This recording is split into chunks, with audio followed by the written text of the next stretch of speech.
I'm Dr. David Bull. I'm chairman of Reform UK. I've had a very different backstory. I'm a medical doctor by training, and I've worked for 30 years in television. I've been involved in politics really for many years, but I became a Brexit Party MEP in 2019. I was then deputy leader of the party, and now I'm really proud to say I'm chairman of the party. And so I suppose my passion for politics has always been about fairness. This is about ensuring that people get access to healthcare, that we keep the NHS free at the point of need, but at the same time actually improve the service so people get really good outcomes, and so they are better than we are currently seeing, where we are falling far behind Europe. So for me, it's all about fairness, it's about putting British people first, it's about reinvigorating this great country and putting great back into Britain. I've been on a very long political journey. In 2019, I became a Brexit Party MEP, and one of the proudest moments of my life is voting for Brexit, carrying the Union flag out of the European Parliament. We got on the Eurostar, we took the Union flag back to where it belonged. It's extraordinary to be part of political history.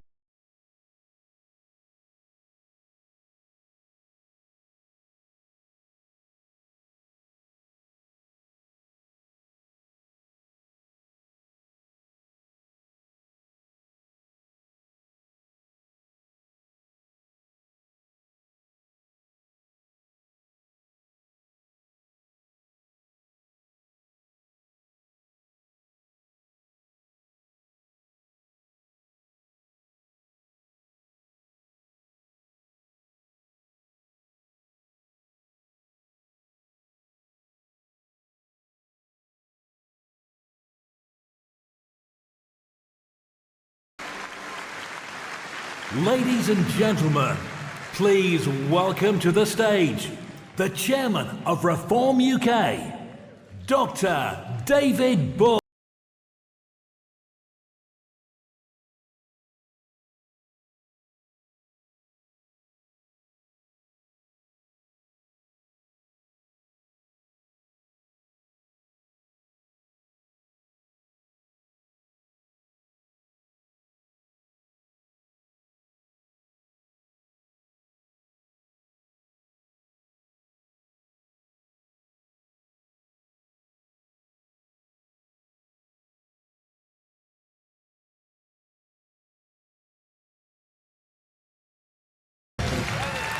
Good afternoon, Birmingham! Well, I'm Dr. David Bull. I am chairman of Reform UK. We are the fastest growing political party in this country and the fastest growing political party ever seen in British history. Now, just over a year ago, Nigel Farage announced his return to this party and frontline politics. Let me tell you, it was a move that has sent the woke left spiralling into chaos, disorder and division. Our mission is gathering pace.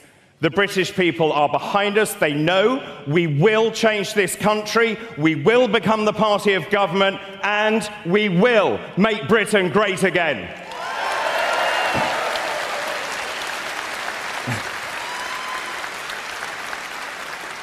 Now, the government is falling apart as we speak.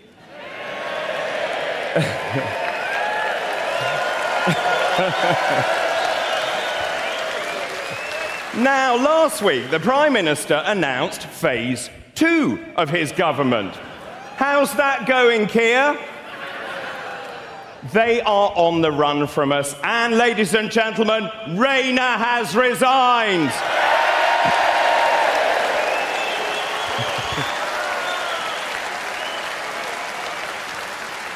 And let me tell you, one by one, we are taking every single one down.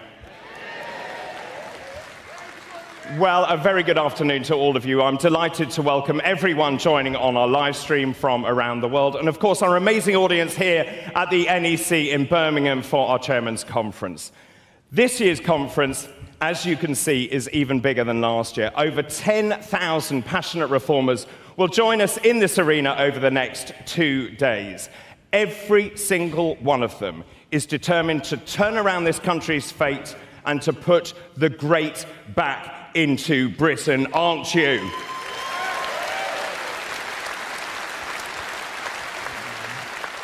Now, since we met last year in this very city, we have seen a seismic shift in British politics. In the general election last year, we defied all expectations. We seized 14.3% of the vote, and we returned members of Parliament to Westminster for the very first time.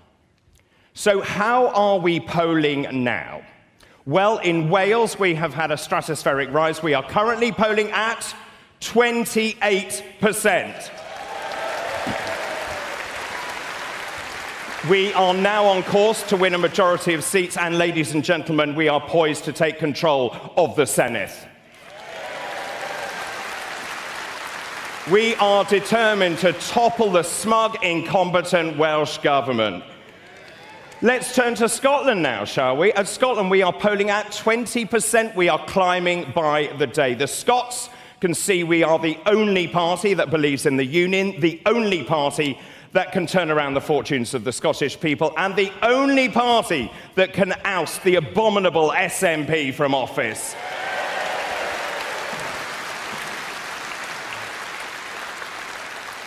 Now, when you look at the national picture, it tells an even better story. We are consistently polling above 30%.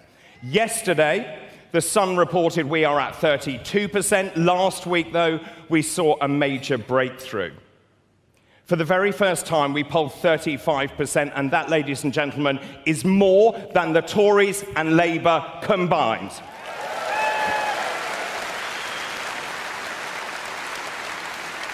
Now, it's a highly significant number because at that level, the arithmetic of parliamentary seats changes dramatically. If there was a general election tomorrow, and my goodness, don't we need one? Exactly. Then that would mean we would gain anything between 375 to 450 parliamentary seats. That would give us a working majority of between 50 and 125 seats. It would make Reform UK the party of government, and Nigel Farage would become the next British Prime Minister.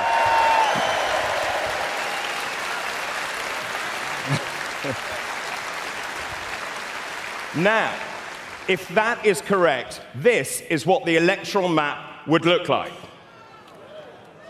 It really is amazing news. But there is some sad news, ladies and gentlemen. We would have to say goodbye, and we have already said goodbye, to 3 Homes Angela Rayner, a no-brainer. Also to go, Rachel from Accounts, who has never studied accountancy, she's out. My favourite, mad, moody Ed Miliband, he's out. And Rishi Sunak, James Cleverly, Kemi Badenoch, the leader of the opposition, would all go too, not that anyone would notice. And Starmer knows it. He knows he is about to be wiped off the map. So, to try and counter it, guess what he's done? He's turned his fire on Nigel. If you notice, he can't stop talking about Nigel. In the Commons, on television, at PMQs, he mentions him at every possible opportunity. There is no doubt, ladies and gentlemen, Keir Starmer has a man crush on Nigel.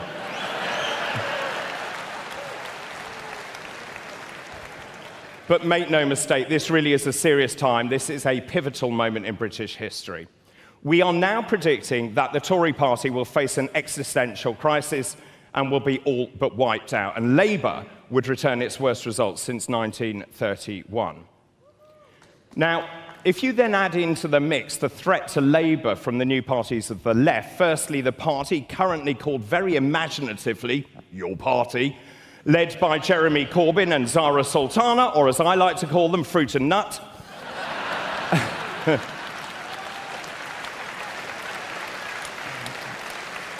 And then, if you add in the uber left-wing Green Party under the new leader, Zach Polanski, we will see the abject decimation of both monolithic mainstream historic parties. Now, ladies and gentlemen, the stakes could not be higher because this country is in terminal decline. This country has a government with no belief structure, no coherent policies, and frankly, no clue. Since the Labour Party came to power, it has wrecked Britain. Starmer has done more U-turns than a learner driver on a skid pan. Let's look at the winter fuel allowance for pensioners, the benefits bill, the inquiry into the grooming gangs. They have crippled everything that is great about this country. They have clobbered businesses with the rise in employer national insurance from 13.8% to 15%. That has destroyed businesses, it's destroyed employment prospects, and it has forced the closure of many small companies. They have also clobbered the farmers. These are the very people we rely on to feed us. These are the people who give us security of food.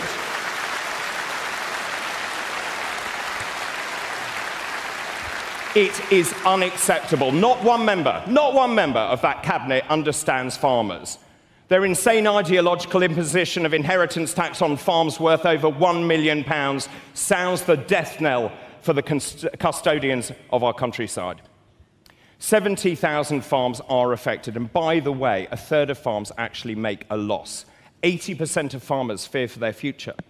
And we've also heard of farmers committing suicide because they are so devastated. And not content with this, Labour has clobbered the fishing industry. It is unbelievable. Keir Starmer has given away the livelihoods of our fishing communities by signing away the rights to British fishing waters to the EU for the next 12 years, decimating fishing towns up and down this country, from Lowestoft to Hull to Peterhead. They have also clobbered hard-working families who often have 2 or 3 jobs to send their kids to private schools by adding VAT to school fees. Now, the government says, oh, it will bring in more money. The reality is far from that. Tens of thousands of kids have been dragged out of school mid-term and forced into the overburdened state system, by the way, a system they were already paying for. I'll tell you what, ladies and gentlemen, this is madness. It is ideology over pragmatism. And if that wasn't enough, they have given away sovereign British territory. They have given away the Chagos Islands against the wishes of the Chagossian people to Mauritius, a country that has never owned them. And then, to rub salt into the wounds, we're having to pay 35 billion quid to lease them back, to use them as a military base. It is utter insanity, would you not agree?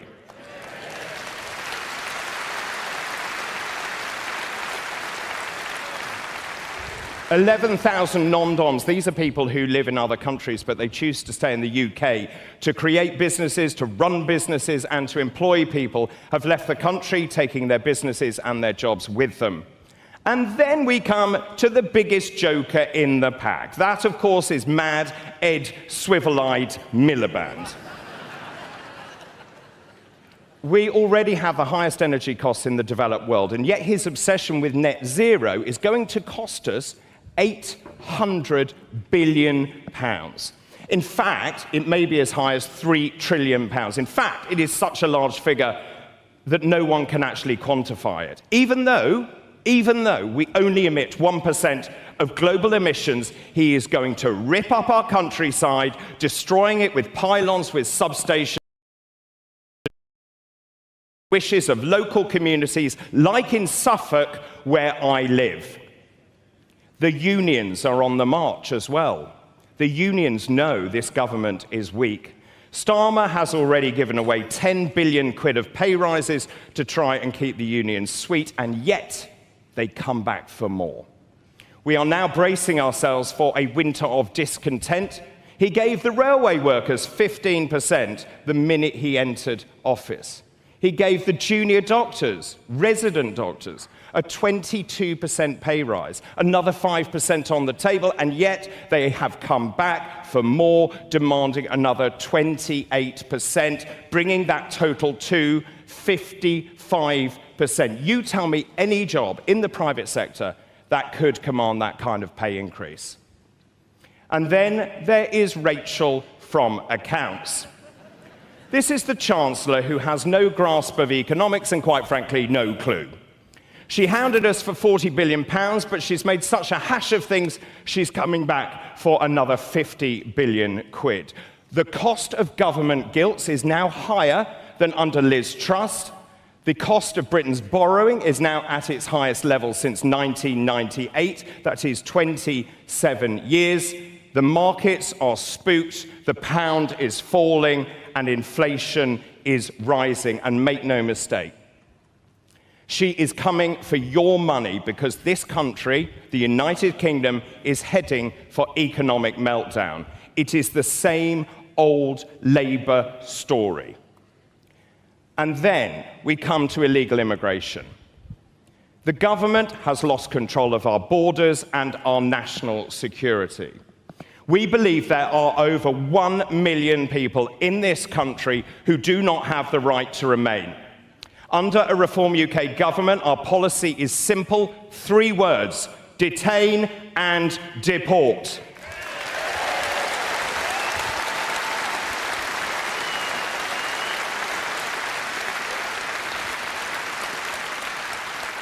It's very, very simple. If you come here illegally, you will not be able to claim asylum.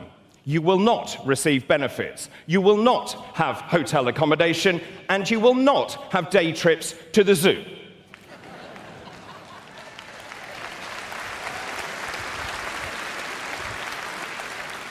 You will be detained and you will be deported. And to do that, we will leave the ECHR.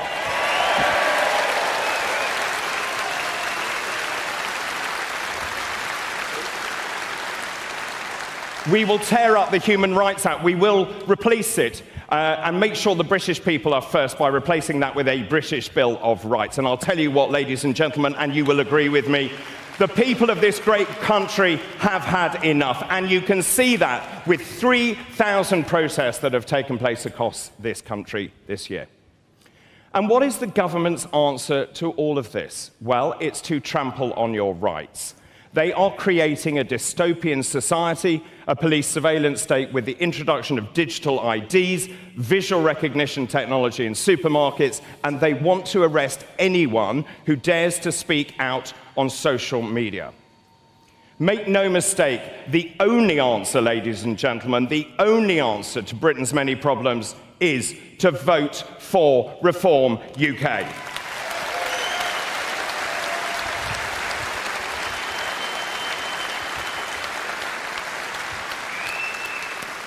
Now, I've been chairman of this great party for 3 months, and we have been readying ourselves to fight local, mayoral, and in time, a general election. And together, we are taking the next step. As many of you know, I've been touring the country. I have been already to Edinburgh, to Sunderland, Cumbria, Cheshire, Warwickshire, Gloucestershire, Cornwall, Clacton, Ipswich, Surrey, Berkshire, Hull, Doncaster, and Cumbrae.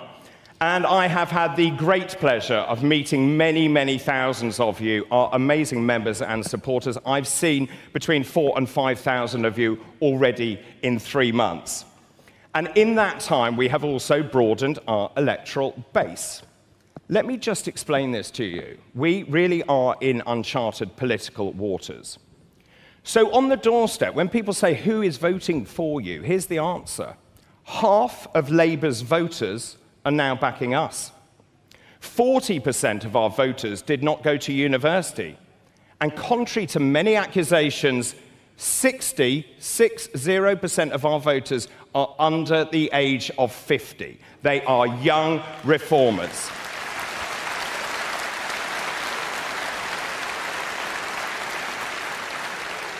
Now, in my tenure as chairman, building on my 30 years of experience in television, we've built our own TV studios at Reform HQ in Westminster to ensure we get our message across to millions of British voters by bypassing traditional media outlets.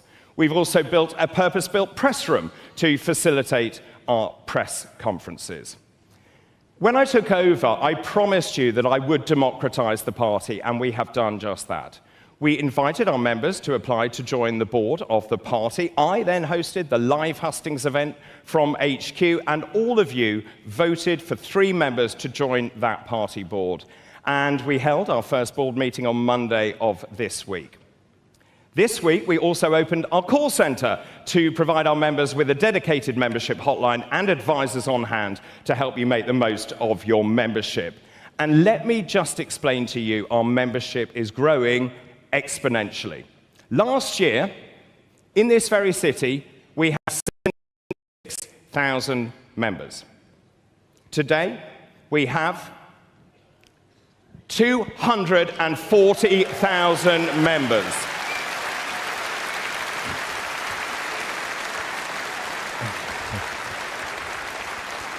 And let me tell you, the work continues. Over the last few months, Reform UK has been developing a state-of-the-art digital infrastructure. And here at conference, I'm thrilled to announce the launch of our sophisticated, bespoke, AI-powered central operating system, which powers the party's entire back office and also the campaign ecosystem. It has been purpose-built for political operations. And what it does is it brings together all of the parties' campaigning, financial, communications, compliance, and operational tools used by HQ and also, crucially for me, used by over 400 active branches. In other really exciting news, we're also launching our new app. It is called Reform Go. It is an app built for you, our members. It is tailored to connect, engage, and involve all of you, our members, our amazing, passionate members across the country. Members will be able to see their membership details, receive notifications regarding events, volunteering campaigns, and you can also access a social feed updated by Reform UK. And to unify our digital offering, we're also launching our new Reform UK website. That is our public-facing hub that enables seamless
It's Jeremy Kyle.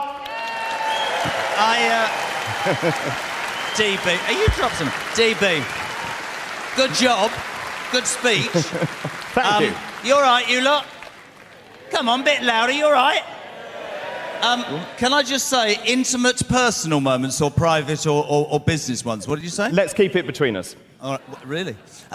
Here's the thing. Thank you for inviting me. I imagine most people here would assume that when you go to a party sort of conference, you sit there for 4 hours like, oh, God, another speech. Today will be different. Reform wants to find out what the people have spent their hard-earned money coming here to understand what it's all about. And we want to speak. I'm going to grab this man straight away. Pete didn't expect this. How are you? What's that say? Burton and Utoxeter. Peter, how are you? I'm fine, thank you very much. Come a long way. Both days or just today? Both days. Brave. Just genuinely, what did you expect? What do you want? Why are you here? Why is this so important for you, pal? Well, I heard a lot of things like on TikTok and the news and everything. I wanted to come and hear for myself, directly from the people, what's new and what's going to happen. What do you think of the state of this country right now? I think it's in a complete mess, to be honest with you. And do you think the reform and what you heard David say then is the answer? Well, they better do, after all of this. You're on notice, Bull. You better be right. Sorry. I feel like, do you know, I feel like Challenge Annika without the yellow suit. Right, where are we going to go? We're going to grab. Look at all these terrified-looking people. Where's my man? Oh, let's go for him.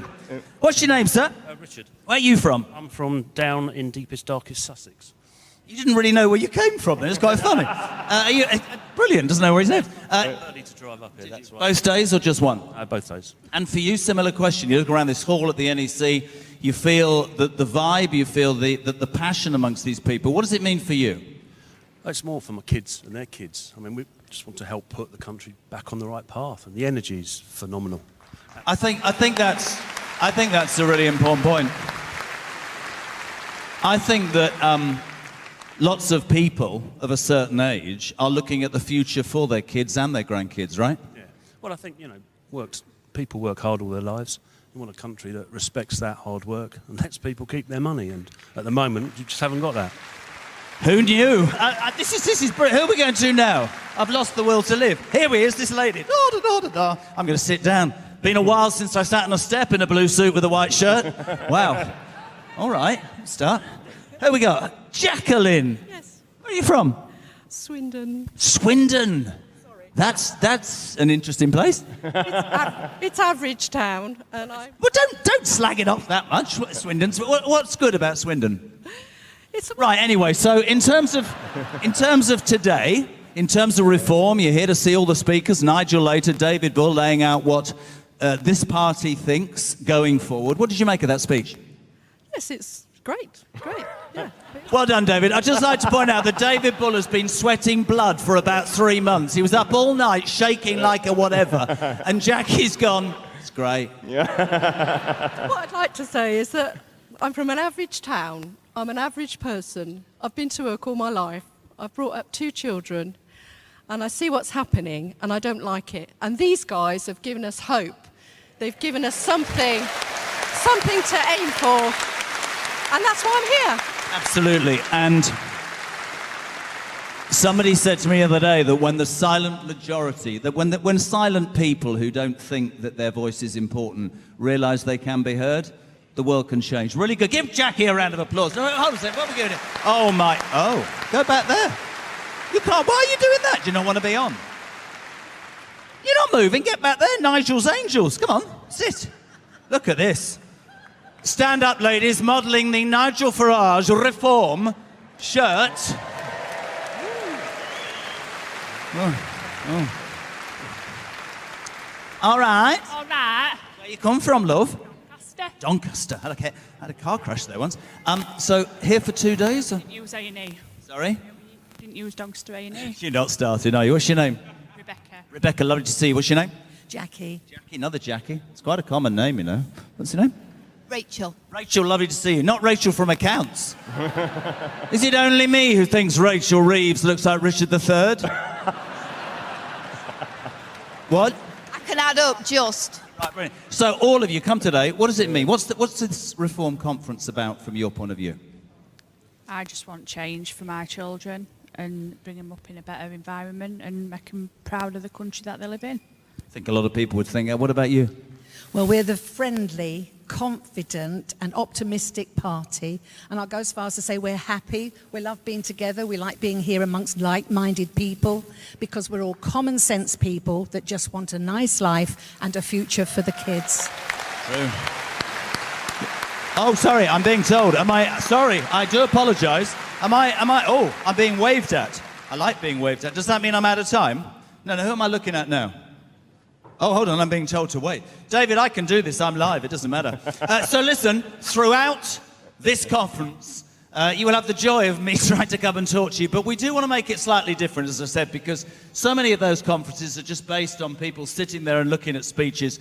There will be an amazing array of speeches, but there will be an opportunity for you guys to ask questions and touch the flesh and be near the people who will have a major impact in the future. I'll pass you back to the legend that is called Dr. David Bull, ladies and gentlemen. Lovely stuff. The man of the people, Jeremy Kyle. Thank you very much. We'll hear much more from Jeremy later today. Now, though, ladies and gentlemen, it's time to hear from our first speaker. She's been Mayor of Greater Lincolnshire since May of this year. She's one of 2 Reform mayors. She also sits on the new board of Reform UK that I told you about earlier. Ladies and gentlemen, I am, of course, talking about the incomparable Dame Andrea Jenkins. Now, before we meet her, let's see her story. I'm Andrea. I was a Member of Parliament for 9 years. I stood against Ed Balls and unseated him in Morning and Outward. I even stood up in the chamber in the House of Commons and told Theresa May to resign.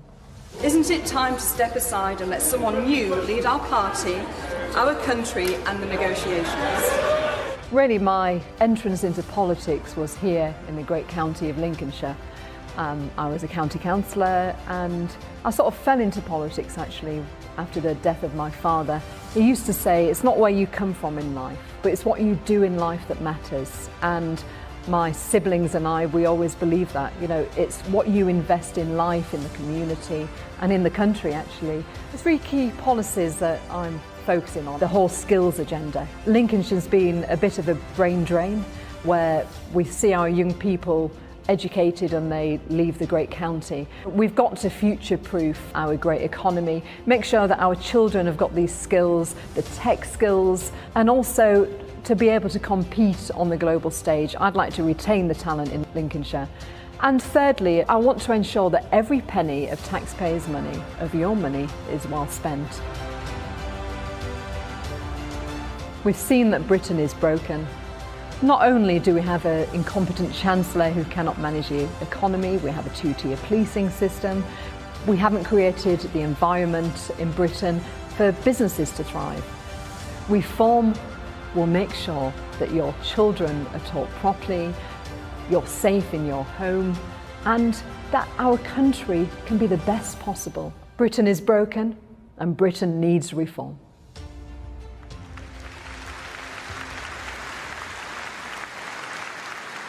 Please welcome to the stage Reform UK Mayor of Greater Lincolnshire, Dame Andrea Jenkins.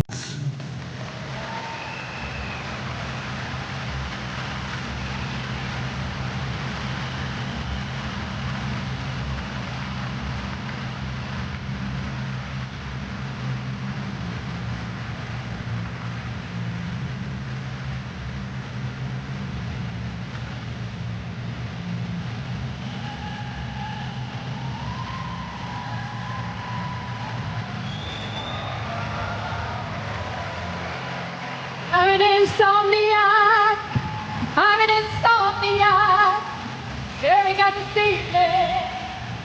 Every time I talk to you, yes, I'm an insomniac, I'm an insomniac, and all I can hear is the sound of that song. I'm an insomniac.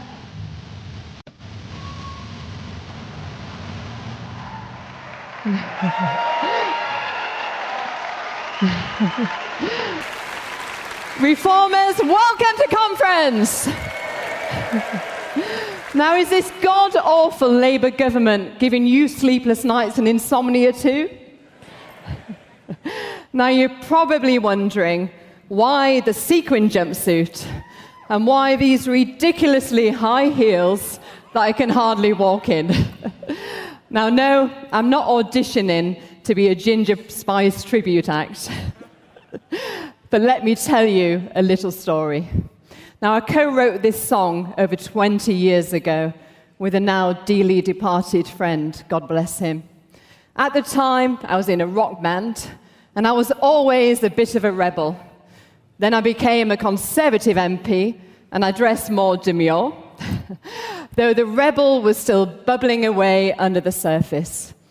Now, as you may have seen when I was outside Downing Street, or calling for Theresa May and Rishi Sunak to resign when there was ruin in our country, just like this god-awful Labour government's doing this now.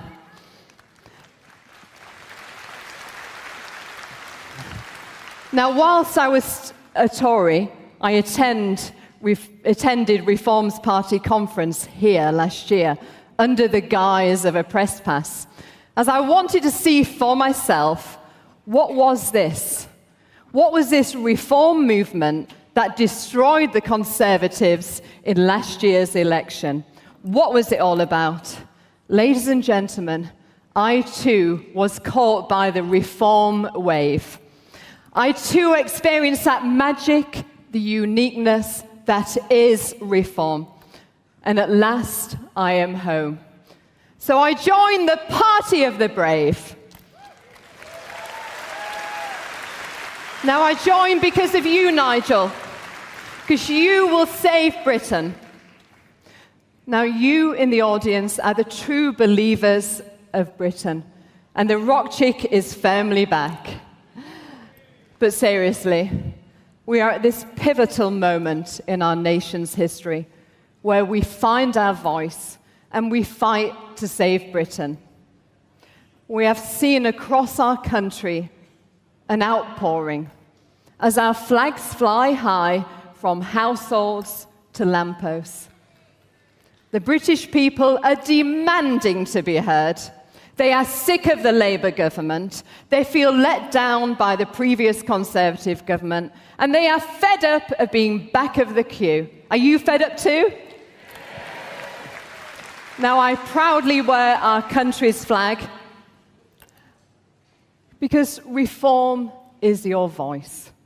We are a nation of insomniacs as Britain is sleepwalking into disaster. But reform is waking up the establishment. So reformers, it's time to unleash our inner Britpop. It's time to unleash the spirit of the British and get to work on saving our country.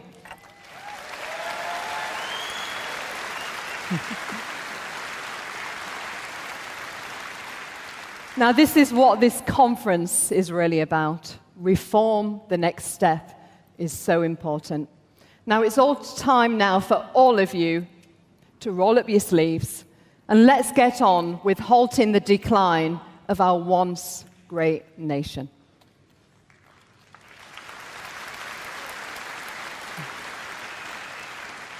Now, in May, I was proud to be elected to become Reform's first mayor of Greater Lincolnshire.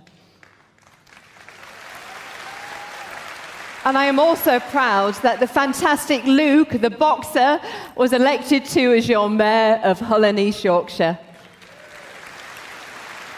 Now, you'll hear from him tomorrow at conference. I'm responsible for 1.1 million people. And I have the responsibility of transport, infrastructure, investment, skills, and housing. And I have a plan. It's a reform blueprint. And I'm creating a microcosm of what reform can do in government. Now, I take this responsibility seriously. And I will deliver my promises to the people of Lincolnshire.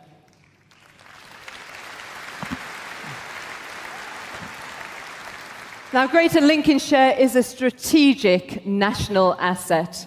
We feed the nation. We are the food valley of the UK. And we supply 70% of the UK's seafood, 29% of vegetables, 16% of poultry, and generated 2.7 billion in agri-food output in 2023. Now, my focus is on innovation potential. My plan is to be world-leading in food chain automation, digital agriculture, and agri-tech. And we are well-positioned to support the UK's ambition to become a science superpower and drive growth in our country and county.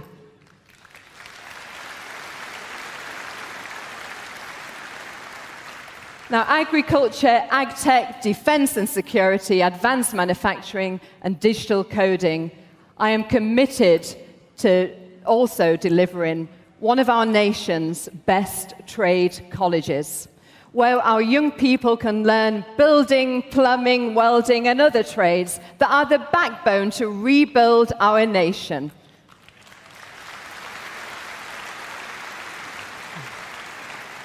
But Lincolnshire is also renowned for our heroic bomber command. And to honour this, I'm currently working on plans to deliver the UK's first veteran village.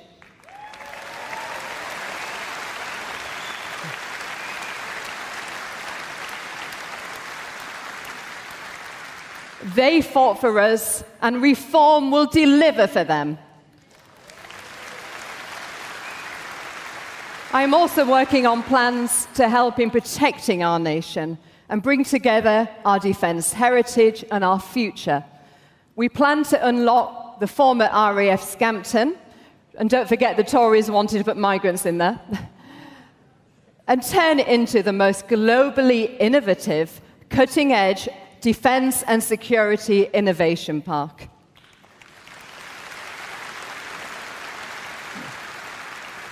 It will be home to a rapidly growing defence cluster, collaborating with the University of Lincoln and industry to develop mission-critical digital technologies. It will protect our nation, and we will have high-speed decision-making in defence operations here in the county of Lincolnshire. Now, together we are committed to work with stakeholders to make this happen. Now, in my growth plan, I aim to power the digital economy. We are well positioned with over 1,400 digital businesses across telecom, software, marketing and aerospace. And the sector's valued at £992 million. That's just in one county alone.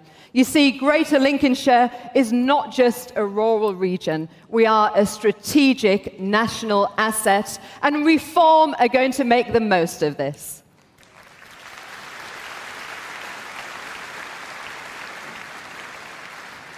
With Reform leadership, investment and recognition, the county will finally get recognised, and we will deliver transformative outcomes for Britain.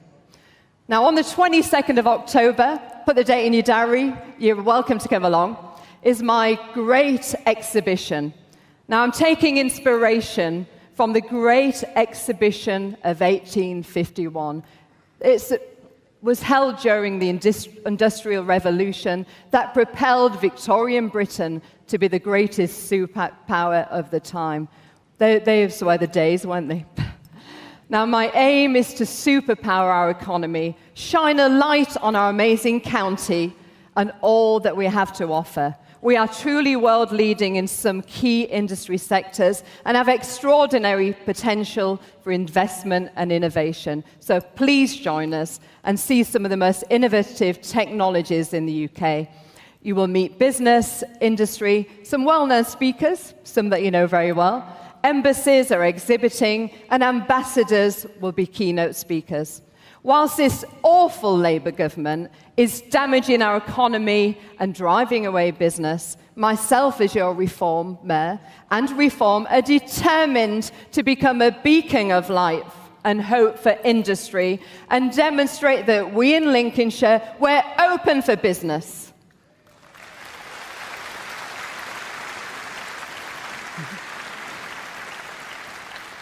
Next month, I'll also hold my first Transport for Greater Lincolnshire meeting.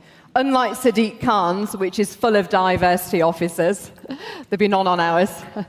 Ours will be a strategic working group of decision makers and stakeholders that is finally committed to delivering transport and infrastructure to get Lincolnshire moving. Now, the county has been badly let down by the former Conservative government, and you know, historically, it's received 20% less transport funding than other areas. And this current Labour government, in their recent rounds of transport funding, have bypassed both Luke and I and our areas, but instead chose to give the funding to the Labour Metro mayors. How about booing? But we at Reform, we do care. We are fighting for you. Now, I just want to touch briefly, before I finish, on Mad Ed Miliband, the net zero fanatic. Now, Lincolnshire has become a dumping ground for Miliband's net zero, with application to build 40,000 acres of solar farms on prime agricultural land. Now, Richard Tice and I, we are fighting this, and we recently launched a campaign to push back. We say no to net zero, no to solar farms, and no to pylons desecrating our countryside.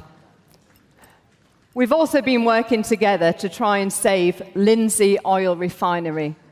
Now, do you know this is the last British-owned oil refinery in Britain? It's strategically important, and it has a direct oil line to Heathrow. We must save Lindsey Oil Refinery, and we must drill, baby, drill.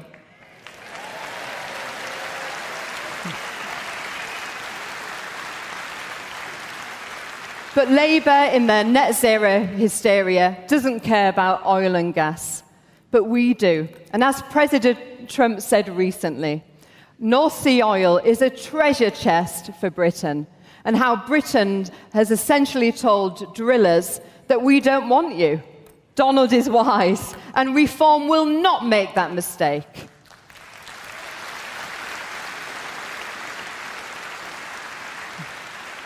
We value oil and gas industries, and we know that they are essential for Britain's energy security and to fuel our nation. So drill, baby, drill. Now, I am also listening. I recently wrote to the council leaders across the whole of Lincolnshire, expressing my concern at a recent newspaper report. Do you know that some of our towns are being pitched to become sanctuary cities for migrants? You know the type, freebies for migrants. But we at Reform say no freebies. We say no to housing migrants in taxpayer-funded hotels.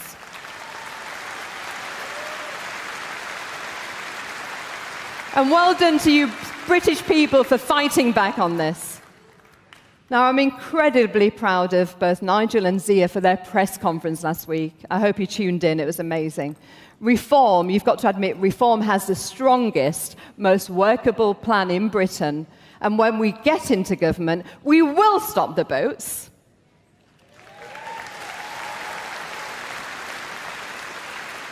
Over the next 2 days, you'll get a taste of what Reform has in store for Britain. But please, I urge you, don't stop there. Get involved. Deliver leaflets, campaign, raise funds for our election war chest.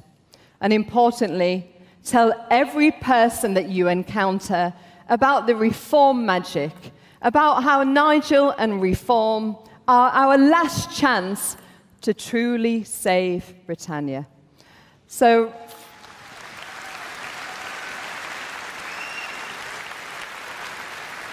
fellow reformers, patriots and believers in Britain, I ask you to please stand up. Be proud to be in the party of the brave. And please repeat after me that Nigel will be Prime Minister. Nigel will be Prime Minister! And we will save Britain. Reform will save Britain! Thank you and have a fantastic conference. Thank you.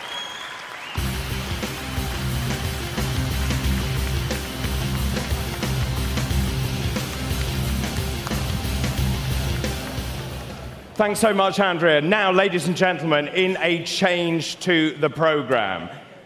Before we move on, in light of the breaking news reaching us this lunchtime from Westminster, that, of course, is the resignation of the Deputy Prime Minister, Angela Rayner.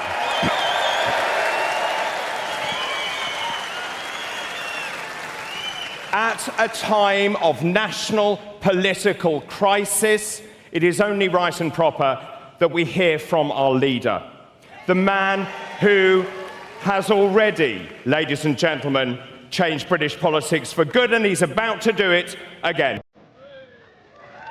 We have a chance of doing something really historic.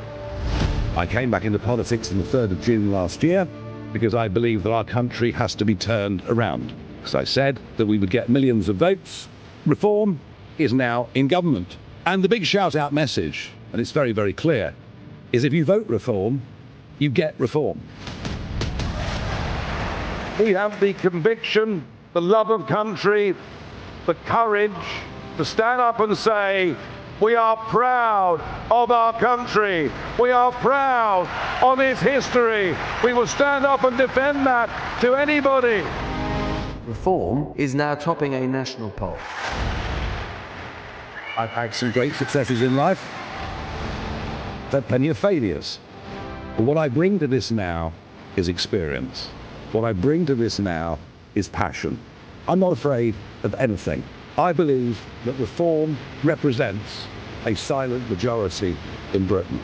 And when it comes to country, of what a nation is, this is where I do personally want to confront the Prime Minister head on. There's nobody on these issues of sovereignty, on these issues of national self-interest, there is nobody more determined than me. Can we make history? Are you going to be part of it? Thank you very, very much indeed.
We are all ships rising on a turquoise tide, headed ever closer towards winning the next general election.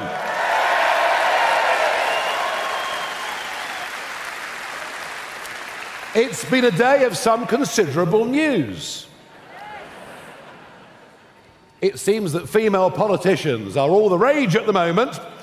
We had our own very positive announcement overnight, of which you will hear more. But the reason that I've moved this speaking time forward is because this government is deep in crisis. Not only have they fallen into deep popularity within just a year of winning the general election, but it's become clear to all of us that it is a cabinet of wholly unqualified people to run our country. They are not fit to govern.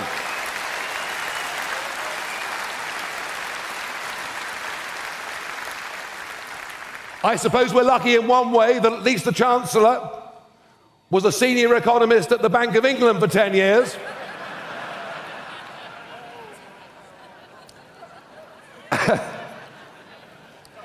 And that the business secretary is a fully qualified solicitor.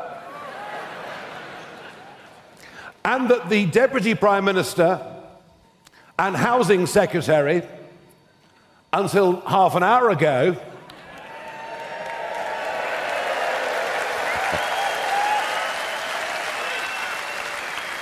is an accomplished property developer and speculator.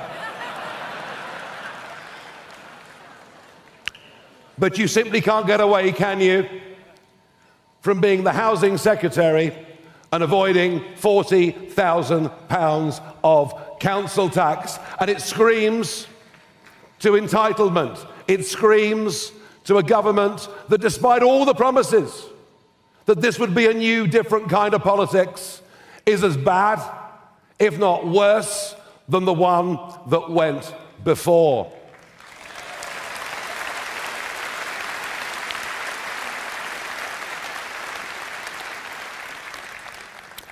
We've been told that right now the Prime Minister is organising a reshuffle. Yet another reset. And that the names of the new cabinet will come out later on this afternoon. Well, I didn't want the Prime Minister to do anything to spoil our conference. And that's why I've come on the stage now to say they are not fit to govern. The Conservative Party are riven. In fact, Nadine Dorries said overnight, the Conservative Party are dead. Deservedly so. Deservedly so. And they will not be forgiven. They will not be forgiven for their betrayals over the course of the last 5 years. Mass migrations, illegal immigrants crossing the channel, sky-high taxes, and much else. But in the middle of this meltdown of these two parties that have dominated for 100 years British politics, in the middle of all of this, there is a new, strong, unified party that speaks with one voice, that knows it's determined to put the interests of Britain and the British people above that of outdated international treaties or dubious courts. We are the patriotic party. We are the party that stands up for decent working people, and we are the party on the rise.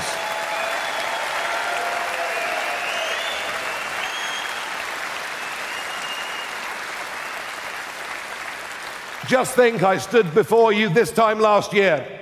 At this very conference, we only had a handful of branches around the country. We now have 450 branches that we've set in place.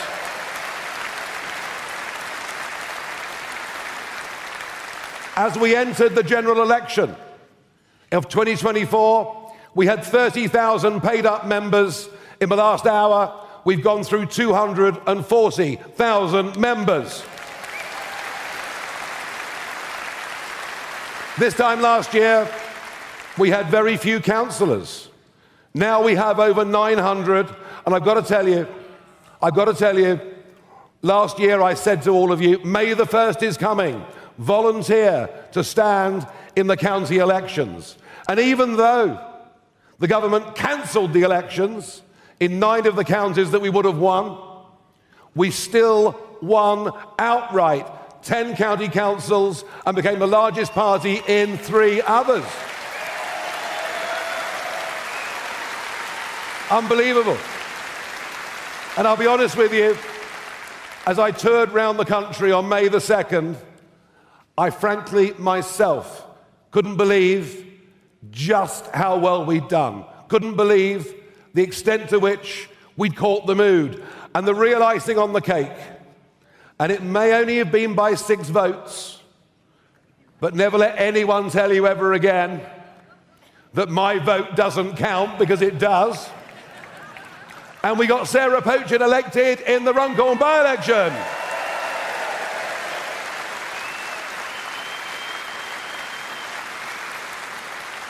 We have topped over 100 of the last opinion polls. Our lead is between 10 and 15% against any of the other parties. And I tell you what, given the state of chaos they're in, I think we can increase that lead further yet. Folks, it's happening.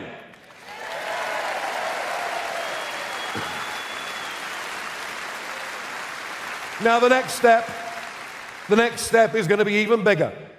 Scottish Parliament elections, Welsh Senate elections, and indeed a by-election that will take place in Wales next month. All 32 London boroughs will be up for election, and we will take that seriously as we get ready to have a mayoral candidate so that we can beat Sadiq Khan next time round.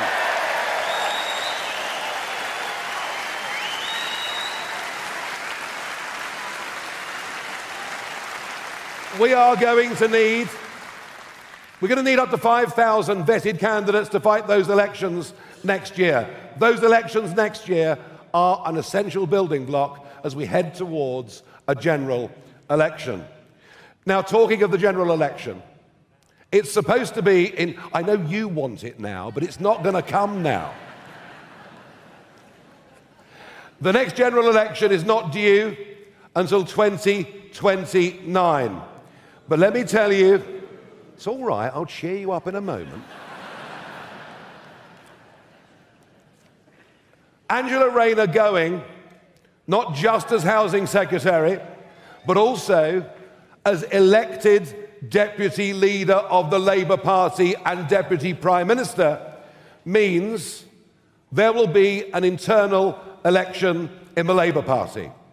Already, they're facing the threat of Jeremy Corbyn and Zara Sultana. That's if the two could ever agree on anything, including the choice of a party name. But I put this to you. This battle for deputy leader of the Labour Party will be very like the battles they had back in the early 1980s. The left of the Labour Party will rear its voice. We're used to hearing stories of splits in the Conservative Party. We're about to witness a big rift in the Labour Party too. And I think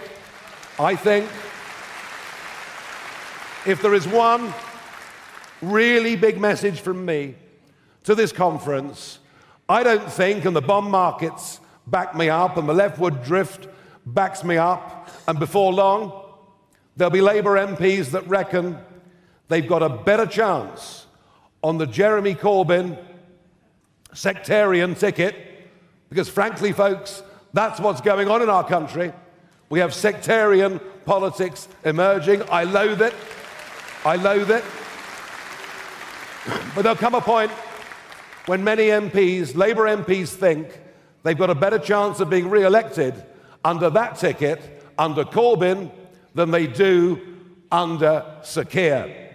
I think there is every chance now of a general election happening in 2027, and we must be ready for that moment.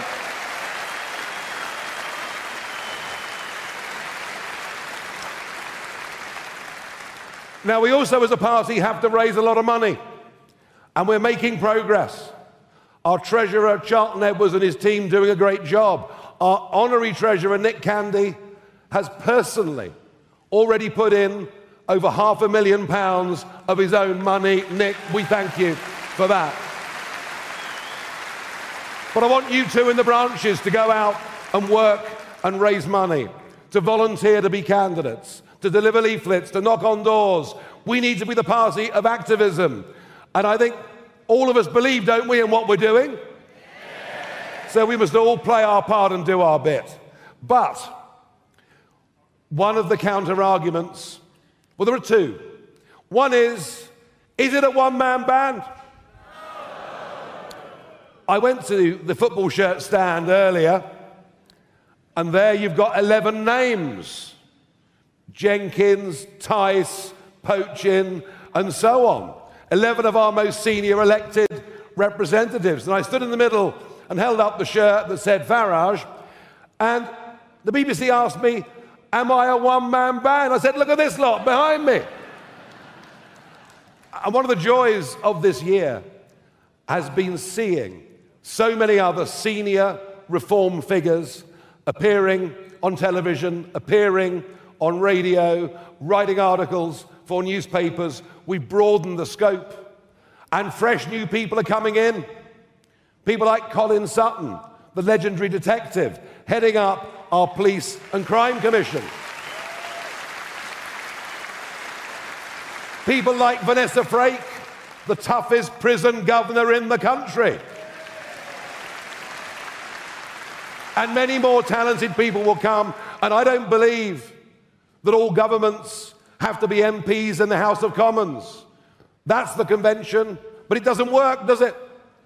You appoint people to be a rail minister, an education secretary who have no knowledge of the department they're supposed to run. And we will bring in a ministry of all the talents from all walks of life, and to hell with convention. But that brings me on to the other argument, where I will admit we have some weakness. And that is that none of our senior figures have ever been in government before. Oh, we're beginning to see already, through the county councils that we run, certain obstructions from the civil service being put in our way. And I imagine if we win the next election, we may face similar barriers to the kinds of real change that this country needs. So we need experienced people. We need people who have been in government. We need people who understand just how the system works and what the difficulties are. We need people with experience. And that is why, after a lengthy debate and consultation, that is why I'm pleased to welcome today to the stage a woman who was served in cabinet as Culture Secretary, a woman who has sold 3.5 million books, a woman who has been on I'm a Celebrity, Get Me Out of Here. Somebody from the real world who's worked their way up, been incredibly successful, who actually crosses the boundaries from politician into celebrity. And I'm delighted that we're going to have the experience, the talent, the hard work, and the loyalty of Nadine Dorries, and I'm proud to welcome her onto the stage now.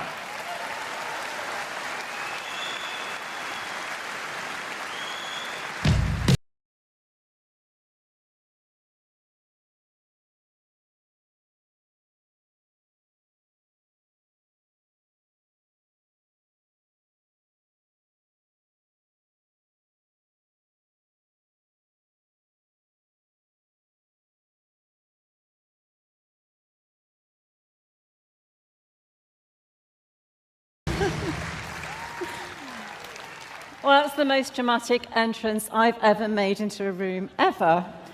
Thank you for that, guys. Everyone, I want to say I am more than delighted to be amongst you today.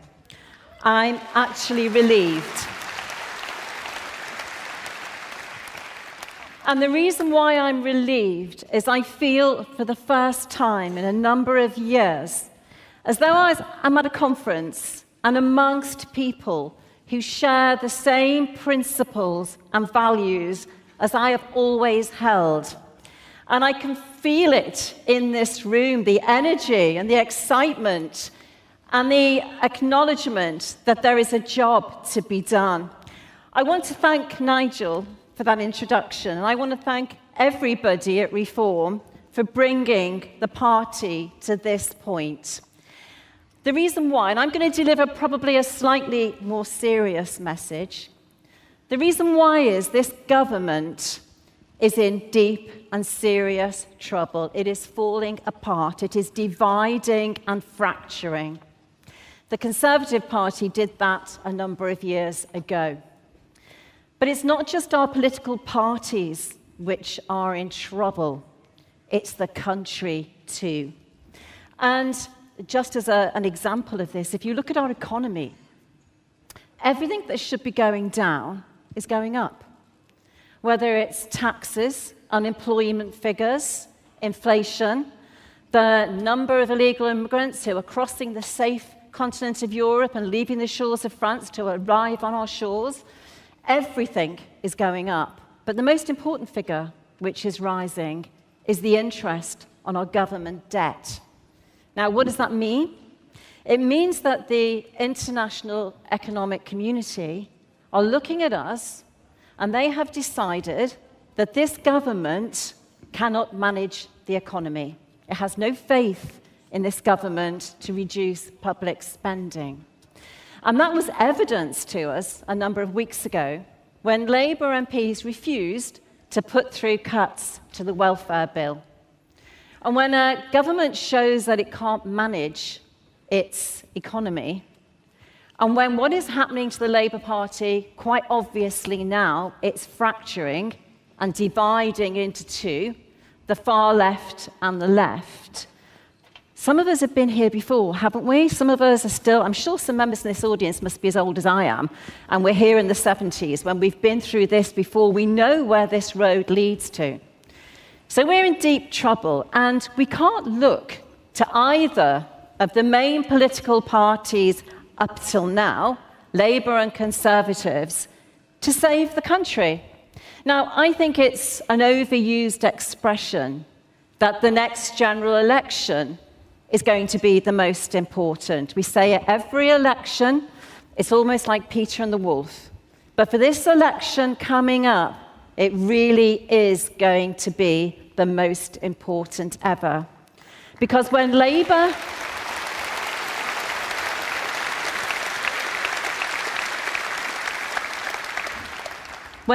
divide, as they are doing, when Corbyn takes off the left, when they unite with the pro-Gaza independents and the new left-wing firebrand leader of the Green Party, and the ragtags and bobtails who will stand as independents during the next general election, and maybe even the Liberal Democrats, we're going to go into an election with two left-wing parties. And what we might face going forward is worse than we've got today.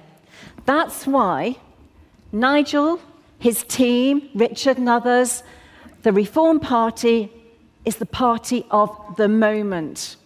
Because Reform are going to do things differently, because what we know is the way the Conservative Party have done it over the past few years. And to any Conservative Party members who are watching this today and thinking of joining Reform, the Conservative Party do not deserve your loyalty. Support Reform. Do the right thing.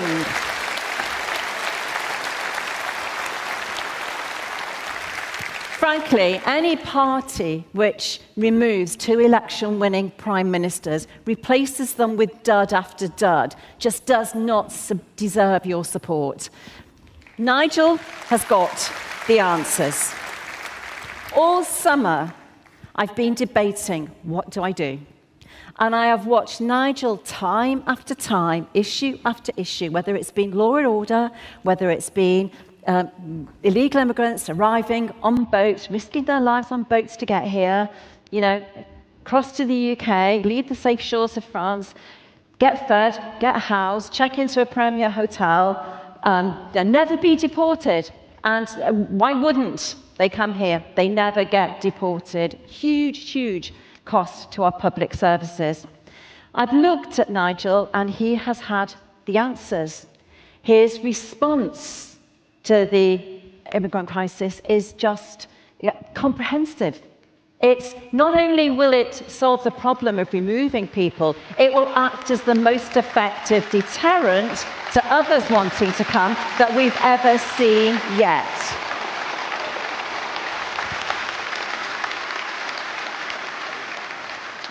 And we know that's the case because it worked with Rwanda. When Rwanda was being put forward and mooted as a plan, the Conservative Party had a way. Its Conservative MPs just didn't have the will, because 2/3 of them are Wets and are to the left of the Conservative Party, and they were never going to make it work.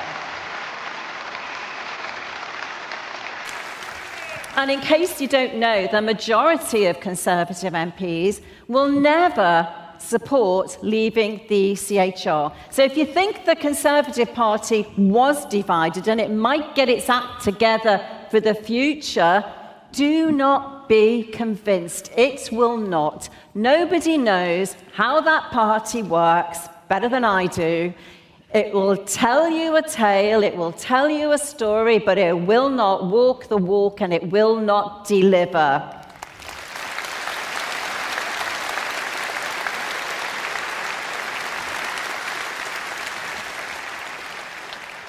And I suppose I want to finish by saying this. Loyalty in a political party is everything, whether it's from its members or from its MPs or its councillors. The reason why Labour are falling apart, the reason why the Conservative Party fell apart, is because when they come to be tested, as we saw recently with Keir Starmer having to make a number of U-turns because his MPs won't support him, as we saw in the Conservative Party, divided parties don't win election, and when a party has disloyal MPs, and I know something about this, I was the architect, the person who made the Posh Boys comment. I know what it's like to be disloyal. I've been around for 30 years, I learned the error of my ways, but the one thing I know now is, moving forward, what is important is saving our country. And the only way we can do that is with a party which is united behind its leader, united behind the aims and objectives of that party, and solidly foursquare behind what that party wants to achieve moving forward. It is the only way to do it. So I'm going to finish now. I'm sorry, apologies if I wasn't the person to pump up the audience. I came with the more serious message, but it's important. She was wonderful, wasn't she? Thank you. Shall I go now? Very good.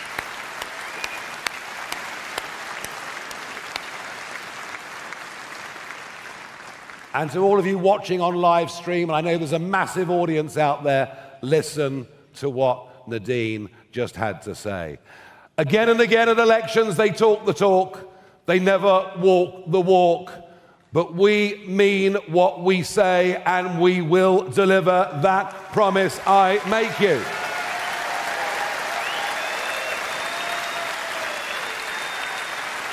Now, Nadine is right. Our country is in a very bad place. It's a mixture between anger and despair. Is it any wonder that the protests have sprung up outside the hotels? We are in economic decline. We are in societal breakdown with law and order. We are in cultural decline. It's as if our leaders have forgotten who we were. And when we want to question it, now they will do everything they can to crush free speech online. We are not going to have this. Our country is without doubt in the most dangerous place it's been in my lifetime. And we are, and I get this in the street from people point at me and say, you are the last chance we've got to get this country back on track. We are the last chance the country's got to get this country back on track.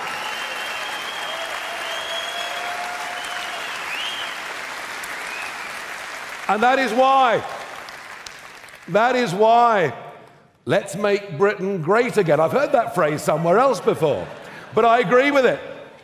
And that is why, talking of flags, that is why spontaneously across the country, there's barely a lamppost now that doesn't have the Cross of St. George or the Union Jack. And we love it.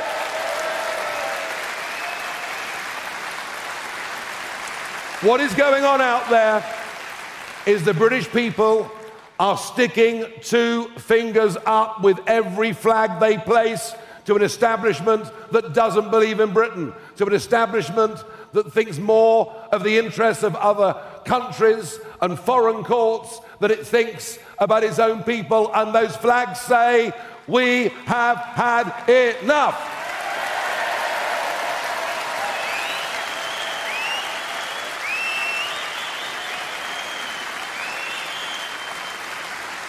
And we will, and we're determined, we will make Britain safer again, beginning with zero tolerance policing. If you shoplift, you will be prosecuted.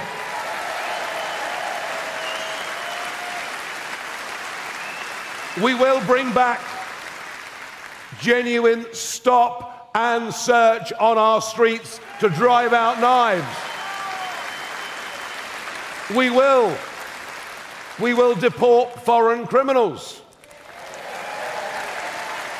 I'm off to have lunch in a few weeks with the Prime Minister of Albania. I might book a very big plane and take a load with me, I'm not sure yet. And we will stop what is a threat to our national security, what is a danger to girls and women on our streets. We will stop the boats, and we will detain and deport those who illegally break into our country, doing what nearly every normal country around the rest of the world does. You cannot come here illegally and stay. We will stop the boats within 2 weeks of winning government.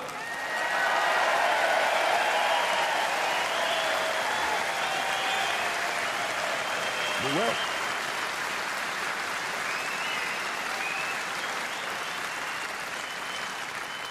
And we will stop dangerous organizations with links to terrorism operating in our country. Quite why we've been so gutless about this, both Conservative and Labour, I don't know. All across the Middle East.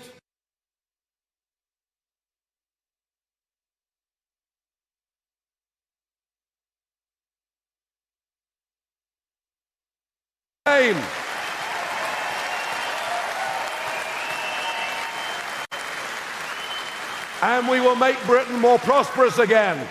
Our energy policy, led by Red Ed, is a complete and utter disaster.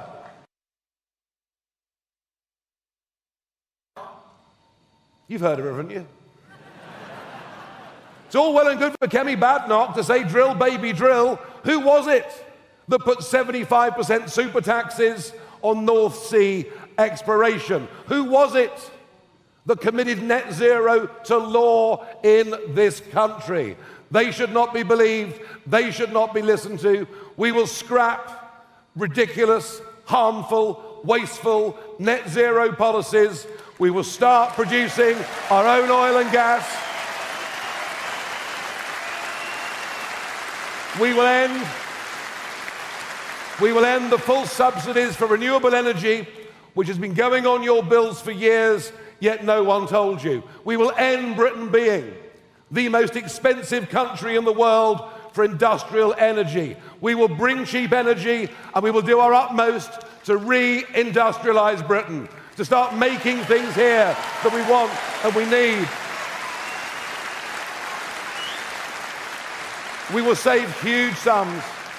We will save huge sums of wasted public money, as our Doge unit has already begun to do in the county councils.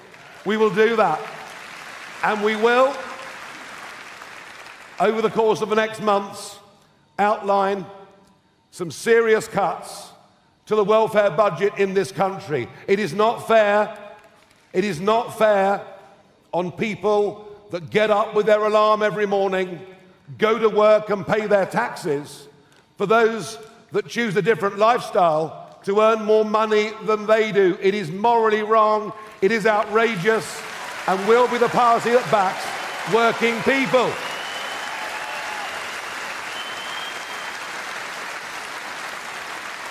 And we'll make London a centre for digital assets and cryptocurrencies, bringing thousands of jobs and taking us firmly, as well as reindustrialising, into the 21st century technologies. But you can't do that without lots of cheap energy. We're literally betraying anyone in Britain that wants to be part of the modern digital age. And we'll end this disastrous exodus. The rich are leaving. Some people think that's fine. But if the rich leave, if the biggest taxpayers leave, it means everybody else has to pay more. It doesn't make any sense. The politics of envy has never, ever worked. I don't want big taxpayers to leave. But equally, I don't want the young and the ambitious to leave, and they're leaving in droves. So we will make sure that people come back and see us as a place to be. And let's start teaching kids at school trades and services. You know, the one thing that AI will not replace is the local plumber. They're going to make a fortune in the years to come. In fact, looking at the bills, I suspect some of them are already. But most of all, we need to make Britain proud again. We've lost our sense of who we are. We refuse to acknowledge publicly the Judeo-Christian culture and heritage that we have, and that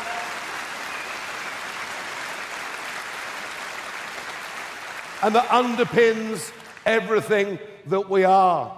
We refuse to have our kids' minds poisoned in schools and universities with a twisted interpretation of the history of these amazing islands. We will not stand for it. We will police the streets and not the tweets and change all of that legislation that is damaging our rights so very, very much. And we will respect our armed forces, and in particular our veterans, who are those who served in Northern Ireland and elsewhere, being hounded for things that happened 50 years ago. That will end. Now, I've laid out just some of our, and I don't apologize at all for the breadth of our ambition, because that's what this country needs. It needs hope. It needs belief. It needs to smile again. It needs to believe in who we are and that we can have a great future if we turn these things round. And I'm going, in order to get all these policies brought together under one roof, and it's a massive workload, I'm going to ask Zia Youssef from this day to be our head of policy to bring all of this together. And I will, in the next few weeks, open up a new department within the party, leaning on the experience that Nadine and others have, and others will come.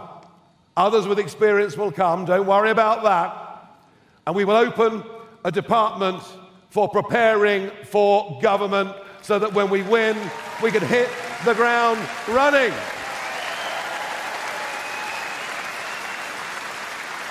I promised you a year ago I would professionalise the party. Have a look around you. Have a look at this conference. Haven't our team done just the most amazing job? I promised you I would democratise the party.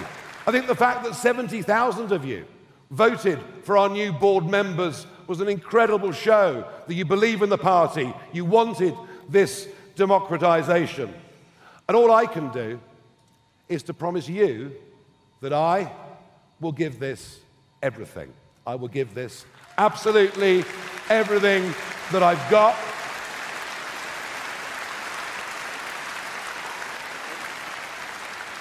No one cares more about the state of this country than I do.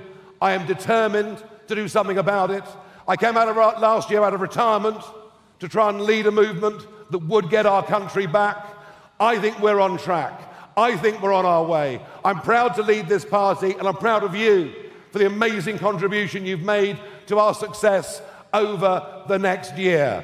But I tell you what, folks, that was just the beginning. Thank you very much indeed. Thank you. Thank you. Thank you very much.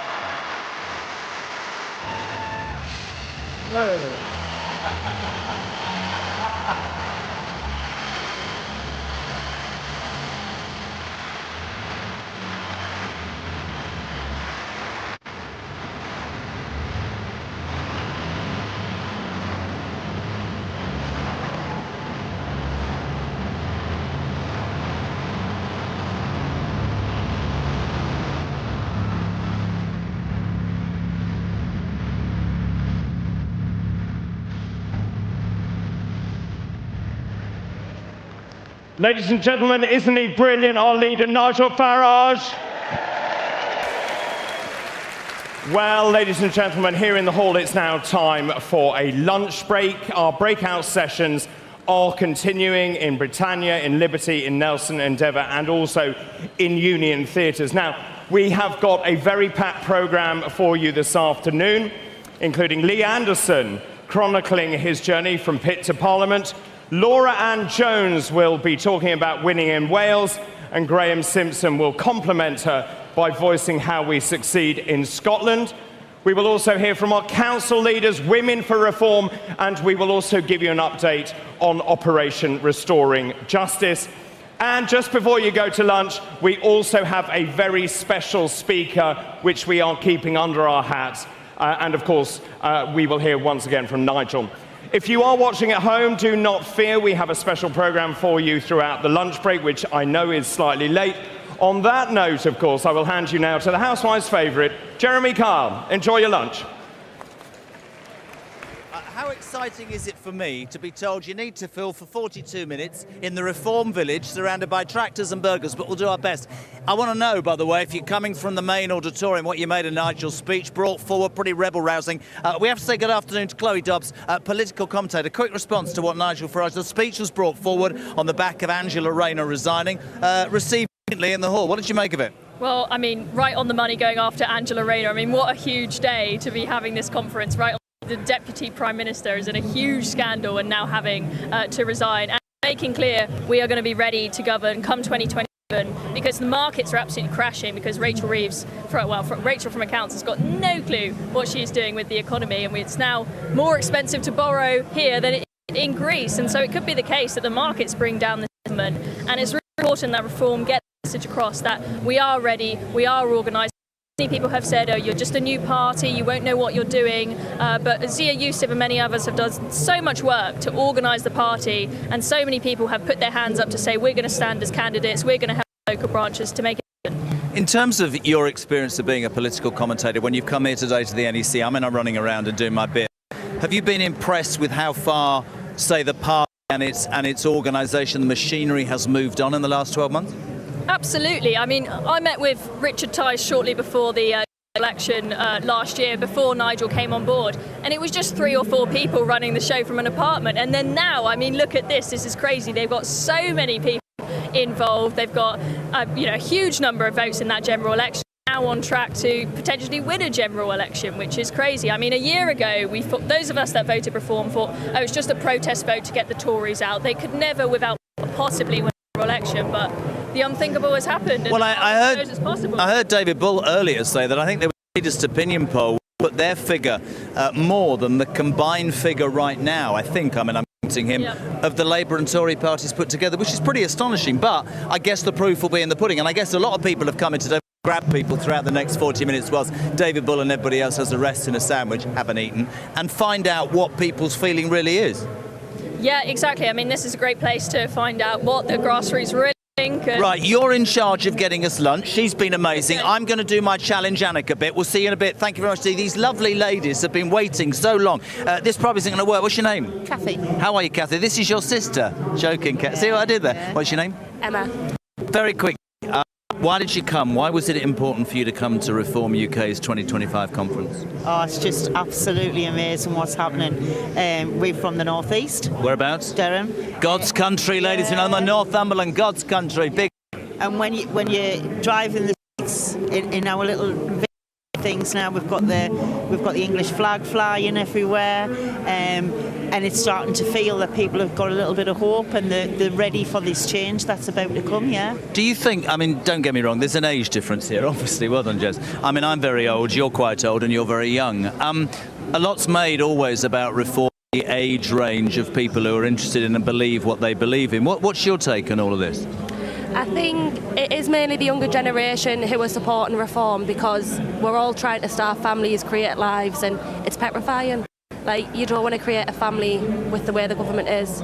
Like, I'm wanting to start a family, but do you want to start a family with Keir Starmer? Probably the wrong person to talk to as though more kids than Boris Johnson. But the thing is, I think across the spectrum, people have come here from what they've told me because they really, really want to perhaps have a fresh look at things, right? Yeah.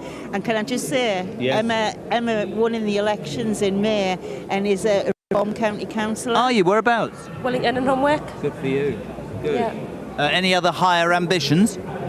Maybe MP one day. Oh, it's coming out now. We've got an exclusive. I don't even know what channel we're on. Yeah. What channel are we on? Listen, I don't mind. It's fine. Listen, what's the most exciting thing, though? You saw Nigel's speech. What did you make of it? Oh, I just think he's phenomenal. I think he's inspirational. He's got the country in him. he's just...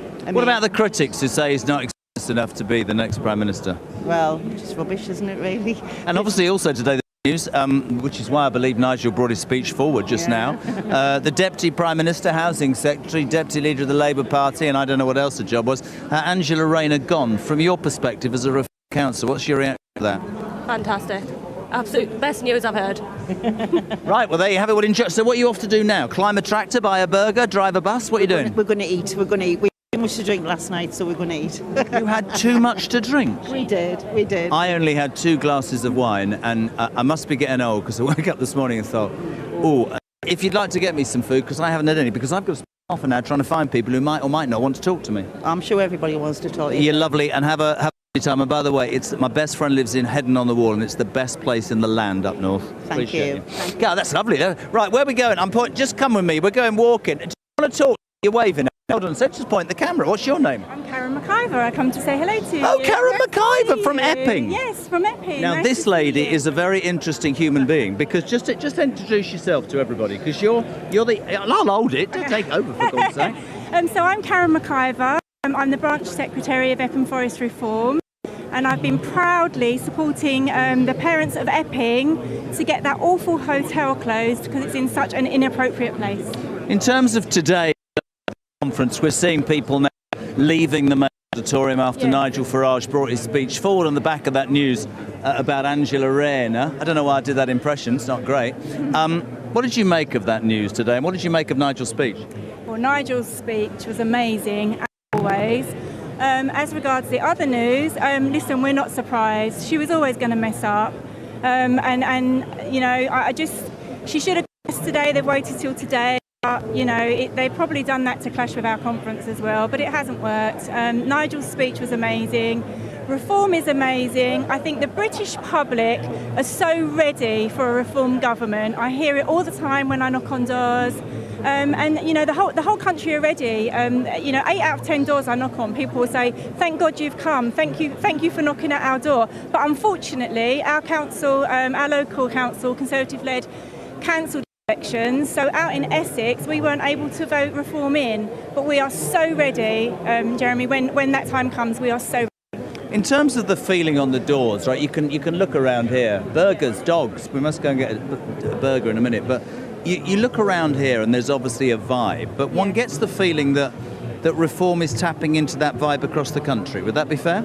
Yes, I think it really is. I speak to lots of branch members around the country, and everybody is ready. Everybody is fed up. Our country is in a mess, and we need reform to change it. The Conservatives and Labour have had plenty of time, and we can all see what's going on. You know, we turn the news on every day, it's just depressing, and we all want our country back. We are good British people, we work hard, and we want a bright future for our families. And that's why we're all doing it. Do you feel hope being here today? Oh, I really do feel hope. I joined Reform last year. I give up so much of my time volunteering for a brighter future for my family, and I feel the hope in the room. I feel the excitement. People are so ready, and they want to do something, Jeremy. You know, people want to. Germany. They want to get involved, you know, and I urge them to. I got involved last year. I hadn't been involved in politics before, and I'm loving it. And it gives me such hope for the future of my family. Good. It's really great to see you doing a great job in Epping. If you do any food, can you bring me some? I will. Come on then, let's go walk. See you later. That was Karen McIver, who of course, by the way, is heading up the whole issue that's taking place in Epping.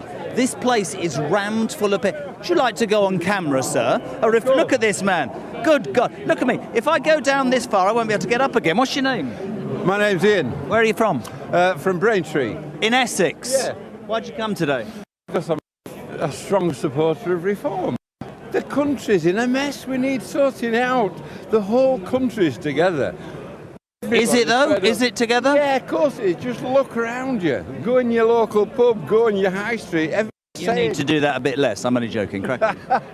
Hey, it's been a long walk down here. Try being me. I haven't had any breakfast. I haven't had any lunch. No, on a serious note, when you saw Nigel's speech just then, because people are drifting through from the main hall, he brought that speech forward on the back of the news of Angela Rayner's demise. Of course, yeah. What did you make of the speech on a serious note? Everything that Nigel says is common sense.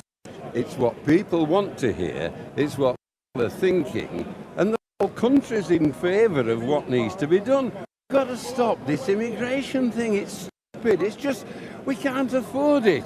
We can't afford it for our own people, so why can we afford it for the rest of the world? But to most people, that would be common sense. So why is it taken so long for that to permeate through to people's minds? God knows, but this last couple of weeks it just has. And the whole country this last couple of weeks has changed. Our streets full of Union flags. Are you allowed to fly it? Anybody tries to stop me flying my own flag, get out of my way. It's not going to happen. Is that you next to you? Because he's staring at me. Are you friends? Yes. What's your name, sir? Keith. Where are you from? Braintree. Are you enjoying it? Yes, yeah, very much so. Why? Well, that's what the country needs. We've been waiting for something like this for years. I was 75 yesterday. 75? Yeah. How old do you think I am? 35. Good man, right, well, a pay rise. 60, mate. But you said something interesting there. You feel, as a Reform supporter, that the country has been waiting for this moment. Yeah, without a doubt. You heard David Bull say that he feels like this is a seminal moment for the United Kingdom. We're all living through it. We're all living through it, right? This is part of it. What you can see around here, what you can see on your streets, in every town in England, everybody's for it. We've got to change. What do you say to the critics who say that's wrong? You should be a different. They're not normal people. Brilliant. Right. Well, you have another beer. Is that your wife? It's a Coldplay moment. They've never met. It's going to go viral. You've never met, have you? Put your arm. No, I'm joking. Why are you sat there then if you don't know him? Yeah, we pushed in. See, it happens everywhere. Have a lovely day. Thank you very much indeed. Oh, look, it's all these people. Why are you getting a camera? Come here, I'm going to do the same. Where are you from? Ridgemouth. Scotland. Yes. Now, you heard David Bull say in his speech that Scotland is the aim for reform, as it is across the UK. What have you made of Nigel's speech, my friend? What is it? Fraser McIntyre. Yeah, no, absolutely agree. You can't argue with anything that he's saying. It's all common sense stuff. The country really needs help. Every part, everything the government makes little or no sense, and it's just common sense to get it back together. Patrick, or in need of and desire to be independent. Do you feel the reform message is growing in Scotland? I think it definitely is growing. It's very different from down here. I think the dynamic of the SNP make it more complicated. So a lot of people think they are just being patriotic, but they're supporting a party who does not support the country. It's good to have you here, mate. We wish our best to Scotland. Thank you. We're going walking on. I love this because all these people keep pointing cameras and stuff at me, and then when you see them, they go, "Oh no, don't come to me." What should we do? See the bus. Come and have a look at the bus. Can I get on the bus? Can I get on the bus? Sorry about that. I do apologise. Come with me. Come on. Let's get on the bus. You all right? Yes. Lovely. I haven't been on the bus for a while. Go on the bus. Sorry, I'm going on the bus. How are you? Right, here we go. So is this David Bull? I don't know. Is this just a bus that takes reform? Look at that. Let's sit down. I'm knackered. Hey, why are you on the bus? Who are you? Have a look. Are you the bus driver? No, take a seat. I'm the bus driver. What, are you getting a free lift? Oh, yes.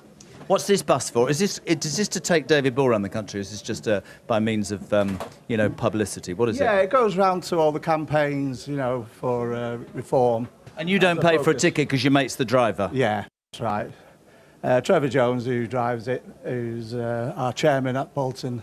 Oh, you're from Bolton? Yeah, I'm Peter Care country? Yeah, I'm running for Brakemet. Oh, are you? Okay. Yeah. And what did you, on a serious note, people are drifting through now from the main hall, having seen Nigel's speech. What did you make of Mr. Farage's words on the back of, obviously, what's happened in Westminster with Angela? Well, today, everybody was behind him, and everything he says, I stand for, and I will follow. And hopefully, when we get in, we will put it into practice, and we'll change the country and make it good again. Good to see you, mate. Thank you. So he gives you a free lift. He's not going anywhere. Now, the poor cameraman has now got to back backwards. The interesting thing about this entire process is, of course, this is going live in the main auditorium, and there's nobody there because they've all left. You try being a cameraman going backwards. Are you the bus driver? Yeah, honestly, what's your mate getting a free lift for? Well, he's got his sandwiches here because there were too dear in here, so he's put them on the buzz and them in. You say too dear here. I haven't had anything. That's how you should run the economy, you see. What's that? Well, save money, hasn't he? He's put his sandwiches on here in Bolton, gets them in for nothing. You take this bus home? I do. You park it outside the house? In my house, yeah. Well, how's that received? It's fantastic. It's great. Everybody loves it. It's famous. And in terms of today, what does it mean? You're a Reform voter, yeah? Well, I've been Reform since day one, and look at where we've gone. We've just got, When you look around, if you just throw that camera, man, you look at the people, I think this is like a holding pen, to be perfectly honest. It's like a holding pen. But in terms of where Reform is at now, what do you make of it all? The growth and how... Who's this? She's been on the bus as well. Hold on a minute. Where have you come from? Arundel. Right. Arundel? Arundel. Oh, right, OK. I don't know why did she buy a ticket? We're back to it. I think it was just a reporter. Oh, it's a reporter. Oh. Yeah, well, people hope, doesn't it? I mean, if you think people are so fed up, there's nowhere to turn. Reform give people hope, and that's what it is. Since day one, we're giving, we're just there, aren't we?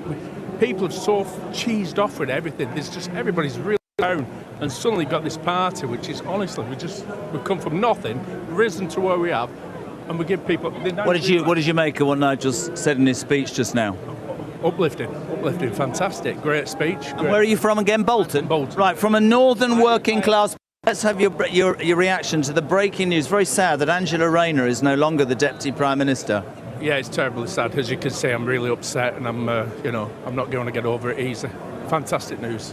Do you think, somebody just told me to tell this joke, do you think that as she left Downing Street having resigned, she took a taxi to Hove or Manchester? Well, could have gone Manchester, but it's more likely she's going to cleaning that graffiti off. I guess the old adage sticks, doesn't it? You live by the sword, you die by the sword. So can I have a ride on your bus anytime I want? Anytime you want. Good man, that's the bus. Come and sit here. I'm knackered. I haven't had any breakfast. Come and sit down. It's very well organised. What's your name? Abby. Hello, Abby. Where are you from? Why am I doing an accent? I'm from Blackpool. Blackpool. Yes. Now, on a serious note, let's talk about Blackpool, because in all the years that I broadcast, right, places like that, Blackpool, would be categorically working class northern towns, and predominantly working class party. The working class party was Labour. Yes. They came to power and they talked about growth and they talked about the working people. What's the feeling in Blackpool? Is it still favouring that, or is Reform making advances? So I think there's a massive silent vote coming out now. People aren't shy about being a Reform voter. I mean, we got involved when it was before the general election, when we had a by-election, and we was knocking doors and people didn't even know who Reform was. Now it's just unbelievable. The vote is turning massively. Why do you think that is? Because they're just letting everybody down. There's areas in Blackpool that have had no input. They keep promising things, nothing gets delivered. Concentrate on the town centre, neglect other areas. We've got the Pleasure Beach that's struggling, which is our mainest tourist attraction. And the big one. The big one. And they're just letting everybody down left, right and centre, and they're making out there's all these visitors and they're just day trippers not spending. So everybody's feeling it, everyone's struggling. If the country is in such a dire state, though, how can any party turn it round, though? Well, I think, to be honest, I think if we start concentrating on the visitors in a different light than what they are doing, instead of putting big commercial hotels in the town centre, going against all the local hotels and B&Bs for a start off, that'd make a massive difference. Off the trade, and all local councils all about is themselves. And just to finish, because I am running, look at the team, we're having such fun, aren't we? They're all having lunch and I'm doing this. There's a woman who I know to the side of me who's going, wrap it up. I'm not wrapping it up at all. I've got to fill for 25 minutes, woman. What are you talking about? Did you see Nigel's speech? Well, I did, yes. What'd you make of it? Fantastic. What is about him as a man, do you think, that's almost galvanised the British public and they follow him, if you believe the polls? I personally think it's because Nigel comes across so true and honest, and he just says it how it is, and that's, for me, is what brought me into liking Reform. I think he comes across as a normal person, forget all the parts about money and everything else and having good businesses. I'd somebody who can run a good business running our country, to be quite honest. Somebody just said to me that the problem with politicians now is that they come to office pretending or attempting to make you believe that they're all squeaky clean, and then they end up being found out. Today is probably an example. But isn't the truth that all that we want is politicians that are effective? They might have messed up a few times in their life, but is that relevant? Does it matter? No. And I think what we need now is politicians that are going to be for the people. And I think that's what we've got with Nigel. Well, brilliant. And you're a councillor in Blackpool. No, I'm a part of a branch in Blackpool. Abbey Butcher, ladies and gentlemen. Nice to meet you. And is the man in that? Is that your husband? That's my husband. Look at that suit. Come here a sec. Is that a reform suit? Indeed. Colour. Videoing the wife very, very proudly. Isn't that lovely? How long have you been married? 21 years. I'm slightly worried. I'm sat on a step talking about somebody's love life. I better stand up. I might mess. 21 years yesterday. Yeah. Get less than that if you murder someone and behave well. I'm on at 29 years. Have a lovely time. See you later. Right, we're running. Good afternoon, madam. All right.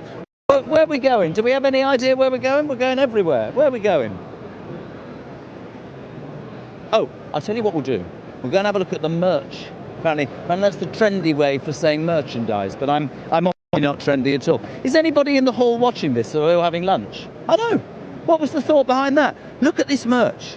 This merch is just being completely and utterly gobbled up. Just come and have a look. Come and look at this. Oh, there's a man with a camera. It's not looking great. We have. Look at this. See, somebody said to me earlier, right? Has it got number 10? Is it because he's a striker? And I went, no, because that's where they hope he ends up. Number 10. That's the idea behind that. Scarves, lovely. Very nice for winter. Not the thickest. We're going this way. You all right? Everything okay? Lovely cameraman. Oh, good afternoon, sir. How are you? Oh my God! Look at this. Look at this. Let's speak to the merch man. Hello, merch man. How are you? Are you all right? Yeah. Harry. Yeah. How's it going? How are the sales going? It's going really well. Like everyone's wanting a T-shirt. Everyone's wanting other sorts of merchandise. Are you on commission, Harry? No, unfortunately not. So you don't actually care how many you sell? If I was. Right. Now, oh, so it's going that well. Yeah. Now, Harry, somebody asked me to ask you this. He's the salesman. We're going to try this. Why has it got number 10 on the back? Is it because Nigel Farage will be a striker? Yes, he definitely will be. Right. Very good. It's lovely to see you. I might get a freebie later. Thank you. That was Harry. Thank you, Harry. I don't think Harry understood that. We're going this way. I love the fact that I'm being surrounded by people pointing, but I don't care.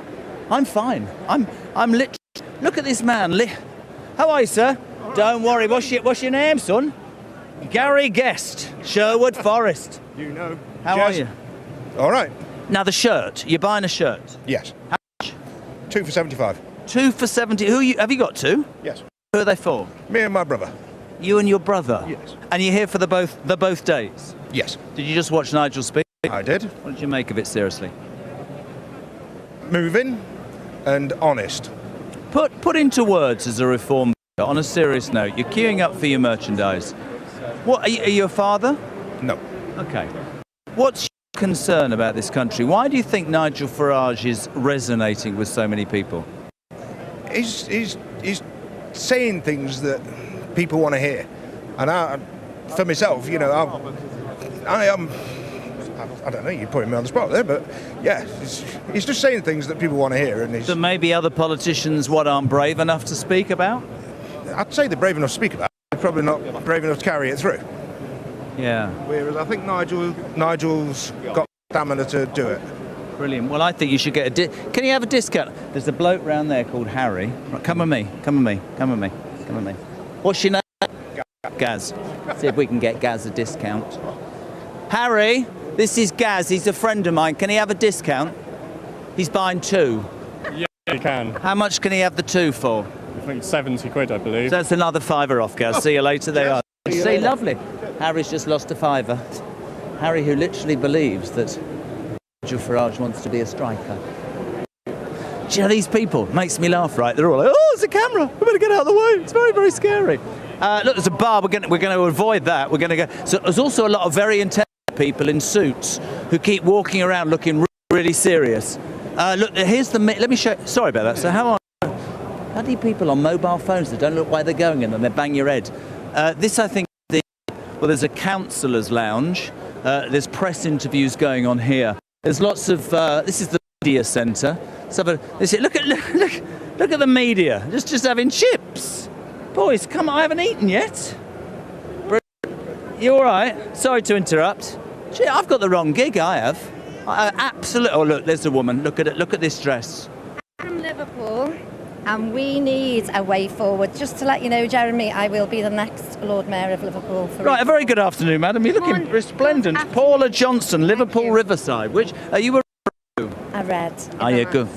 And you're looking very white. Talk. I've got a boutique in South Liverpool. See, cheap plugs. Here we go. Go on.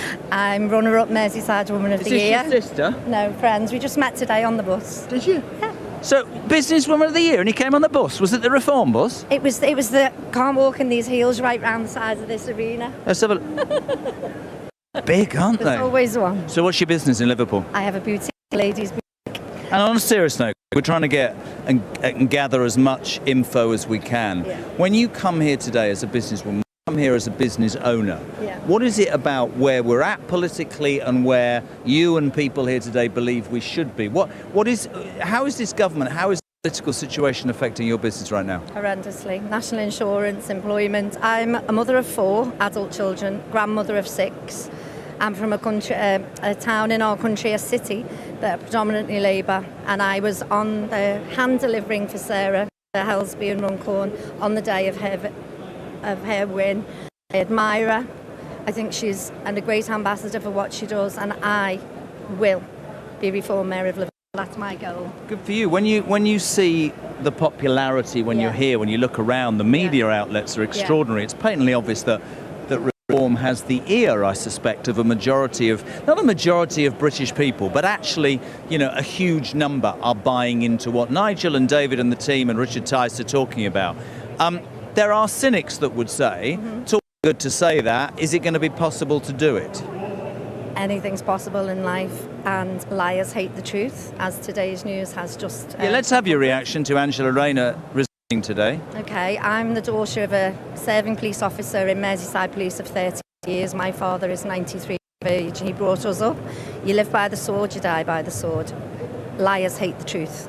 It's a really interesting time, and I read an article at the weekend where somebody said to Nigel, the thing is, you're flawed. And he went, they'll have a go at me for smoking and drinking and gambling, and I've had a girlfriend. But that's what I personally think, that's what the British people want. They're sick and tired of people pretending to be something they're not and missing out, right? With all due respect, where you are today may not have worked that way. It was a path meant for you. Yeah. We all have flaws, we're all human. So every human on the planet has a white skeleton and red blood. Why do we see anyone as any different? Why are we so quick to judge? This is not about the past. This Reform UK is the way forward. It's great to meet you. The next Mayor of Liverpool, if she's away, she is called, Paula Johnson. Remember the name and the dress and the boutique. Can I get any free, and the mindset, can I get any free clothes for the wife? Absolutely. Nice to meet you. Nice to meet you. I was going to say give her a round of applause. There's no audience. And you, my darling. See you later. Right, so we're keeping... So, I do apologise. So we're going to go very soon, just so you're aware. Will come back on stage in the Med Hall, and of course the speeches this afternoon will continue. There's a surprise guest as well. Just have a look at, honestly, these people. Honestly, we have been working our bits off for 40 minutes and these people are just drinking. Look at them, and this is the bit I love. Oh, I can't say anything. Let's go and see if we can find some more unsuspecting people. Oh, I love watching the security guards. They just keep watching. It's a microphone. We can't talk to him. Not at all. We can't. Let's just see. Oh God. Oh God! Oh God! Kyle. Oh, Herbie from Harrow. Herbie from Harrow. You still got a job, Sir Herbie? You can't have. Hello, Jeremy. Oh, that's brilliant. Those are some ears, aren't they? Oh yeah. Can you do it? I'm all ears. Can you do a Keir Starmer impression? No. I'm sorry. 5, I'm sorry, 4. Jeremy. I'm not that good. No? I'm afraid I'm not that good. Seriously, where from? Harrow. Herbie from Harrow. Harrow. Yeah, I'll speak to you. Do you? How? Just very quickly, because I know we're heading back, but how important is today, and what's your response been to Nigel's speech? Jeremy, people are united. With this joke I'm having here, people are talking to me, we're having fun, and people are understanding. This is what we want to do, talk to the people, get them together, get them to come and talk to us, let them understand this is our only chance of changing the history of politics forever. Do you get the feeling in this room, I mean, obviously these people are Reform fans, but do you feel that the message, do you feel that Nigel's speech and all of those things are reaching out to further than just here? Yes, no, I really do think that now, because to people, it's a great feeling, and they're enthusiastic to get things done. Can I just make some suggestions? Are you single? Yes. Yeah. Could you get your ears waxed? It's actually quite a one thing. Herbie from Harrow, what a lovely... And you, sir, what's your name? Nick Ford. What do you do, Nick? Well, I'm retired. Yeah. I'm afraid, but Had to come today, right? Oh, I had to. Yeah, I came last year. Yeah. And this What about the difference? I can't take that seriously. No, you can't really. Honestly, I can't. 5, 4, 3, 2. We've gone. Oh, this is the lovely thing, right? From 2 minutes to 10 minutes. I don't care. I'm open-minded. I'm here till Christmas. What's your name again? It's Nick Ford. I'm from Cumbria. Cumbria. Yeah. And that's quite an interesting statistic today, actually, is that people have come from everywhere. Oh yeah, somebody I was talking to come up from Dorset. I mean, they come from Where you come from in Cumbria, what's the feeling in terms of political feelings across where you live in the area? Are people fed up, believing? What's the situation? They're basically, as you would know, Cumbria's a red area, that's red wall if you call it, Yeah. Labour. But I have noticed, we were doing some campaigning for a town councillor, and we found that whereas before you'd put out the lights and they'd probably poo-poo you or make nasty noises, this time they were saying, great, thanks very much, I'm going to vote reform. And nearly every single person said that, and in fact, won. So in that kind of area, for that kind of switch, I think it shows how disillusioned people are with the Labour Party, because that place used to be a Labour stronghold for 70 years.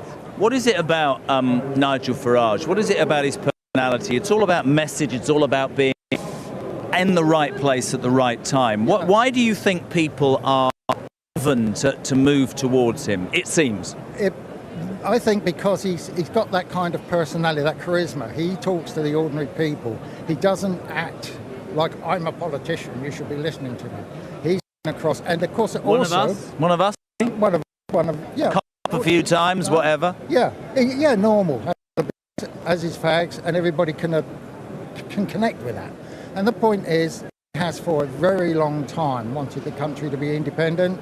He's for a very long time made the noises that people want to hear. That's what we want. We need somebody who's willing to say these things, but do them, not just sit there and noise like some of the politicians, and then, oh dear, we didn't have time to do it.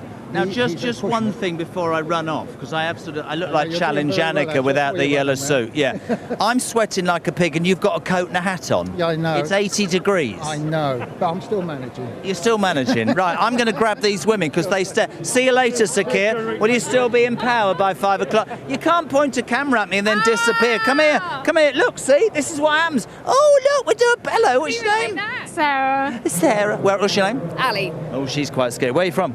I'm from Swindon, Wiltshire. Swindon. 2 people from Swindon. Very popular in Swindon. Are you from Swindon? No, I live in Wales. Oh dear. Well, it was before the Labour Party ran it for 25 years. Absolutely. So you know each other, or? Yeah, we used to work together. Oh, just an overview, really. We're just trying to understand as people come from the main order for lunch. What did you make of Nigel's speech brought forward today at conference because of the tragic news of Angela? Devastated. Maybe we should do some montages. Let's do it right now. Tell me, Alison, what did you feel when you heard that Angela Rayner had to resign? Oh, I was absolutely devastated, really. It's going to drive me to drink tonight, let me tell you that. That might have been my problem last night, which is why I'm feeling so crap. Do you see a way back for Angela Rayner? I hope there's not one back for Angela Rayner. I don't think that Angela Rayner deserves a way back. Do you feel any sympathy for this woman? I mean, we heard all about, a mistake and the child and all that, but somebody said to me over there, you live by the sword, you die by the sword, right? Absolutely. No sympathy whatsoever.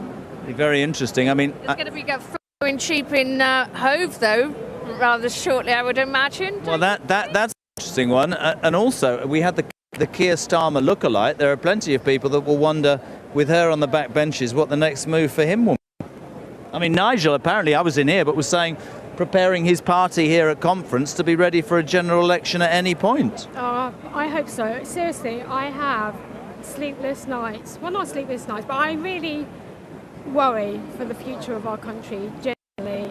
It scares me. Do you think they've woken up to the fear, their parents or their grandparents, and some people are going, actually, I'm concerned going forward? Do you think that's changed? Yeah, I do a lot of work doorsteps in and that's definitely the case. And I the other day I was out leafleting in Newport, where I live, and it was always very, very, very strong Labour hold there, and we've got the steelworks there, we have the mining works, so it's really working class.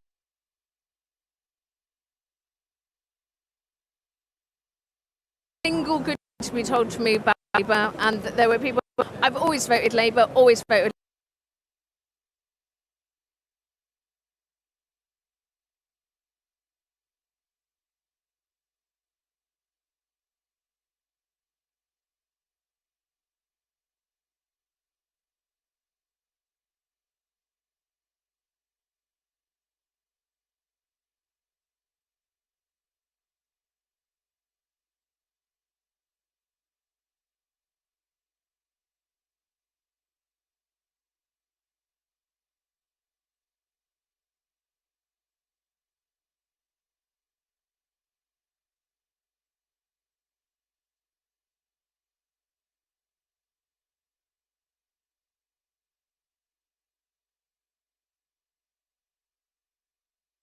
Me. What are you doing, sir? Look at him. Domino's, nice pizza. Is that what you meant? Thank you very much indeed. That's breaking news as we head around the conference. What's your name? Steve Mills. King, Swinford and South Staffordshire. That's React to that news. Angela Rayner's gone. The Leader of the Commons, Lucy Cowell's gone now. It's just a house of cards, isn't it? Yeah. Feels like that anyway. You've been here today on a serious note. You've seen your leader, Nigel Farage. What did you make of the speech? Did it inspire? Very inspiring. I was going to use that word before you did, yeah. Absolutely. It had a feel of a rally, which we've seen in previous times gone by, of rallies that you wouldn't probably associate with, but every word out of his mouth was something that you could relate to. And he holds that as strongly as you do, or that was my opinion anyway, that it's coming from his heart. And do you get the feeling that across the country, you can stand here if you can speak to all these people, but do you get the feeling across the country that people who perhaps would never have admitted to having an interest or a belief in reform are suddenly going, well, we're at a point where I personally, they will say, believe that we're in trouble? Do you think that's happening more? Have you seen that at conference? I don't think I even need to answer that question. When did he come out of retirement? Was it last June? Yeah, June. Look at the movement. Look at the momentum that's gained since June. It speaks for itself. It's really good to meet you, though. Slightly dodgy jacket. Excuse me. Look at me, what is this? Too conservative, that is. Are you sure? I don't know what that is. Just don't lie down in the middle of the road, because it'll be like a zebra. Can I have a picture? Can you hold on a minute? Yeah, well, we are broadcasting live, but we'll have a picture. Doesn't that? No, we can't do it. He's the cameraman. Honest to God. Oh, it's fine. Thank you. Honestly, having a picture whilst working, still haven't had lunch. Lovely, nice to see you. I'm going to get him because I heard him say he's a West Ham fan. I certainly am. Up the There's only three of us, mate. Yeah, I mean, England are playing tomorrow. Get out. You've had your chance. How are you, my friend? So Peter Harris. Yes, a councillor in Clacton.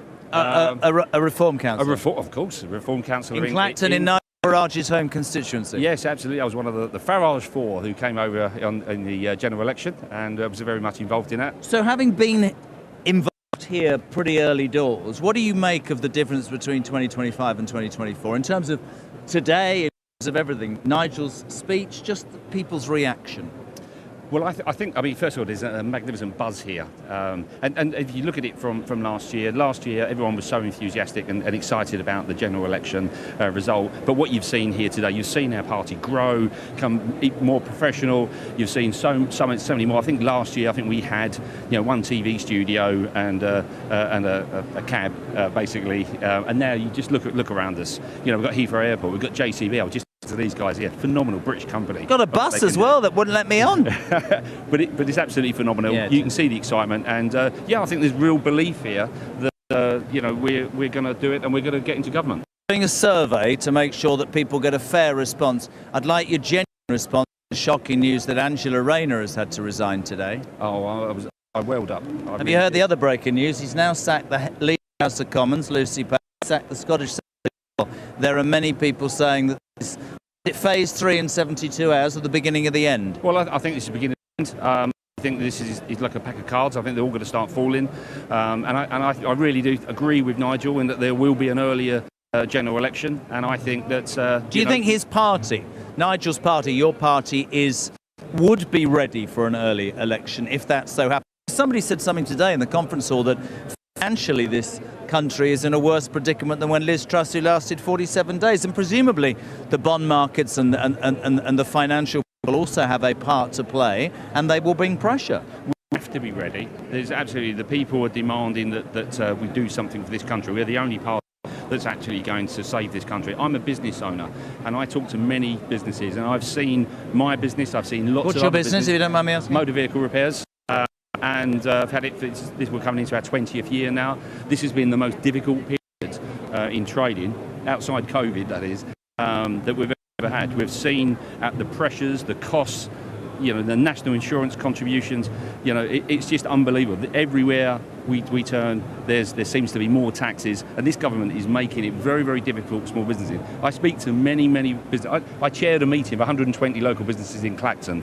80% of those businesses put their hands up and said that they were thinking of reducing staff numbers there purely because of government policy. It's an absolute outrage. It really is bad. Listen, it's really nice to meet you. We're loving the tie. Peter Harris, a Clacton councillor for Reform. I've got to now show my abilities to speak for about 45 seconds because, let me tell you, we've been running around. I don't know what they call this area. I mean, just throw the cape. It's extraordinary, this whole thing, right? We've been taking you around the merch and the food and absolutely everything. But the main hall, the main business is going to be back in literally seconds. David Bull back on stage. Your speakers this afternoon will take you through the afternoon. Nigel did do earlier, so that's true. But there is a key. Now, see what happens to me on live vision? Keep going. Suddenly we're going from 45 seconds to keep going. Are you all right, sir? What's that? Anthony, you're all right? See, they stand and stare at me, and when you go and talk to them, they run away. You all right? I was just listening in on what you were saying. Are you well? I'm well. I'm trying out what the programme is today. This is live across the whole area. This is Nigel. This is streaming. Have you seen Nigel Farage's speech today? No, I only just got here. You've only just got here. Yeah. So he brought his speech forward. Did you know that? I didn't know that. You won't be able to see his speech this afternoon. On the basis of Angela Rayner's resignation, Nigel came out and spoke about 45 minutes ago to inform people that she was no longer. But I don't know. You're obviously a highly political person. In the last half an hour, we've heard that Starmer has sacked the head of the Commons, Lucy Powell, and also his Scottish secretary. Your response to that? I don't know that much about the politics. I mean, I think it's good news. It's good news that they're sacking each other. Yeah. They certainly seem to be. Thank you very much. He's had a lovely afternoon. You're standing there looking hopeful. What's your name, sir? He's a councillor. Cole Caesar, a man whose surname salad. How are you? I'm good myself. That was crap, wasn't it? Oh, it's an honour to be with you. On a serious note, have you disappeared? How long have I got now? You're just standing there. Keep going, Jen. 5 seconds, it's gone now. Honestly, I'm like a Duracell bunny. How's it going? Good. I think it's been a good atmosphere around here. Obviously, Nigel Farage speaking slightly earlier, obviously with Angela. He was devastated, that bloke from he's come on 3 buses and a train, and Nigel Farage has gone home. He's already spoken. I have to say, I think I'll be devastated as well if I missed Nigel. What did you make? What did you make of the speech? I think it was fantastic, and I think it proves that he will be the next Prime Minister of this country. And I was just to everybody in the last 20 minutes, Keir Starmer has sacked Lucy Powell, the Leader of the House of Commons. He sacked the Scottish Secretary. Many people in this auditorium are saying it's like a house of cards. What's your reaction to poor old... Very sad about Angela Rayner today, wasn't it?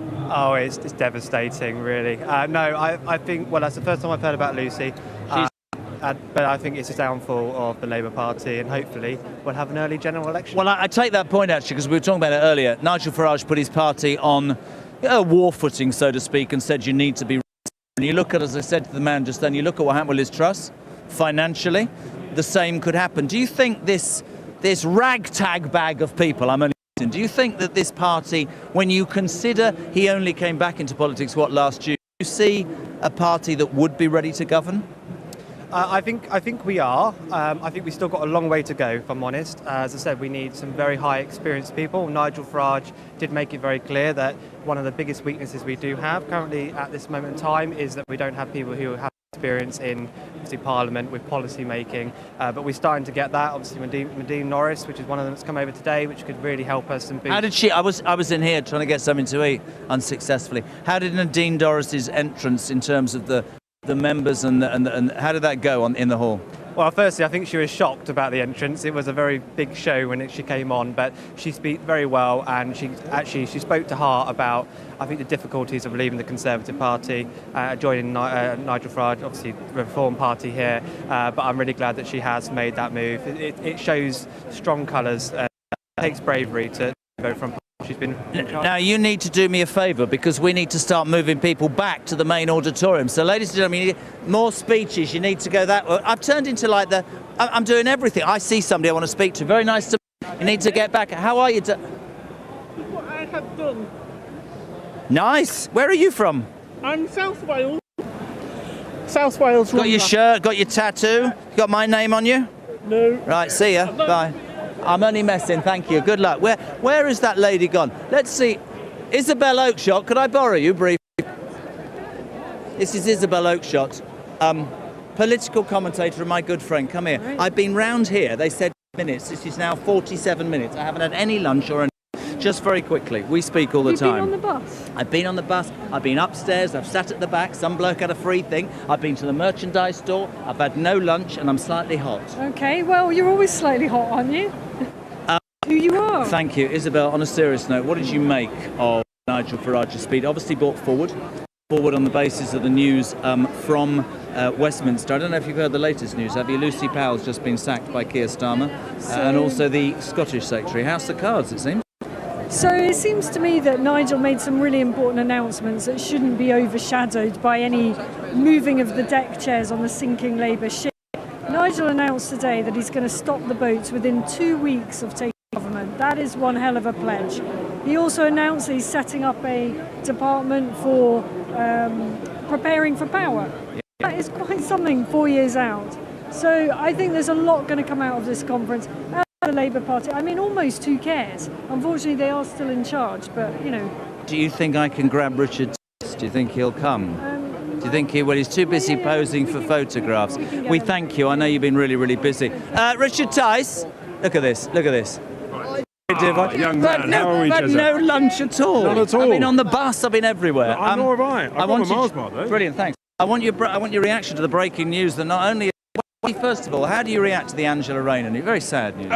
Well, frankly, she's finally done the right thing. I mean, it was inevitable, morally indefensible, and the Telegraph did a brilliant job in exposing scandal at the heart of this government, in complete hypocritical contrast to what they promised. And also in the last 20 minutes, Keir Starmer sacked Lucy Powell, the dog whistle woman, the leader of the House of Commons. He's also sacked the Scottish Secretary. Crikey. Wow. So House of Cards, potentially. It's extraordinary. I thought Lucy Powell was one of his allies. I'm surprised by that. Let's put it like that. Breaking news, and all I've got is a cameraman, some bloke who's never worked in television, and a woman who keeps going 45 seconds. Katie's doing fantastic. She is, but she keeps going 45 seconds. Just going to leave me without any food. Oh, we're walking and talk with Richard Tice. But you make me... How long are we doing now? We're just keeping... We've got to go. Got to go. We've got to finish. Richard Tice, back to the main arena with David Bull. More later, you lucky people. Ta-ra. Away from you, Jezza.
Ladies and gentlemen, please welcome to the stage the Chairman of Reform UK, Dr. David Bull.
Well, here they are. Of course, I'm delighted now to introduce a mate of mine. He is a GB News presenter for the Saturday 5, and of course, he is the host of the Alex Armstrong Tonight Show. Ladies and gentlemen, please welcome Alex Armstrong.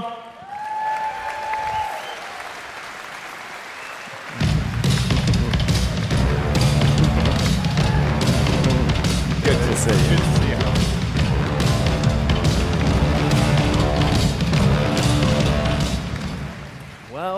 Well. Who would have thought you'd see me and Darren on a panel again, eh? Isn't that fun? It's the Saturday 4, the Friday 4. That's got a better ring to it, hasn't it? Well, it's such a pleasure to be with young councillors today, because you are the future of politics in this country. And I think I've got to start by asking, have all of you watched Adolescence? Oh. Yes. Good, now let's get some serious. All young councillors here except Darren Grimes. I don't know how you're passing on this one, but there we go. Right, I'll start with... How rude. How rude. I'll start with... Darren, I'll start with you. You've, of course, been in the spotlight for a very, very long time. How do you deal with the pressure of that, particularly as a young person, or at least that's what we're calling you? Do you know, a geriatric young person. But I would say that actually what motivates me is that you speak to so many young people in parts of the world, like County Durham, but also in Derbyshire and elsewhere, where their future prospects, there used to be a consensus that you'd be better off than the previous generation. Well, we've totally broken that cycle now. You are finding yourself unable to get on the housing ladder, unable to actually save up money to be able to get a deposit and all these other things, to pay your bills. Your future prospects have been decimated by the Boris betrayal. I'm afraid to say, 1 million people come in here every single year. Your kids don't have any life chances, and it's down to the uni party, which is why we need to give them a bloody good kick up the behind. Yeah.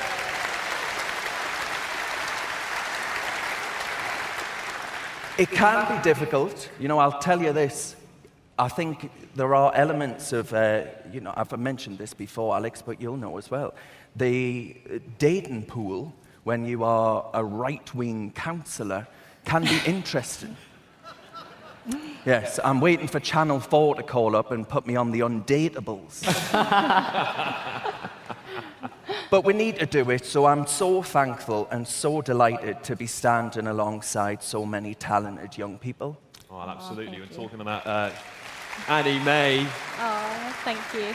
Of course, from the Essex area, the whole country's been talking about Essex right now. And of course, Yes. you've been speaking a lot about women's safety and young women's safety. Yeah. And of course, you're having a bit of a media spotlight as a result of that too. How are you handling all of that? And she's a Reform FC model, don't forget. That's a good point, yeah. Reform FC model on the stage. Well, you might have seen my face across with the FC football shirts, and that is all Nigel and the team.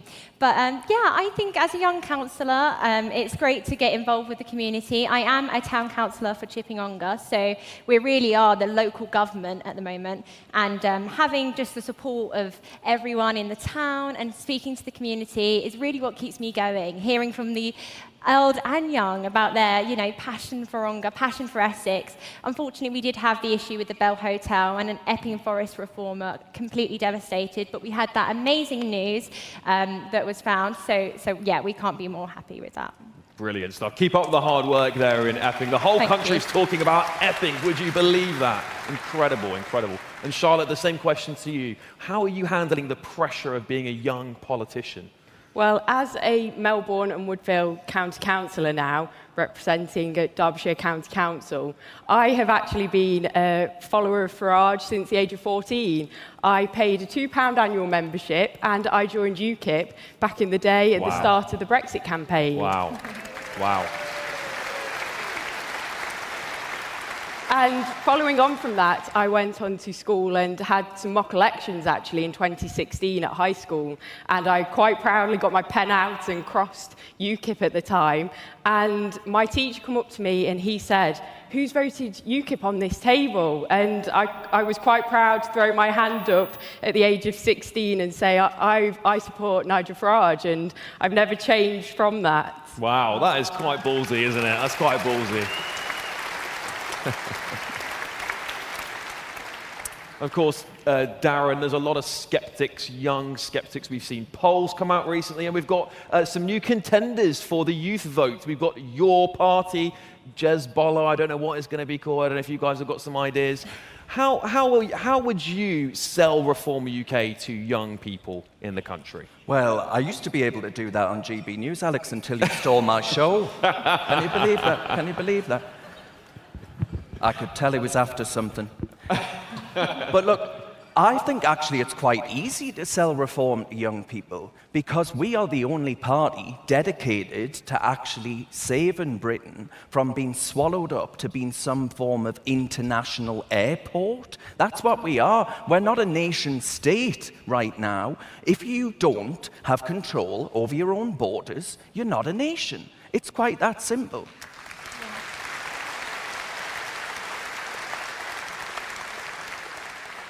It's young people that are hate by the grooming gangs. It's young people that are hate by being unable to access job opportunities. And it's young people that cannot get on the housing ladder, get a GP, dentist appointment, all these other things. And I tell you what, they're going to have to just throw me into a ditch because I don't think anyone in our generation will be getting pensions, put it that way. Yeah. So there's a ticking time bomb in this country.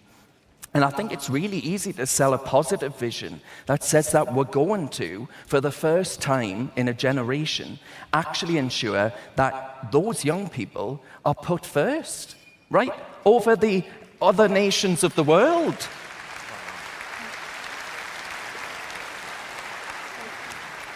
Same for you, Annie.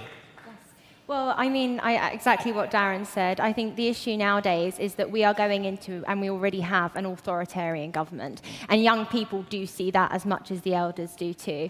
Myself, I am a law student. I'm training to become a barrister. And at the moment, I'm currently studying human rights. So on that topic, I think it's really important to remember that we can't exclude the fact that young people aren't acknowledging the issues of today's society. I say this a lot with women's safety, is like myself and my friends, we are scared to go up to London because we are scared what could happen to us.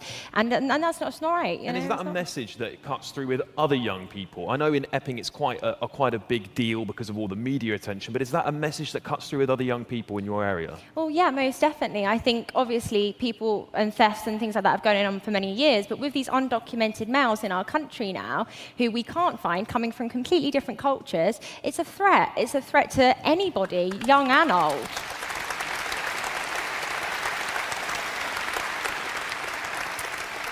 And Charlotte, the same question for you. What is it about Reform UK that should attract young people?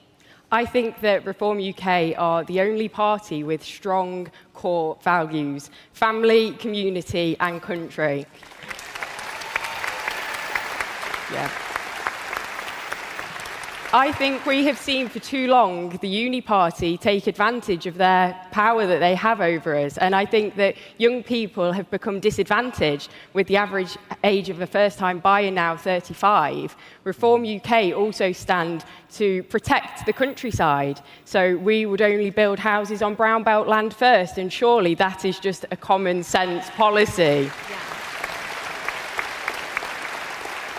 And within South Derbyshire, where I represent Melbourne and Woodville, we have just seen the Labour-run District Council that proudly represent net zero agree to remove 4,500 trees from the National Forest in order to install a battery storage farm. It is madness. So I think Reform UK, not only will we scrap net zero, it will protect the countryside for the next generation, and we will enable more people to be more successful. There we go. Yeah, most definitely. Well, Darren, there's a feeling amongst many people in the country that young people are becoming a bit lawless. They're sort of running wild in our streets and they haven't got any purpose. What is it we should be doing to help young people find that purpose again? Well, we do need to actually instill a bit of discipline in the country again. I think actually all of this talk lately about banning smacking, right? As if you, as a parent, can't make a distinction between beating 7 bells out of your child and being able to discipline them in a responsible way.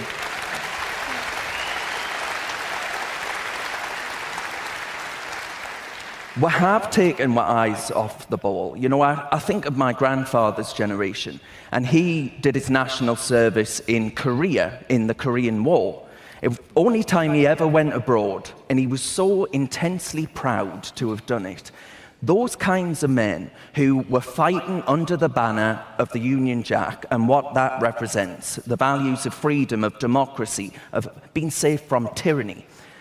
And now we've totally lost that. People don't want to fight for this country. I think if we had a war tomorrow, no one would. And we need to change that, right? Because we have felt that distinct feeling of betrayal. We vote time and again. Throughout my entire life, we have voted for border controls, for lower migration. Every single politician has turned around and stuck 2 fingers up at her and done the opposite.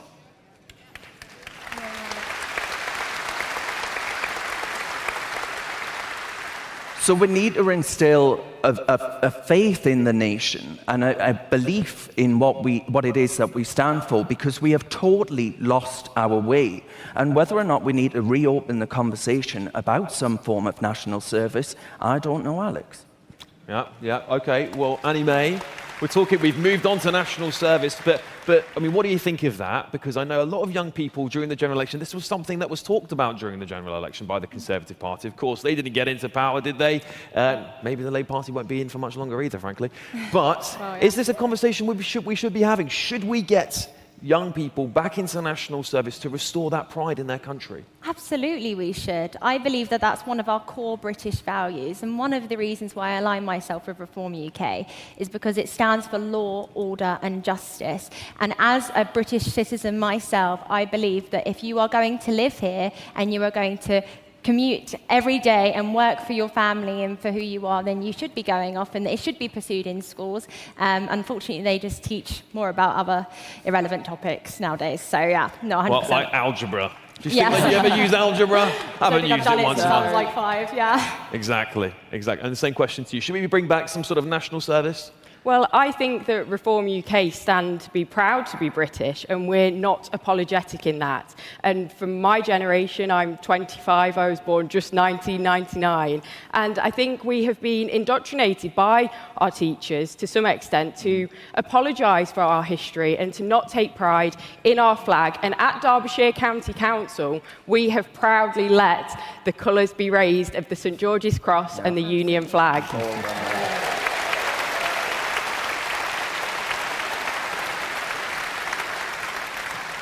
Now, a question a lot of you who might be here today will send in to me at GB News is what is going on with this young, woke generation who are taking off huge amounts of time from work for silly things like anxiety. Well, that is one of the #1 things we constantly hear. We see survey after survey. In fact, there was one just about a week ago that said 67% of young girls are taking days off school because of anxiety. So I'm going to start backwards this way and start with you, Charlotte. What is it that's happening in to young people in this country where they're getting this sense of anxiety all the time? Is it the woke teachers? Is it social media? And how do we tackle it?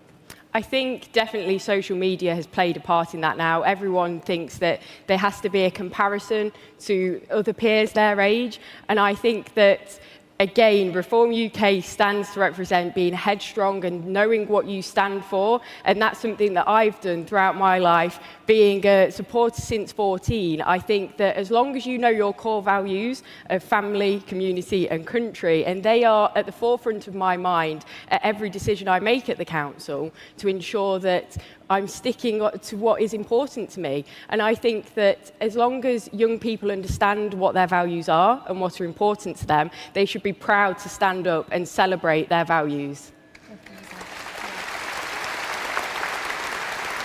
Well, yeah, I mean, obviously Charlotte's just explained that. I believe that, you know, in schools nowadays, it is completely left-wing policies. We've got students who don't even know anything about World War II, but know more about the concept of cryptocurrency, which is both important, don't get me wrong, but I do believe that British values need to be restored in schools. And until Reform UK gets in, I highly doubt that will happen, unfortunately. Okay, Darren.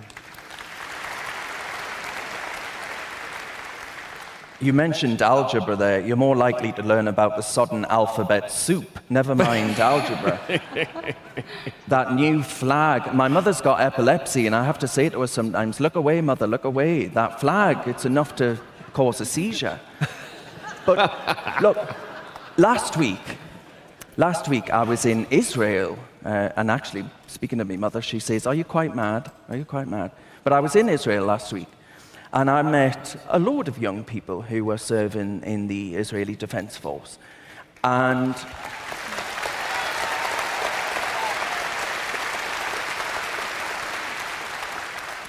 these young people, there was one story about a young fella from France who went out to do his national service in Israel.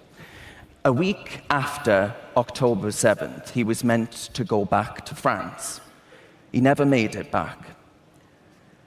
Those boys spoke to me about the love of their nation, the love of their values, the values that Judaism and the values of the Israeli nation actually mean to them. And they're willing to actually put their lives on the line for it. And it was such a beautiful and encouraging sight to see. And my heart breaks for so many of them. But we in this country, instead, tell our kids not that they ought to be proud of their nation, that this nation gave the world democracy, prosperity, security. No. We hear instead that this nation was a unique evil to the world. We hear that this nation ought to be focusing on pronouns instead of a panoply of important modules within the curriculum.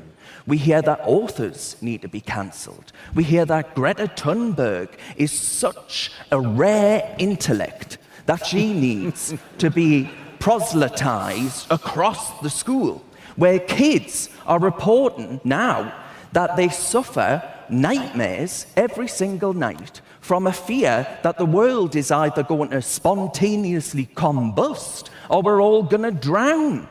Well, the only thing we're drowning in is Labour's taxes.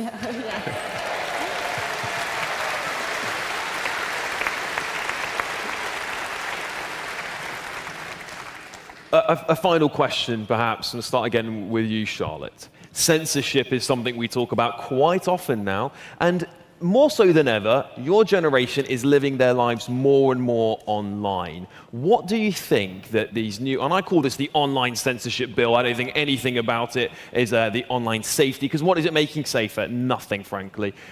Do you think that the online censorship bill is going to have a profound impact on the way that young people can access information? Definitely. I don't think that any information on the internet should be censored. I think we should be able to look at Truth Social and websites like that all that we want and find out those facts and information for ourselves. But I think young people need to sometimes take a step back from social media and go back to some of our grandma hobbies of learning how to grow your own food and make your own preservatives. Wouldn't that be something? Wouldn't that be something, eh? Yeah. Wouldn't that be something? Yeah, I mean, obviously, we have an Article 10 freedom of expression right in the United Kingdom. I believe that our great-grandfathers who fought in World War I and II fought for the freedom of this country, and the fact that we can't even say what's a woman in the House of Parliament is absolutely barbaric. Bonkers. I mean, our Prime Minister. Totally balmy. But no, I believe that censorship is harming our young people from actually speaking out of what they believe in. And that's why, like I said, I am a young person. I'm standing for Reform UK. I stand for women's rights as well. And I believe that we need more people to actually show up. I mean, my colleague, Councillor Jamie McIver, he knocked on my door one day. He said, you know, would you like to join Reform, saying about an election? They took me seriously. They showed me that they incore British values, and that is something that made me and my whole family really relative too. So. And we've seen so much snobbery aimed at the young people elected in this party. I think I've seen that from the media more so than any other party. But yes. Same question to you, Dan. Oh yeah, we're thick and uneducated. Well, I don't need a degree in gender studies, do I, to be an intellect.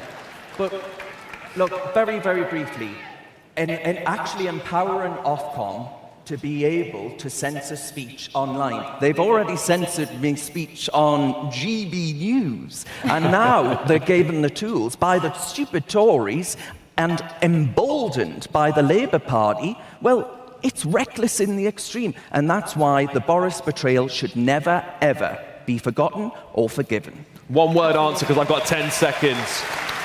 Given the news about a senior cabinet member today, should we teach young people more about their taxes? Yes or no, Charlotte?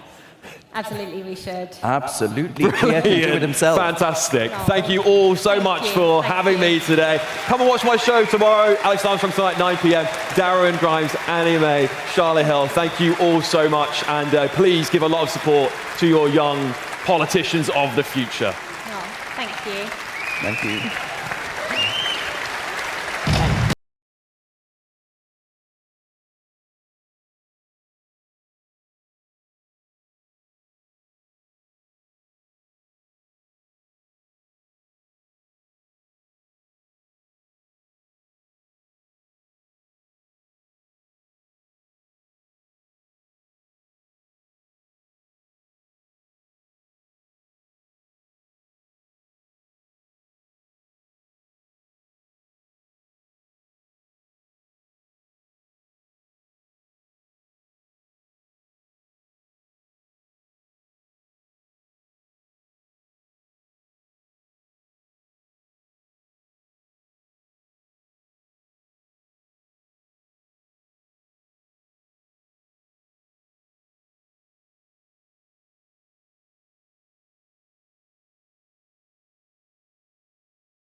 Prynhawn da, good afternoon, conference.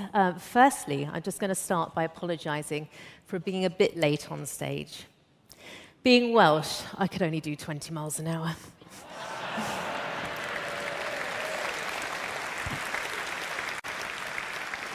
But wow, I mean, it's fantastic to see so many people here. I mean, wow, this is incredible. And to see so many people from Wales whose faces I recognise, really, really good. But it's also a real honour to be standing here as your first Reform Welsh member of the Senedd.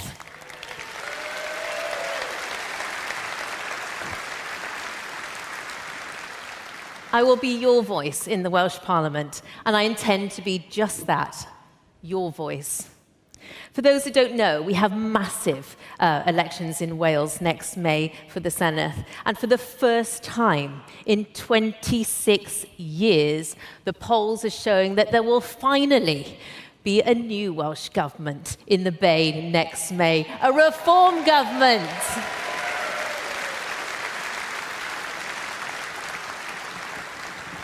Next year, in 2026, the silent majority will rise, and we will take our country back.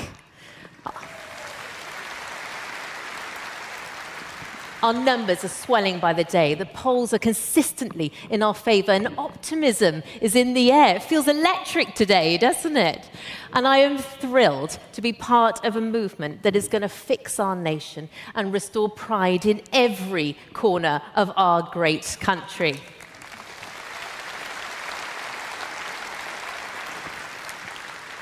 In 2023, Keir Starmer famously spoke of Wales as being his blueprint for what Labour could do in the United Kingdom. My goodness, well, look what it's delivered. We have, after just 1 year of his train wreck of a government, we are seeing swathes of unvetted men entering our country and being rewarded for it. We're seeing vulnerable pensioners forced to freeze last year, farming families at risk of losing the land their families have worked for generations, and small businesses closing left, right, and centre, strangled by tax rises and national insurance rises. And now freedom of speech is under attack. Britain feels more like a police state every single day, and we've had enough. The people of Wales and Britain have had enough. Conference, for those of you outside of Wales, you've now had a taste of what we have had to endure for 26 long years. 26 years of failure, 26 of Labour not delivering, and 26 years of languishing on the bottom of every league table in health, in education, in poverty. And as a Welsh person, I can tell you that is heartbreaking. For too long, Labour have taken your votes for granted. They have sat back and let Wales become the poor man of Britain.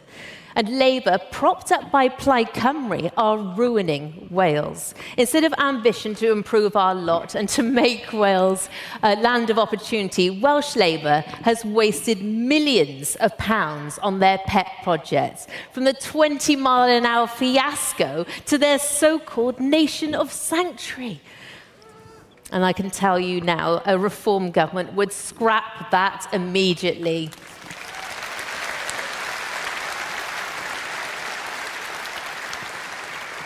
Every time that Labour want to squander your money, Plaid Cymru stand by their side and cheer them on. Both have failed Wales. But conference, friends, the tide is turning. Wales has had enough. To the BBC, media, and Luned and her ilk, today we're sending a strong message. Reform is here to stay. We are ready to take the reins, and your time is up.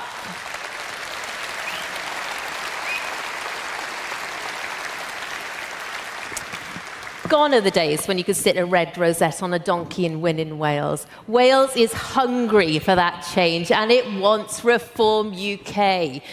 8 months from now, we will deliver that change and start delivering the reform that people of Wales so desperately want and need. Reform's priorities are the people's priorities. But we will need all feet on the ground to campaign hard to show that we are serious and that we are ready for government. We will have policies made in Wales for Wales, and I'm excited to show some of them with you soon. Reform will put Welsh families and veterans first in the queue for housing, first in the queue for support, not illegal immigrants.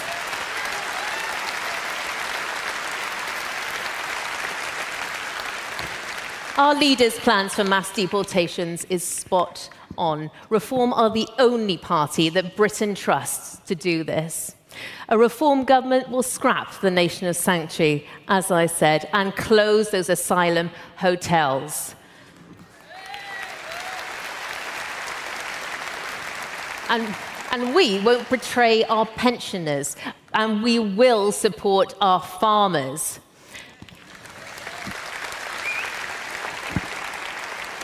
Now, let me speak from the heart. I'm a farmer's daughter. I grew up knowing the value of hard work, of caring for land, for animals, and I know the hard work it takes to put food on the table.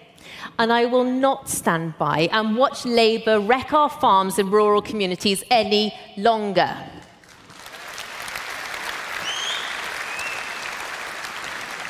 It's no wonder so many farmers are now coming to Reform. There's a distinct lack of understanding of our countryside by Labour, and in fact, they showed disdain for it, punishing them at every turn, unable to understand that if there are no farmers, there are no food. Farmers are the backbone of Wales. We recognise this as a party, and a Reform government will support you to do what you do best, farmers: produce food. We will scrap the family farm tax. We will tackle TB with the urgency and tough decisions it requires. And we will deliver a farming scheme that centres around food production, not tree planting quotas. And we will tackle rural crime in all of Wales, which is becoming more commonplace and more organised. As for our economy, for too long now, we have been slowed down by excessive taxes, by a government that hates motorists, costing our economy millions. Conference, let's reverse that 20-mile-an-hour limit and get Wales moving again.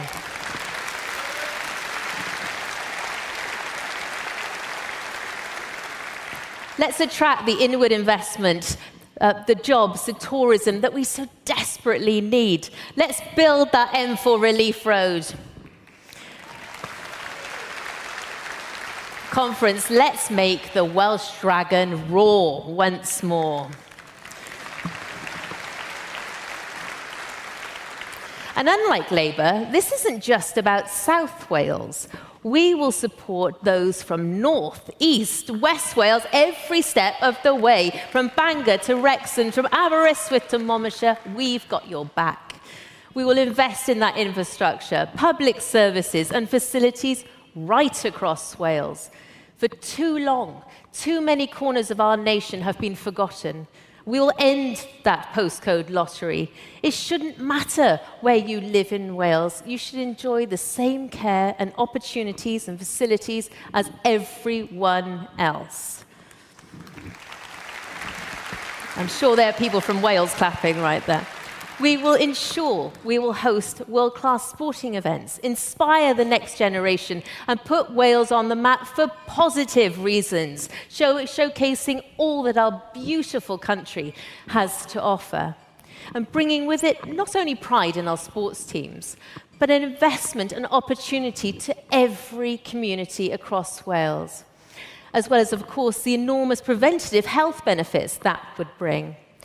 And let me be clear, a Reform government in Wales will cut waste to enable us to do this, and what a lot of waste there is. We will certainly not be spending £5 million planting trees in Uganda, whilst homelessness is at a record high on our Welsh streets. We will not be spending £10 million on foreign offices, whilst children with disabilities and additional learning needs are not getting the support in our classrooms that they need. Education is the key that will unlock a better life for all our young people, and we should be actively preparing our workforces of the future for the future. Let's learn the lessons from English success in the classroom rather than splash millions of pounds trying to do things differently just for the sake of it because of some backward separatist attitude.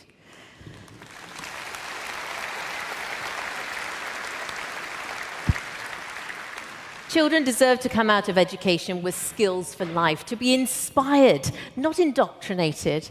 In Wales, Labour, propped up by Plaid, have been far too focused on their ideological crusade to indoctrinate our children, to focus on what really matters.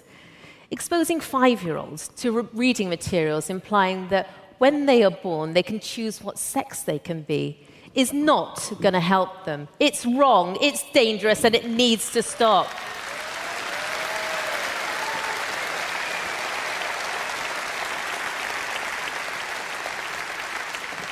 Let our children be children, and we will protect women and girls' rights, protect women's spaces, protect women's sport. End of story.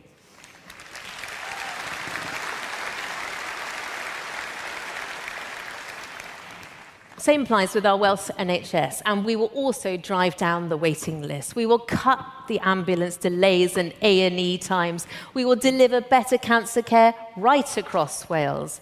And as Richard Tice said last week, we need more doctors and nurses, fewer managers, and better leadership.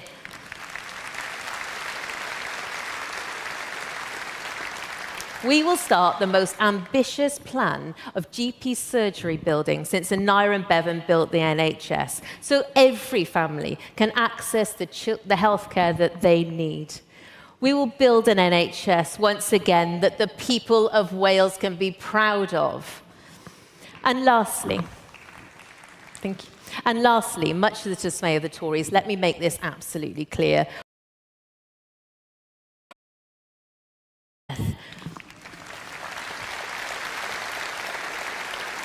It's all about priorities, and Labour and Plaid are all wrong. We need to try and make the Senedd work for the people of Wales. But if it doesn't, we need to question whether the Senedd is really adding value to Wales.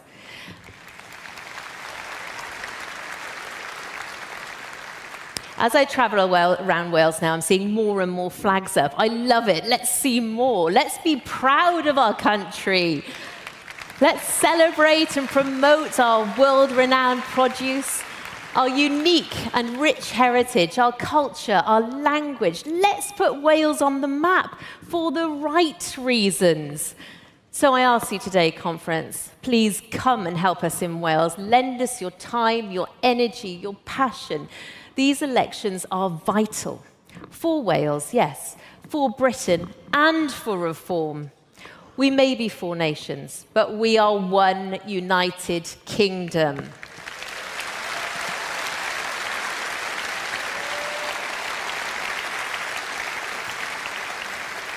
Britain is crying out for Nigel Farage as First Minister, and Wales too needs and deserves a reform government next May. And together, we can deliver that. Diolch.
Well, good afternoon.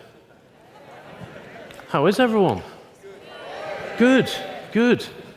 And I'm feeling good as well, because if this was a Conservative Party conference, I'm telling you, the Welsh and Scottish slots, this hall would be half empty, perhaps not even that.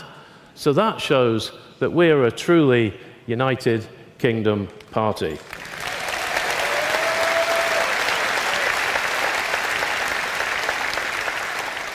And I can tell Laura, and what a fantastic speech that was, by the way, if she thinks things are bad in Wales. Just saying, just saying. So it is good to be here speaking with you. It's just over a week since I left the Scottish Conservatives, which is why there wasn't a video of me. I'm quite relieved about that. We didn't have time to do one. That's a good thing. I have to say the response to me from my former party leaving was abuse. But that just shows that they're rattled. They feel threatened, and so they should. They didn't stop the boats, and they haven't rolled back on net zero. Now, we have a real chance of making a breakthrough in Wales and in Scotland, and the impact of that will be felt throughout the UK.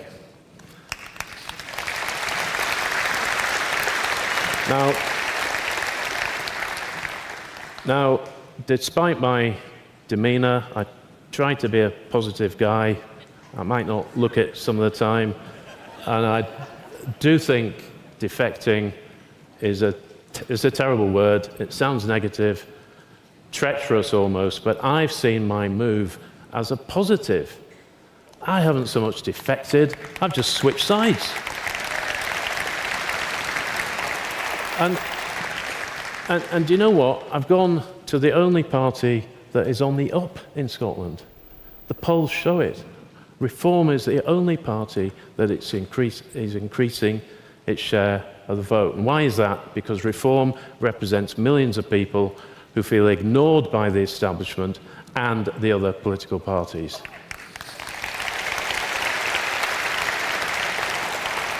The voters who turned out in droves to support our excellent candidate Ross Lambie in the Hamilton by-election did so because they're fed up. Now, Ross, are you here? Stand up, Ross. There he is.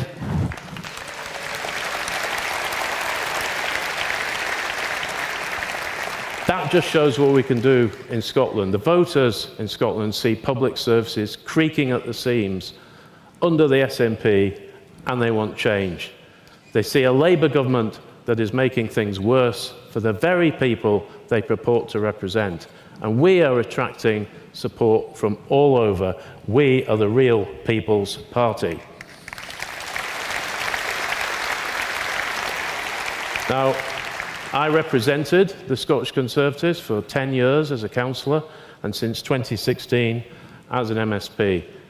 It's been a privilege and an honour, and just as it's a privilege and an honour to now represent Reform. Next year's election presents us with a huge opportunity to shake things up in Scotland and Wales. Let me tell you a bit about Scotland. I was born there in Aberdeen. Scotland is a great place to live, but things are going wrong, and unfortunately, the normal rules of politics don't apply in Scotland. Usually, if a government fails, they get voted out. Not so in Scotland, where the SNP will have been in power next year for 19 years and have created a culture of failure which is accepted. But it's not acceptable, and we must fight to change it. It's not acceptable that we have record NHS waiting times. A&E performance hit historic lows with only 61.2% of patients seen within the 12-week outpatient target as of March this year. Over 5,000 patients waited for more than 2 years for treatment. 2 years, can you imagine that? In some hospitals, patients wait over 12 hours to be seen, staff shortages are chronic, morale is low, and the maintenance backlog has ballooned to over £1 billion. £8. It is not acceptable that so many people struggle to get a GP appointment, but it's not surprising as the estimated number of whole-time equivalent GPs has fallen. Proposals to support GPs with more nurses and other specialists have moved more slowly than planned, and people report finding it more difficult to access care. Promises of an app, which is available to some patients in England, have not materialised because, of course, the SNP think they can make a better app. They just haven't got around to it, and it won't be better. Cancer treatment times have been missed year after year. The 62-day standard for beginning treatment after diagnosis is routinely breached. In a country with world-class medical talent, this is a failure of leadership. It's no wonder that health is the #1 concern for people. It's also not acceptable that we have a mental health crisis for young people, with thousands on the waiting list for treatment. Behind every statistic is a story of suffering, of lives put on hold, of families left in limbo. It's not acceptable that the poverty-related attainment gap in education has widened, despite closing it being Nicola Sturgeon's guiding mission. That probably explains it. Scotland once prided itself on a world-class education system. Today, international rankings show a steady fall in literacy and numeracy. Teachers are overworked, under-resourced, and increasingly disillusioned. The rhetoric is progressive from the SNP, the outcomes are regressive. Nor is it acceptable that we still have the worst drug death rate in Europe and have had for 7 years in a row. Deaths last year hit an astonishing 1,017. Imagine that. It's appalling. And it's not acceptable that our SNP-run ferry service, the equivalent of buses for islanders, is in such a mess, with 2 ferries being built at the SNP-run yard, years late, massively over budget, and with only one of them delivered, and the future of the yard uncertain at best. The duty of any government is to make life better for its people, especially the worst off.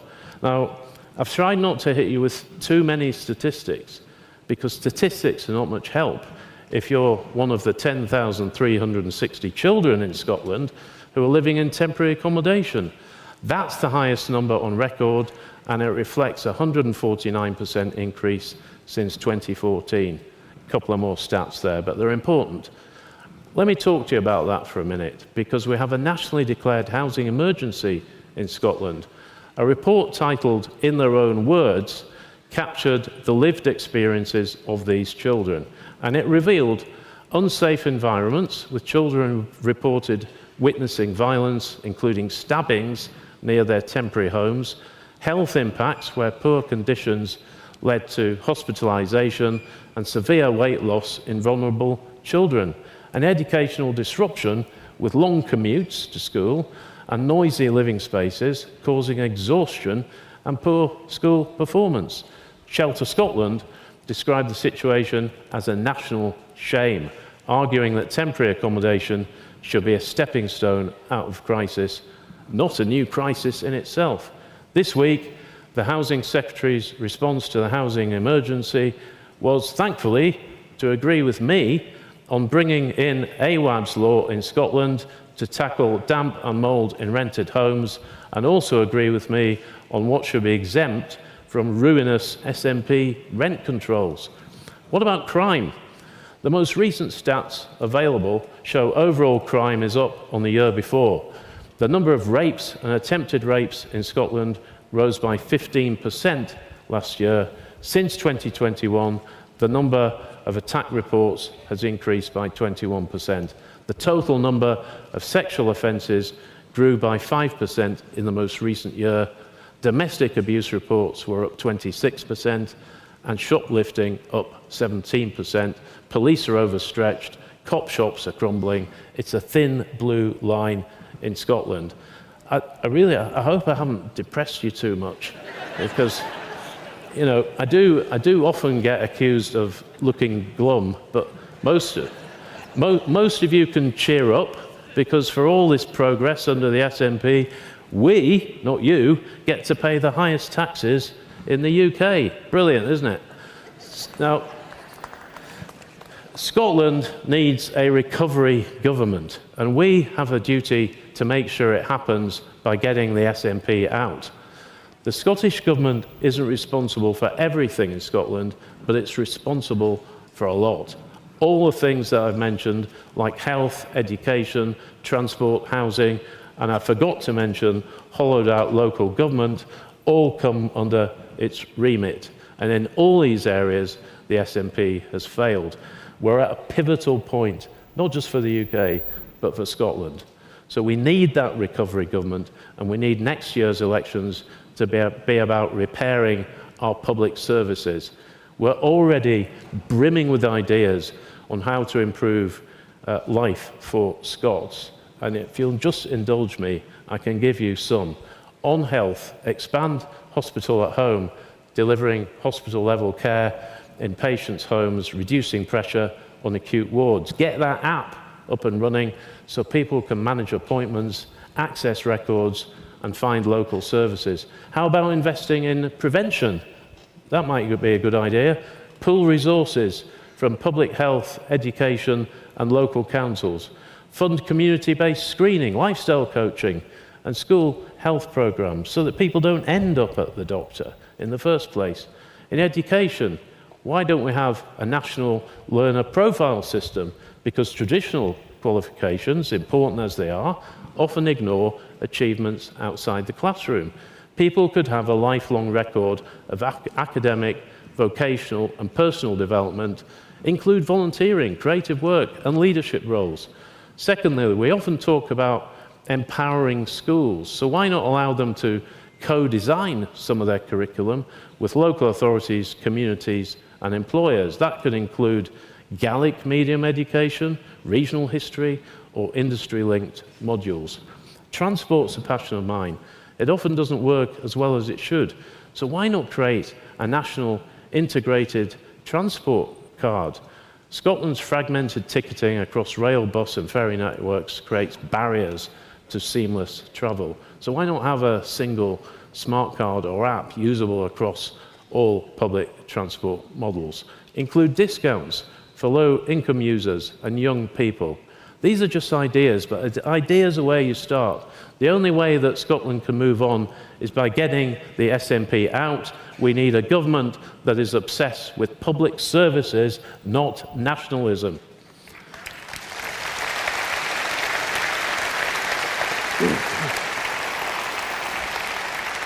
A government that wants to serve the people and not themselves. Scotland deserves... We deserve a government that listens, learns, and leads, a government that puts people before party, a government that treats public services not as political props, but as sacred trusts. The time for excuses is over. The time for change is now. It's time for real reform. Thank you.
take a seat, because, you know, when you're a council leader, you don't get to sit down much, so especially at a conference. Everyone having a good conference? Oh, yeah. Oh, it's amazing, isn't it? Yeah. Love it. So, we've just heard from some incredible speakers in Wales, where we're going to win.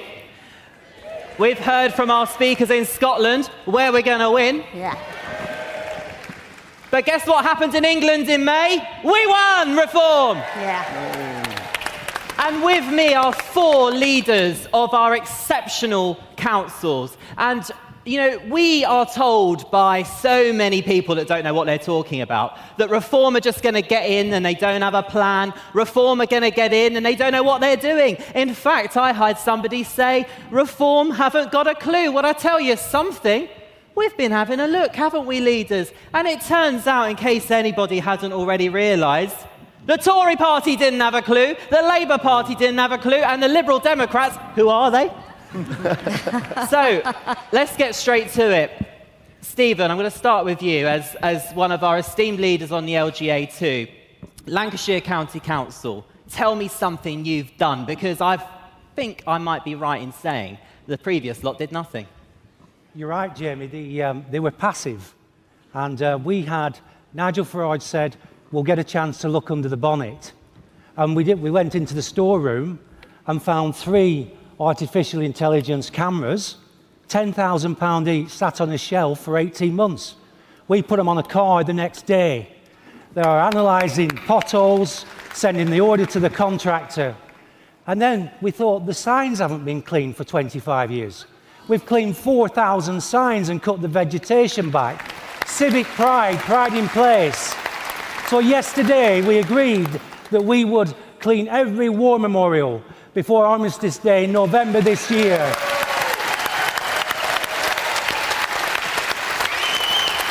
And innovation. We have a new machine that grinds the road, cleans the tar and relays it. No landfill costs, instant repairs.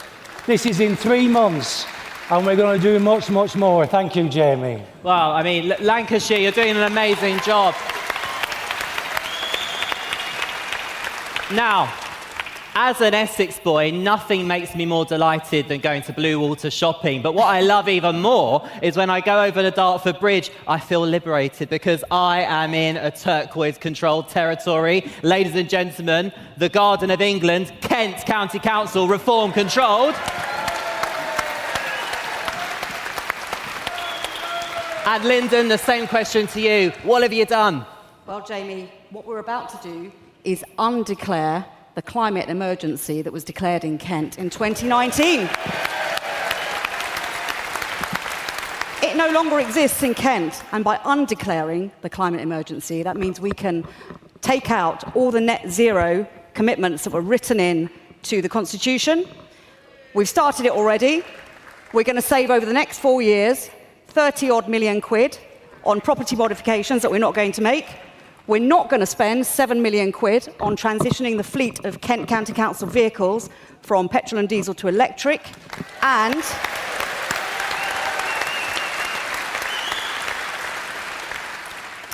we're not moving home. There was a plan in place for us to leave County Hall, which has historically been the home of Kent County Council for goodness knows how many years, and move across the road and refurbish another building. Why should we do that with LGR coming down the road? We might not exist in 2 years' time. What a waste of money that would have been. So I've scrapped that too. Well, it sounds like...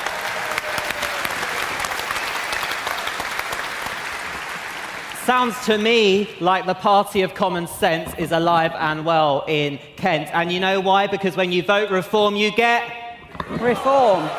Amen. George, Councillor Finch, sorry. I know George as George because me and George speak regularly. And one thing I'll say, George, your premiership as leader hasn't quite been the same length of time as some of the others on the panel this afternoon, but actually, you're doing just as much. George, you have particularly been launched into reform on a very national stage because of our amazing Lawless Britain campaign. What's something that you've been able to do? So, in Nuneaton and Bedworth in particular, we have a crime problem. People are not safe in our town centres, in our villages. They don't feel safe going to the pub, speaking to people on the... You know, when I speak to people on the doorstep, they tell me, I can't go out anymore. And I thought, I can't do that. I've had enough.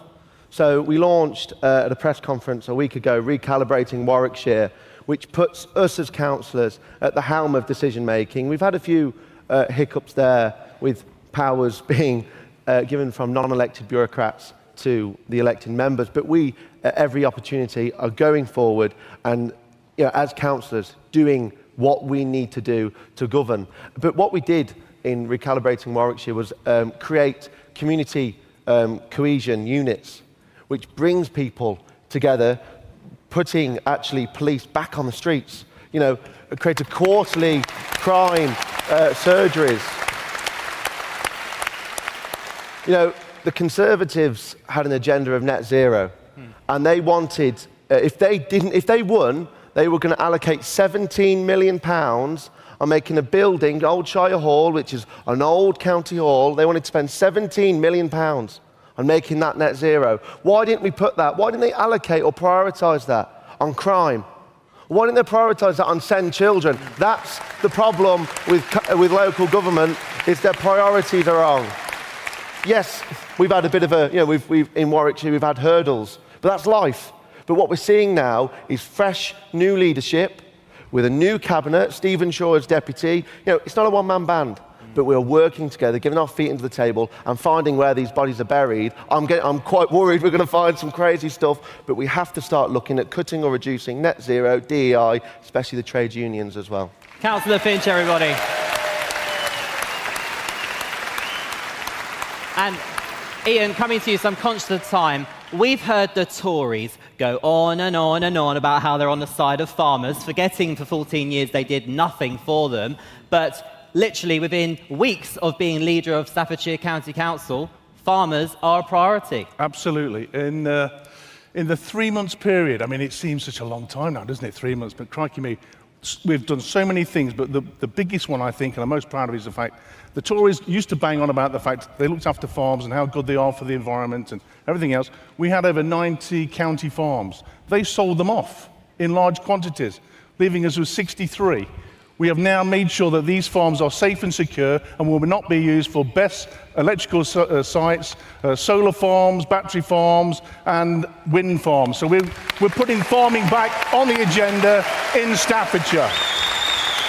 And it makes a lot of sense, doesn't it, that the county in the middle of England is going to put its farmers first. We are the beating heart of England. I think there's a few other people that might say that it was them, but let's just say it's the Midlands, although we all know the only way is Essex. But more importantly, what I really want us to be able to share is how the sheer incompetence of the previous administrations and how we've seen the Labour government get in power and spend all their time moaning about the previous government. And don't get me wrong, they deserve to say a few words on it. But let's be real. What we are doing, Stephen, is we're not going on about what they've not done and how much of a mess they've left us in. We're just getting on and delivering. Jamie, the previous administrations have been passive, and the officers in Lancashire at least have found this as a breath of fresh air. We're doing stuff that is needed doing for 20 years to make the councils more efficient, more focused, and we ask ourselves every day this question: does it improve the lives of residents? And if it doesn't, why are we doing it? And I think that's the key. And that is what people voted for. Now, Lyndon, one of the things that made me very happy when I came and met you on our Doge trip, just straight after you'd become leader, was I saw County Hall. There was a St George's Red Cross and a Union flag and the flag of Kent as a county. Lyndon, civic pride, being proud of our country, that's at the heart of everything we're doing at Reform, isn't it? It really is. And when I took over, I walked into the council chamber and I saw the flag of Ukraine right there in the council chamber, and the flag of Kent was outside the door of the council chamber. And immediately I thought, we've got to switch this around. Of course, I have utmost sympathy for Ukraine and the terrible thing the people have been going through for the last 3 years. However, what I said to my councillors is, we are here to serve the people of Kent, not the people of Kyiv, the people of Kent.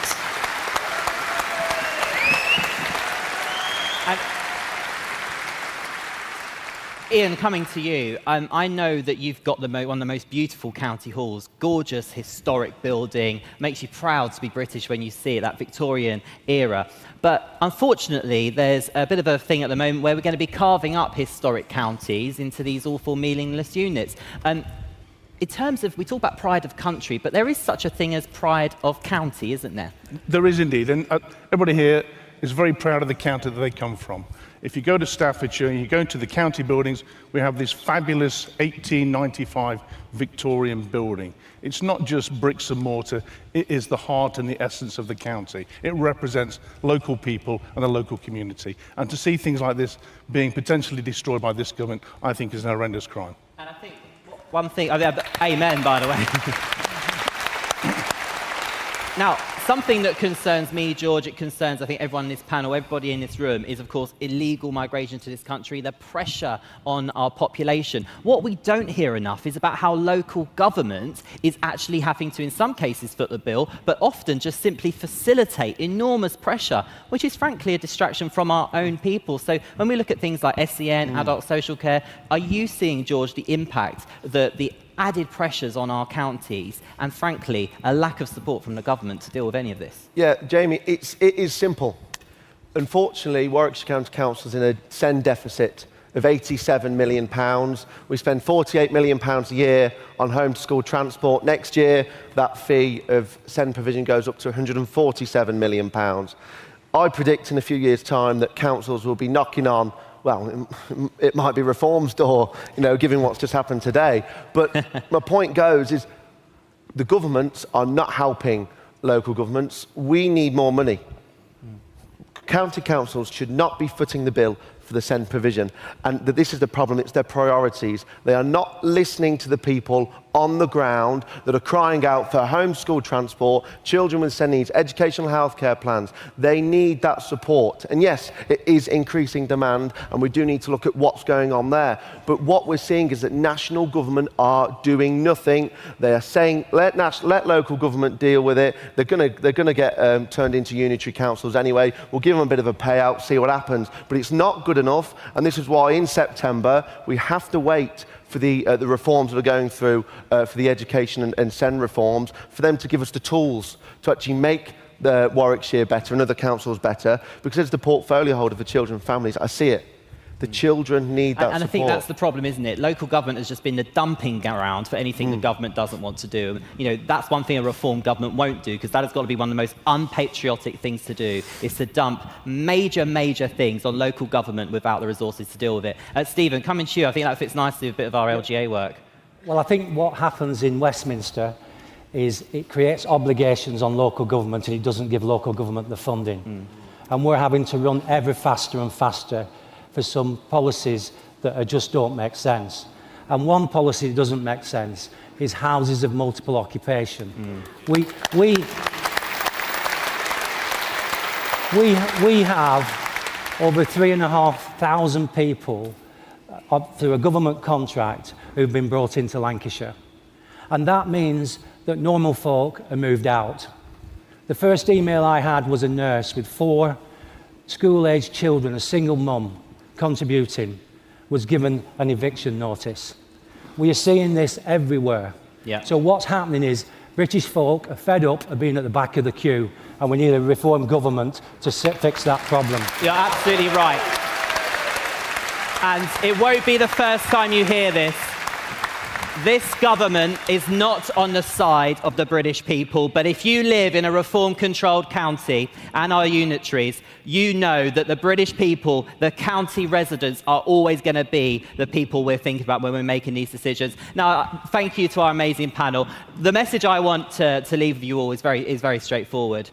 We have got some of the most skilled, talented people in our local government family. They are working round the clock. And I can assure you that as we prepare to put Nigel Farage into 10 Downing Street with a reform government, it will be because we will be shouting and screaming about the achievements of the administrations in our councils. Please give them a big round of applause.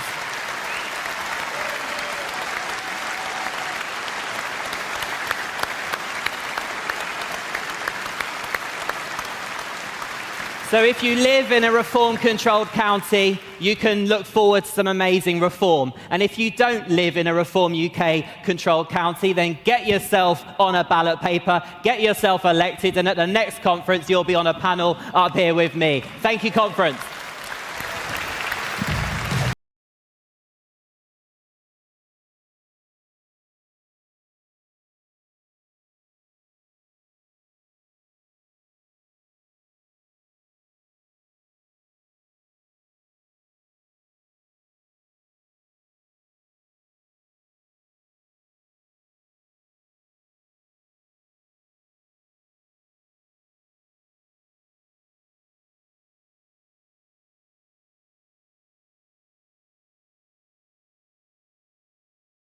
Amazing. I'm so proud of all of our councillors and our councils around the country. Now, ladies and gentlemen, we are setting the political agenda. I have some breaking news for you. Nothing stops. Yvette Cooper is Foreign Secretary. It gets worse. Shabana Mahmood is the Home Secretary. And wait for this one. The rumour is David Lammy is going to be Deputy Prime Minister.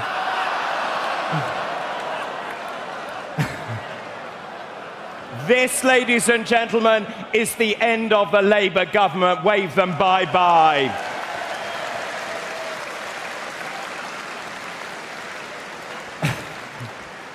I also have some other news. They have just conducted polls. This is the projected result in Ashton-under-Lyne. This is Angela Rayner's seat. Labour predicted to get 27%. Reform UK projected to get 41%, a Reform gain.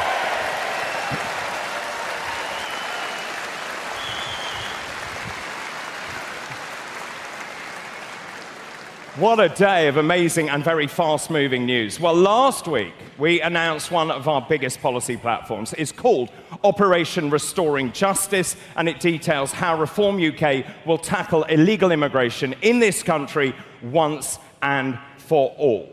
It is time we ended the empty rhetoric of smashing the gangs, stopping the boats, and Reform UK will see to this. And overseeing this vital policy is a friend and colleague of mine. Of course, he was my predecessor as chairman of Reform UK. Before we meet him, let's see his story.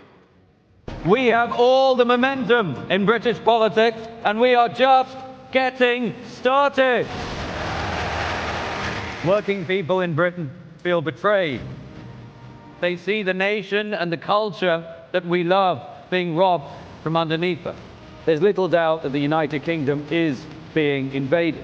In fact, more people have arrived on our beaches illegally over the last 8 years than stormed the beaches of Normandy on D-Day. A reform government will ensure that the United Kingdom will once again be a proud sovereign nation with full control of its borders.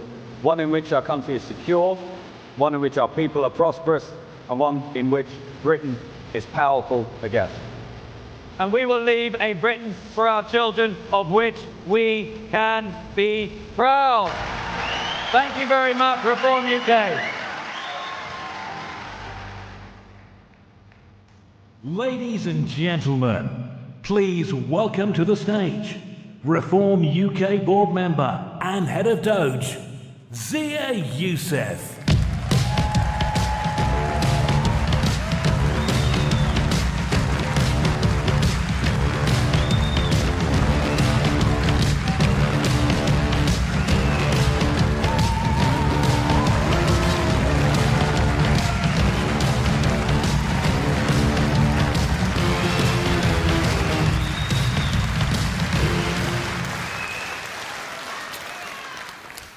Hello, Reform UK.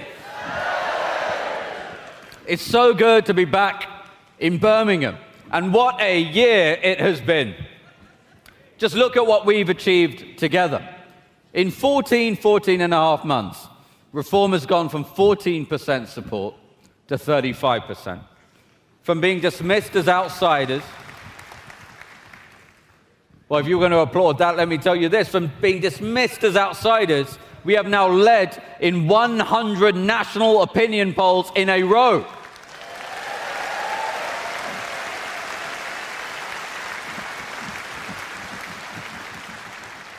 We've gone from no branches in the country to almost 500.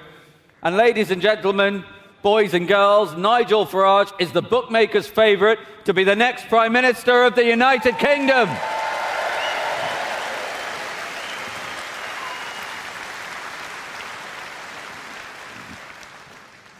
You know, on May the 1st, we delivered what can only be described as the most historic set of local election results in our lifetimes. Across English towns, villages, and cities, reform surged. The century-long stranglehold of the two old parties in British politics was decisively broken. And suddenly, there was hope again for our country. And let me tell you, this is just the beginning. Because we're on the brink of drawing to a close a tragic era in this country's history. An era in which British people have been made second-class citizens in their own country.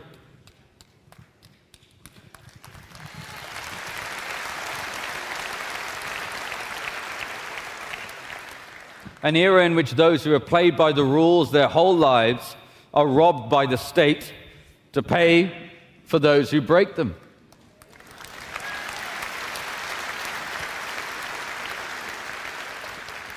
An era in which a single mum works 2 jobs and struggles to find the money for rent, yet an illegal migrant who arrives on our beaches uninvited is put up in the house next door at her expense.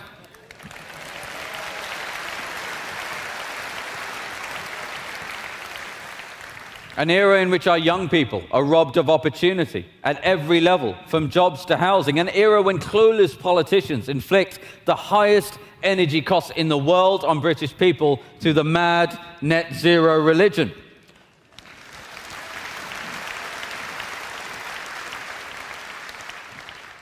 An era in which those who set their alarm clocks and strive are squeezed, crushed, and demoralized. Well, that era will shortly come to a close. The era of British decline will soon be at an end. Thanks to your hard work, soon we will see Nigel Farage take to the podium at number 10 Downing Street, and he will usher in a new era of prosperity for the United Kingdom.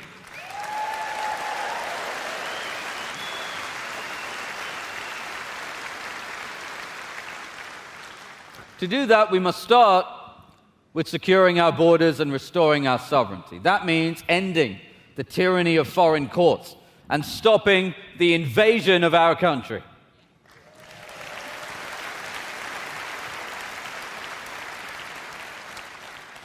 Things have become intolerable.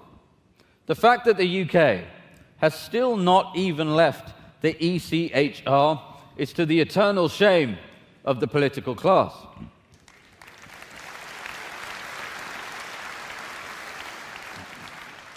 An illegal immigrant from Iraq named Asso Mohammed Ibrahim, driving while disqualified, killed a 12-year-old girl in a hit and run.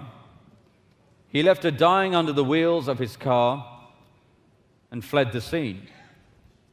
The poor girl's father had to make the heart-wrenching decision to turn off his daughter's life support machine hours after the crash. And yet the most senior judges at the Immigration and Asylum Tribunal prevented her killer from being deported, citing Article 8 of the ECHR. Her grief-stricken father gave a statement to the BBC, and I want to read it to you. You work hard, play by the rules, pay your taxes, and this is how you get treated. What does that say about politicians, our leaders, and the legal system? It's a joke. How can he say he's deprived of a right to a family life? The only person deprived of a family life is me. Amy was my only family. They are obsessed with the rights of others from Pakistan, Afghanistan, and Iraq. Where are my human rights?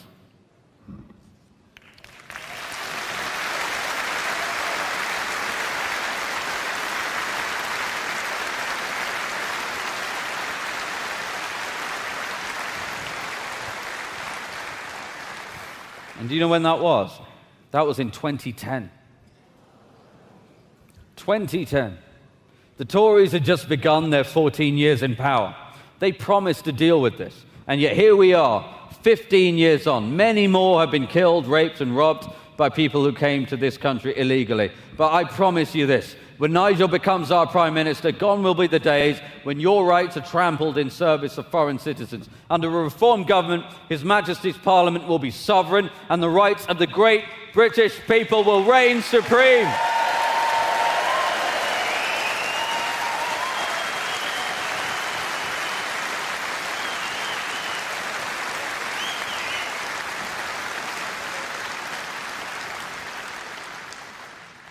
For decades now, successive Tory and Labour governments have promised, right? They promised to get tough on illegal immigration. And yet, year after year, tens of thousands of fighting-age males have arrived on our beaches. We know the United Kingdom is being invaded. In fact, more people have arrived on our beaches illegally over the last 8 years than stormed the beaches of Normandy on D-Day. And they have been rewarded for this by a treacherous political class that puts them up in hotels at the British taxpayers' expense. They're given free meals, free healthcare, free TV licenses, and even free trips to the safari park and to the cinema. Even those who commit heinous crimes are routinely defended by so-called human rights lawyers who succeed in preventing even convicted rapist illegal migrants from being deported from this country, all thanks to a legal system that prioritizes the rights of foreign citizens over our own. While the patience of the British people is now exhausted.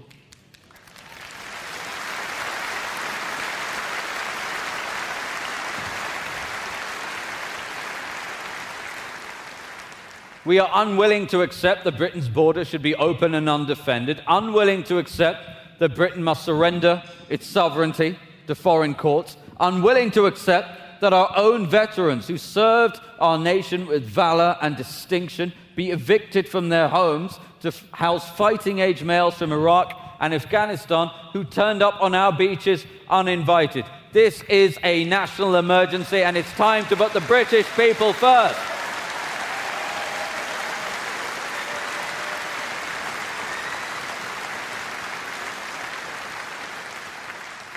And that is why, upon winning the next election, a reformed government will launch a 5-year emergency program to track down, detain, and deport all illegal migrants in the United Kingdom.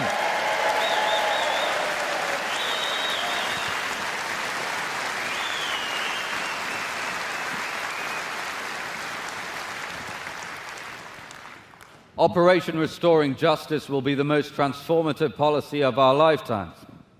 Now, some have already called our plan draconian. Here's our response. Britain is being invaded. Thousands of fighting-age men from countries that despise Britain continue to arrive on our beaches. Our plan is the only appropriate response to a national security emergency.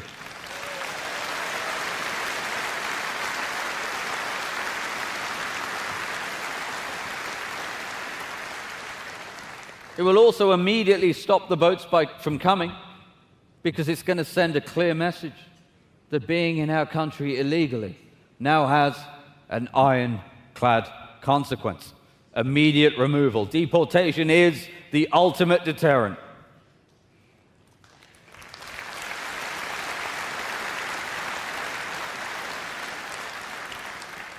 As Prime Minister, Nigel will direct every instrument of state to ensure illegal migrants are removed from this country. We will pass the Illegal Migration Mass Deportation Act.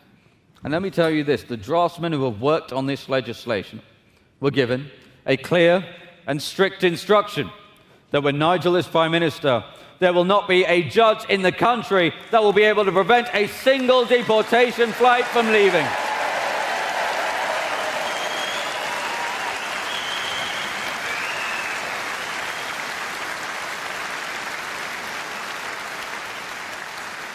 We will leave the ECHR and repeal the Human Rights Act, replacing it with the British Bill of Rights.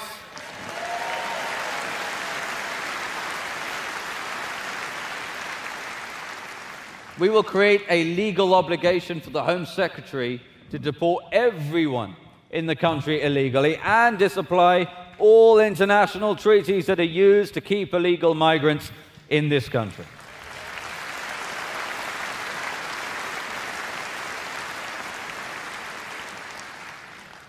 We will grant sweeping powers for the Home Secretary to detain illegal migrants, and we will pass a law that makes clear that if you come to this country illegally, you will never be granted asylum. End of story.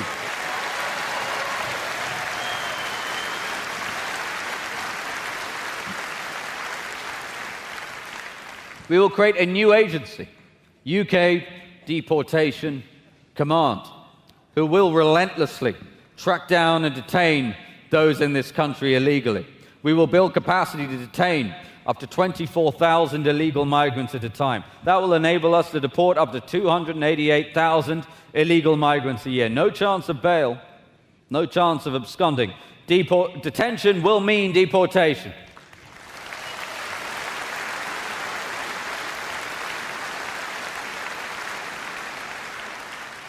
We will embark on the most audacious charter flight operation since World War II, ramping deportation flights to 5 departures every day. And to guarantee success, His Majesty's Royal Air Force will keep a Voyager aircraft on standby as a hot spare. So even if a plane has mechanical issues, flights will not be stopped.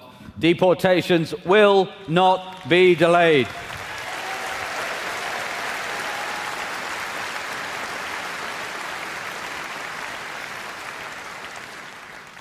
And beyond our shores, our Foreign Office will act with the urgency of a nation that's determined. Return agreements will be secured. Countries of origin will take back their nationals. We will offer financial incentives. But where the carrot fails, we will use our leverage. If a country refuses to take back their illegals, we will stop issuing visas to anyone from that country. And if necessary, we will sanction them.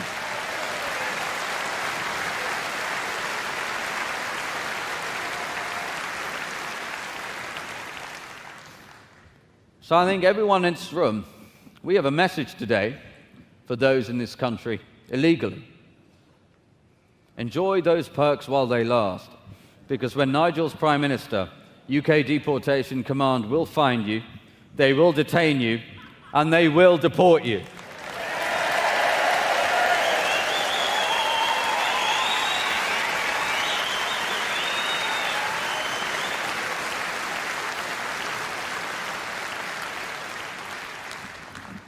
Now, even just over a year ago, talking about what a reform government would do in power would have been met with scorn and laughter from the chattering classes. Reform had just one MP, and the first past the post system supposedly meant start-up insurgent parties like ours could never challenge the two-party system.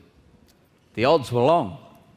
But thankfully, we have a leader who kind of specializes in beating long odds.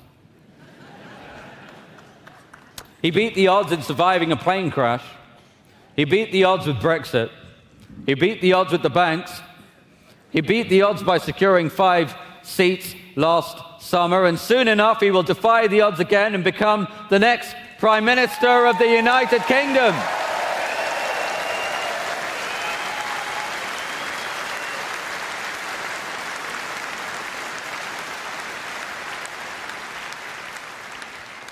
Now, some will say all this can't be done. They said the same when Britain stood alone in 1940, when we stared down tyranny and defended the free world. They said the same when our sailors ruled the oceans, when our inventors sparked revolutions in science and industry, and when our explorers mapped the globe. They said the same when this island of ours raised its flag on every continent and gave birth to the greatest commonwealth of free nations the world has ever known.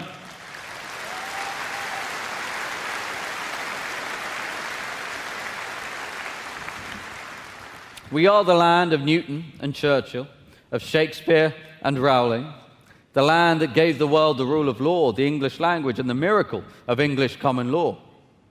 But today I say that for all of our rich history, our best days are ahead of us. Make no mistake, we are living through history being made in this country. In 100 years' time, they will study this chapter of British history. Children will be taught of prime ministers who allowed for our nation to be invaded and forced hard-working Brits to pay for it. They will learn of Tory politicians who lied time and again to the British people that they'd control immigration and then did the opposite. They will learn of a political class that betrayed its own people. They'll learn of a Britain that was besieged. But I believe they'll also learn about something else. They will learn that something remarkable and astonishing then happened. That just as has happened so often before in British history, the British people stood up and said, "No, not on our watch."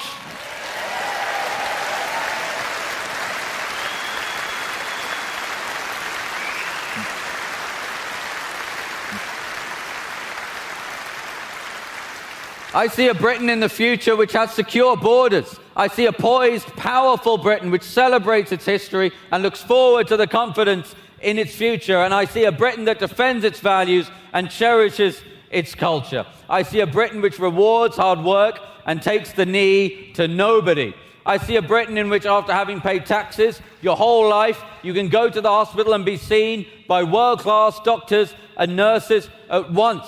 I see a Britain in which our young people can not only afford to move out of their parents' house, but one day they will be able to buy a home of their own. I see a Britain which puts British people first.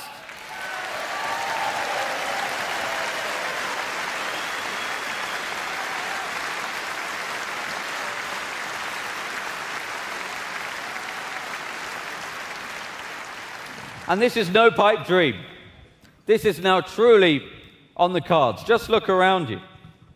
So British people, young, old, I say this: it's time for us to stand up and write the next chapter in our great country's story. It's time to put the needs, the hopes, the dreams of British people first. It is time for reform. Thank you very much, ladies and gentlemen.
Before we crack into the questions, let me just tell you a little bit about these fantastic women.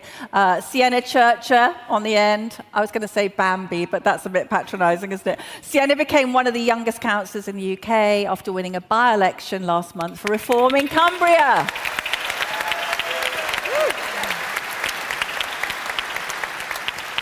Only 18 years of age, Sienna amazingly has found time during her A-levels. Woo, it's amazing. Well done.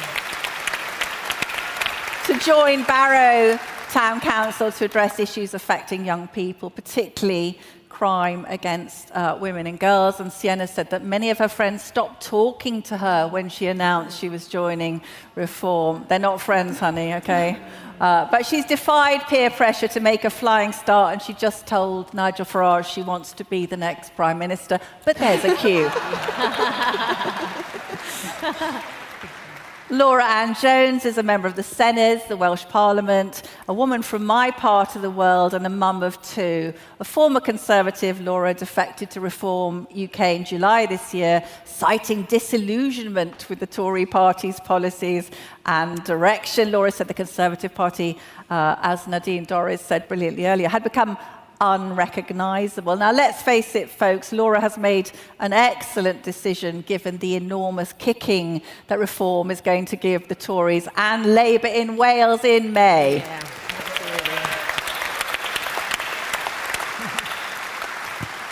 Layla Cunningham, our third panellist, is a Westminster City councillor, a brilliant lawyer. She resigned from her role as a CPS prosecutor after making a series of outspoken remarks about crime and immigration, net zero and spiralling national debt. Like Laura, Layla defected from the Conservatives, saying she was tired of defending failure, a moderate Muslim who's been unafraid to call out some of the radicalised anti-British elements in certain communities, and wait for it, a mum to 7 children. Wow. Amazing. Layla has been hotly tipped to be Reform's candidate for the London mayoral race to rescue our capital city.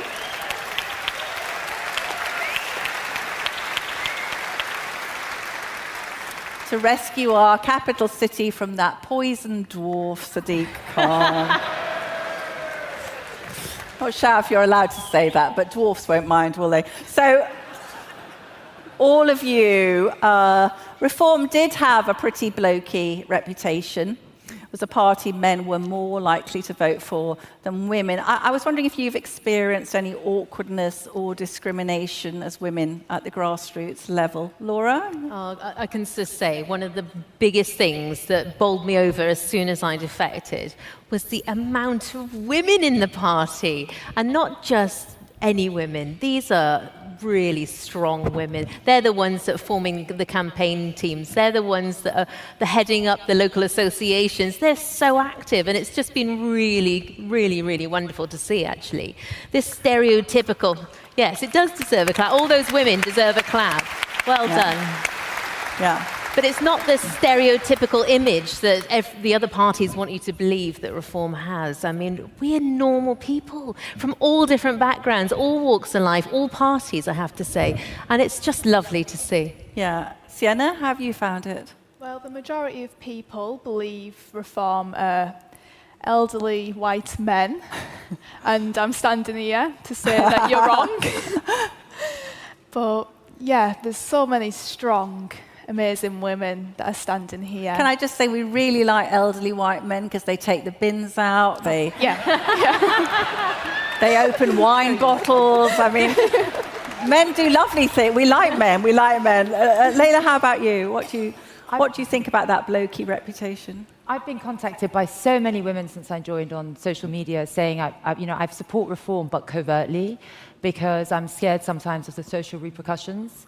And what I find that the women who do join Reform, and I'm sure the women in the audience will agree with me, it's women who are not afraid to say no and are not afraid to say enough. We're not going to be ignored, and we're not going to vote ever again for a government that doesn't prioritise our safety. Absolutely. Well said.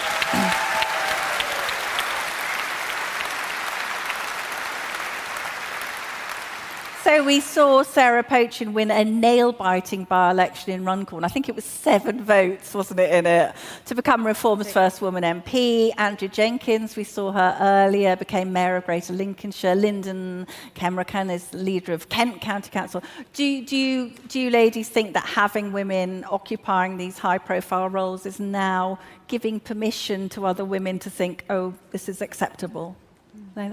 I think the great thing about Reform is that it's a meritocracy. Whether you're a woman or a man, if you're a best thing for the job, you'll get it. Yeah. And I think...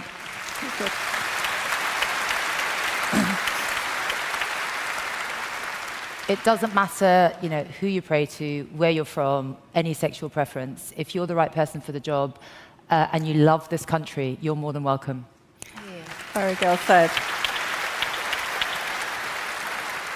Sienna, you say you were shunned by friends at college when you came out as a Reform supporter, but I noticed the opinion pollsters More in Common recently found that Reform's vote share among women aged 18 to 26 has climbed from 12% to 21% in only 6 months. That's quite something.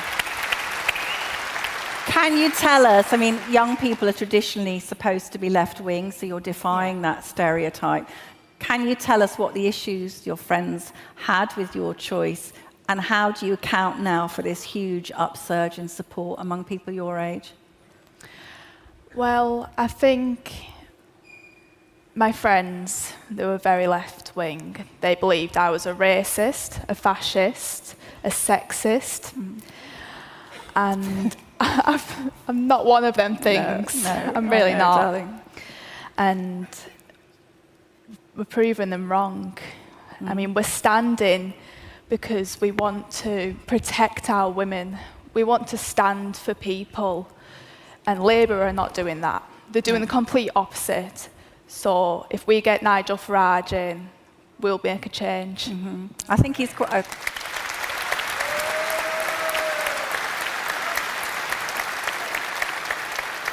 I think Nigel's feeling quite threatened by Sienna, actually. I think he was looking a bit worried about this Prime Minister stuff. Laura, Reform is also winning over middle-aged women, particularly women aged 45 to 54. What do you think has changed, and what encouraged you personally? Because it's not easy to change party, is it? Oh, there are lots of reasons why. But I have to say, as we're seeing with the women that we're campaigning outside in Epping, outside those hotels, because they're worried about their families, about women and girls' safety. That is a real issue. And people say, oh, you're in Wales, it doesn't affect you there. But it does. It affects every single one of us. It affects our public services, affecting our safety on the streets. It has a real impact on every corner of Britain. The cost, of course, that comes with that. And I think that people have just fed up with it. Immigration was a big issue that I came over for, and I think a lot of women feel the same. They want to protect our natural instinct, I think, like men too, is to protect our families. And I think that that's why people are coming to Reform in droves. Yeah.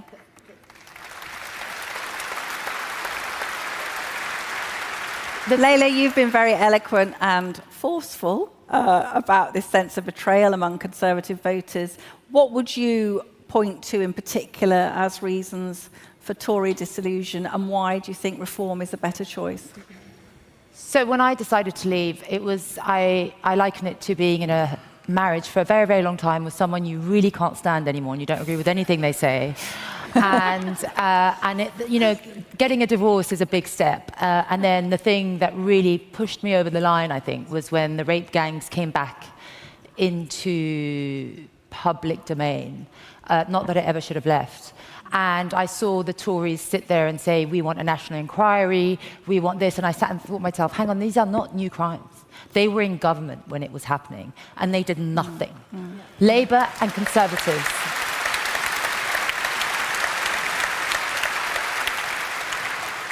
Labour and Conservatives did absolutely nothing, and that's the utmost betrayal. And the fact that they did nothing to maintain their vote or to maintain cultural cohesion. And when you can say it, these were Muslim Pakistani men who thought our girls were white trash, and these are our girls. Well said.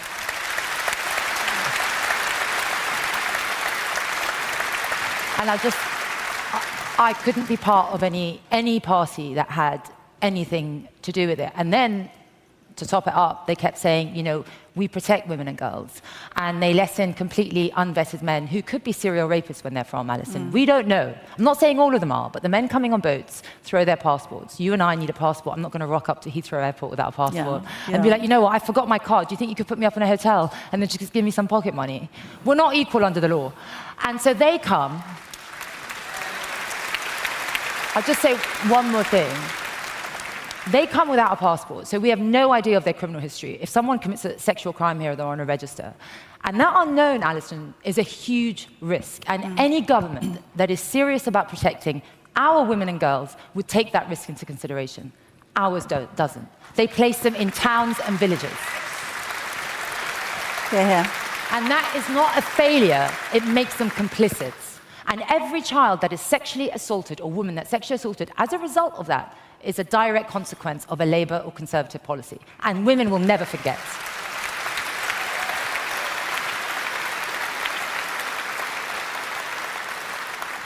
Yes, going on from that, yesterday there was a guilty verdict in the trial of an Ethiopian, an undocumented male who arrived by small boat across the channel. He was put up in the Bell Hotel in Epping, and 8 days later, he rewarded the British taxpayers' folly by going out and about this peaceful Essex town, sexually assaulting 14-year-old girls and an adult woman. What would a reform government do about illegal migrants like him? Sienna, I know you've had grooming gang problems up in Barrow. What would you like to see a reform government doing? Detain and deport.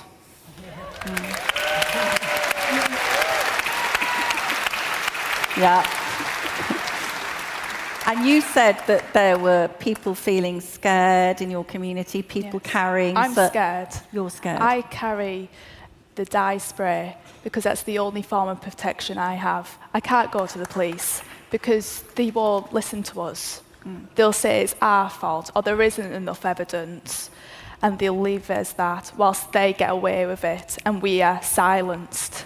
So we're all scared. Yeah.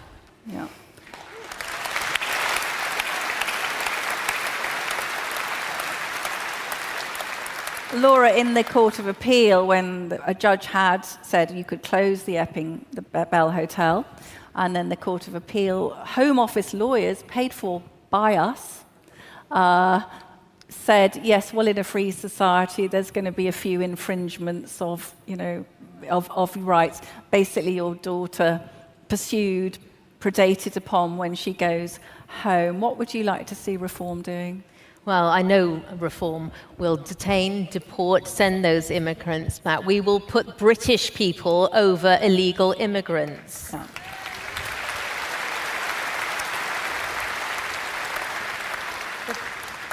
Leila, you come from an Egyptian background. You have been, I have to say, I welcome your outspokenness, because I think a lot of us sort of think, we know there are lots of fantastic Muslim people in our country. We don't always hear those moderate voices, and I really welcome you speaking out.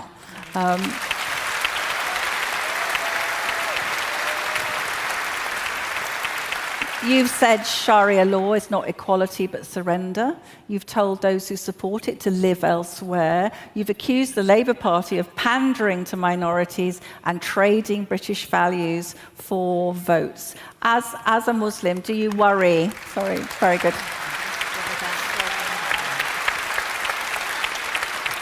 As a Muslim, can you explain why you think pandering is dangerous to our country?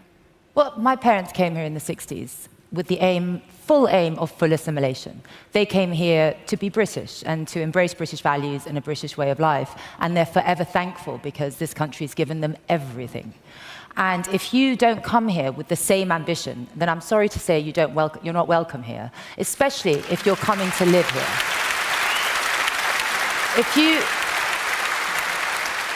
If you come here looking for Sharia courts and Islamophobia laws and censorship, this is not the country for you. There are many, many countries that you can go live in very happily who will embrace those values. I don't judge anyone's values, but if you come here, these are not our values.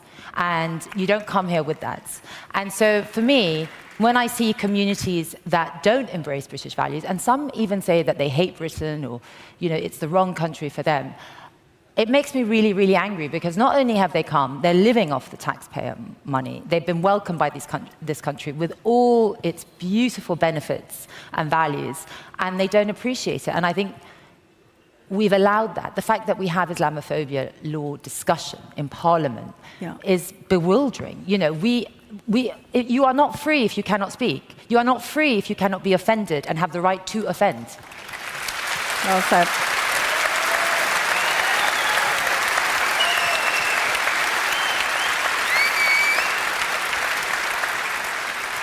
This is one for all of you. Over the summer, we've seen these brilliant pink lady protests. I think we've got some pink ladies in the audience. Anyone want to stick up their hand? I know Orla Minahan and some of those great women are here. There's a pink lady there. Oh, well done, madam. Well done.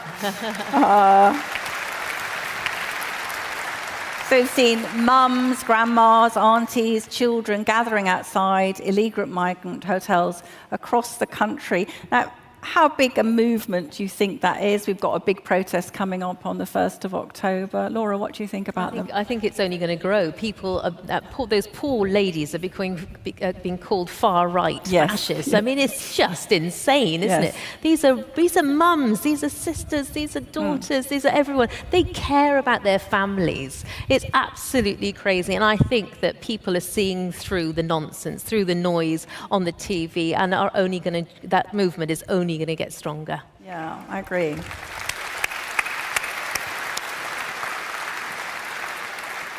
I don't know what you think, but I also think now when they say, oh, it's racist to object to this or it's far right, you just think, bring it on, right? I mean, who cares?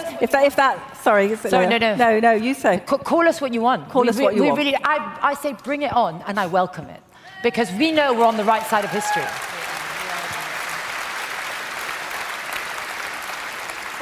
Sorry, Alison, but people always have asked me previously if people putting up the flag, if it's divisive or it's an aggressive. For me, it's people saying, we've protested, we've voted a certain way, we've asked for it, and we're being ignored.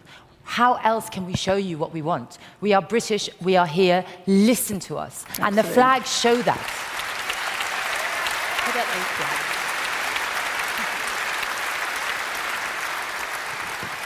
I'm sure you've all had attacks online. I've seen Layla very viciously attacked.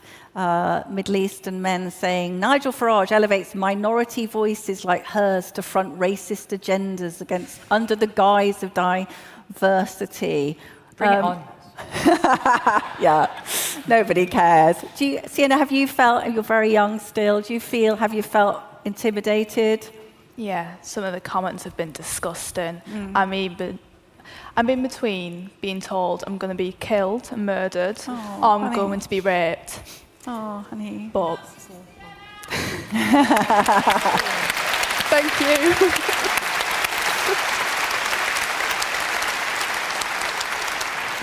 I think Sienna can just say, actually, I'm going to be the third Prime Minister, but one of, it's going to be Nigel, who we don't know who the next one is, and then you're coming. We have seen this wonderful Operation Raise the Colours, this campaign promoting the display of St. George's flags and so on. I mean, do you see that? I mean, people, the Labour people say it's problematic and divisive. Do you sense a desire to get back national pride, Laura? Well, there are a lot of Welsh flags going up too, and I absolutely love it. We should have that anyway. Yeah. Get them up. Let's be proud of our country. Yeah.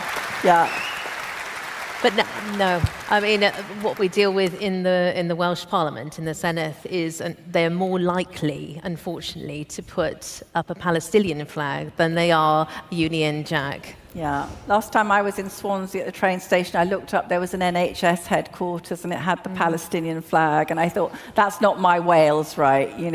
Absolutely astonishing. Just quickly, not everyone will know, but Laura can tell us, what has 25 years of Labour rule in Wales done to our beautiful country? Oh, 26. Don't forget that extra year. They do a lot in a year, a lot of damage.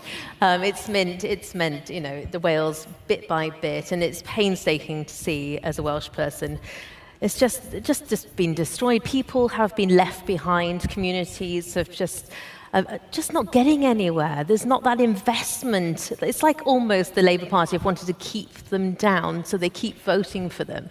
That's not okay. Every single person in Wales deserves the same opportunities, the same facilities, and the same healthcare. And it's just that's what the Reform government are going to achieve. Brilliant.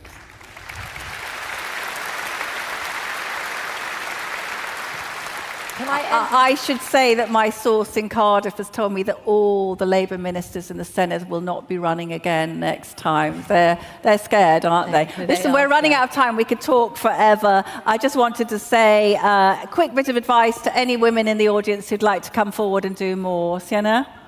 Do it. Be brave. If you have the ambition and the courage, then do it. This is your future and your children's future. If you stay silent, no change is going to happen. Fantastic. Can I do She's great.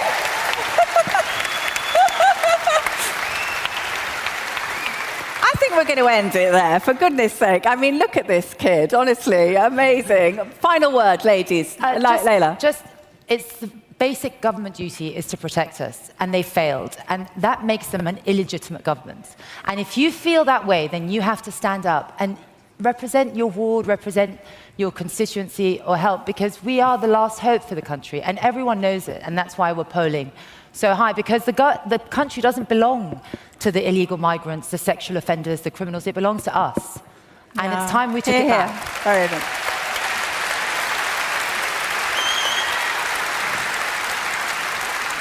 Yeah. Last word to Laura. We're going to say it in Welsh. Diolch yn fawr. Come on, Laura.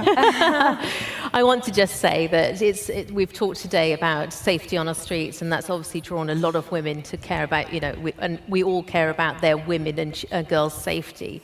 But it's not just that. It's the indoctrination that needs to stop in our classrooms. It is the protection of women's sports. It's the protection of women's spaces. And I cannot stand it when the media tell us we won't do that. We will do that. Yeah. Well,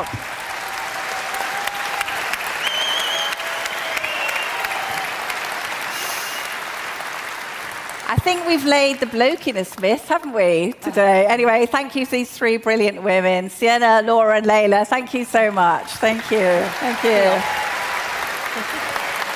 Oh, look.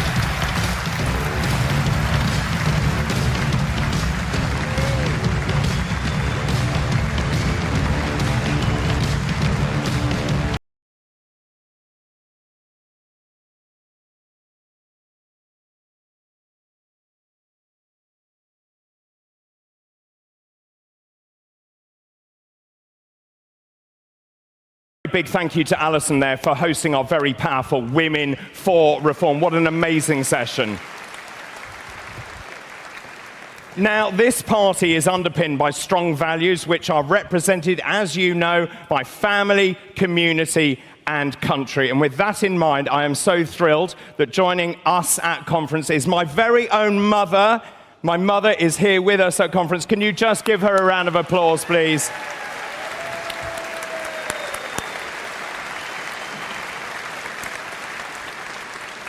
Let's catch up with JK. JK, where are you now? Right, listen, have a look. Here. Oh, there you are. Is that your mum? Yes. Are you don't sure? Don't interview her, she'll kill you. I'm going to say hello to her. No, don't talk to my mother. Go on. Mummy? Mum? Mum? Hello. Don't you start. You all right? Yes, thank you. On a serious note, you must be really proud of him. He's done an amazing job, hasn't he? I think he's an amazing young man. You're absolutely right. I wouldn't say young, but it's lovely. Thank you very much indeed. That was an amazing panel, DB. Fantastic. Now, earlier on during the lunch break, when you weren't listening or perhaps watching, the amazing Karen McIver, who is behind the reform movement in Epping and all that disaster, is here. Give her a round of applause, ladies and gentlemen. Up you get.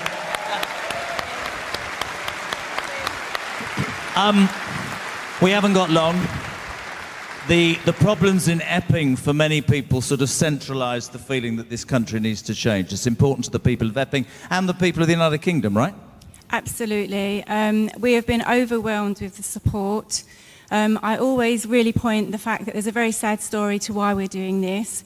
But along with lots of friends from Reform in Epping, we are doing an amazing job as mothers. And everybody must remember that women are the backbone of this country, okay? And when we come together, we are strong. And here at Epping, we will continue to protest until that hotel is closed. It is next to a secondary school. It is inappropriate. And myself, along with all my wonderful friends and mothers of Epping, will not give up until that hotel shuts. I think the one thing... I think it's very difficult for our Prime Minister to speak about mothers on the streets looking after the interests of their children and call them far right. So fair play to you and all the mothers. Give Karen a round of applause. Thank you so much indeed. Can I just... Do you know this? No. Politics is an interesting game, isn't it? Do you know who's been sacked? Tell me. So the new Home Secretary is Shabana Mahmood. I know. The new Foreign Secretary is Yvette Cooper. Indeed. The new Justice Secretary and Deputy Prime Minister is David Lammy. You're a bit behind, Jeremy. Have a fantastic afternoon. Back to David Ball. Thank you. Well, ladies and gentlemen, I think you will agree it really has been a tremendous day so far. Let me tell you, we have garnered incredible media interest. The press coverage already is extraordinary. I've got about 5 or 6 interviews I have to do the minute I leave the main stage. I know the rest of the team very busy doing all the media as well. Let me tell you, every single person in this country is talking about Reform UK.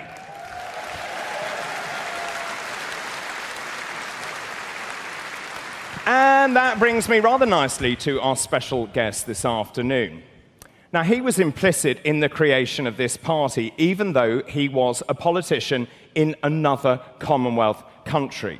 Reform UK was conceived in 2020, morphing from the Brexit Party, which, as you will remember, was a single-issue party, into what it is today, a dynamic, vibrant party with comprehensive policies addressing every single issue affecting Britain. What you may not know is Reform UK was modelled on a party of a similar name in North America, the Reform Party of Canada. Our special guest this afternoon is a member of the King's Privy Council for Canada. He's a companion of the Order of Canada, a recipient of the Alberta Order of Excellence. He was the founder and the only leader of the Reform Party of Canada, and under his leadership, the party reshaped Canada's political landscape, introducing themes of democratic reform, fiscal conservatism, and decentralisation. Let's now meet the original reformer.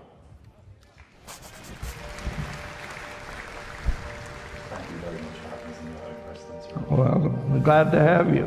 My name is Preston Manning, and I was a founder of the Reform Party of Canada. Before Reform existed in Canada, there were the 2 traditional political parties, and increasing numbers of people were dissatisfied with them, particularly their mismanagement of the finances, debts, deficits, familiar story. We wrote the Prime Minister at that time and said, would you send your best representative to argue that you're the vehicle for our discontent? He did not accept the invitation, in fact ordered his members not to have anything to do with any kind of reform movement. I'm a proud Canadian. This country is the second largest country by landmass on the face of the planet, and it has immense resources, not just physical resources, but human resources. And I've been a critic of Canadian democracy, but for all its faults, 5 people were able to start and take the tools that democracy gives to us all and end up creating a governing party. Reform Canada challenged the political establishment. It gave rank and file people a voice, and I believe that Reform UK can do the same thing. My impression is that he's a charismatic leader.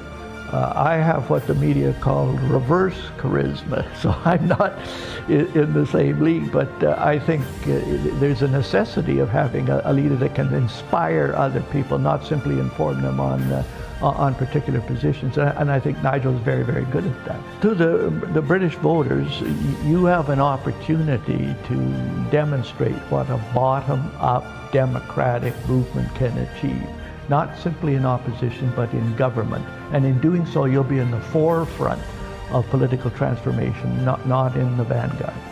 Well, Nigel, I carried the torch for reform in Canada. I now hand that torch over to you and wish you and your people every success.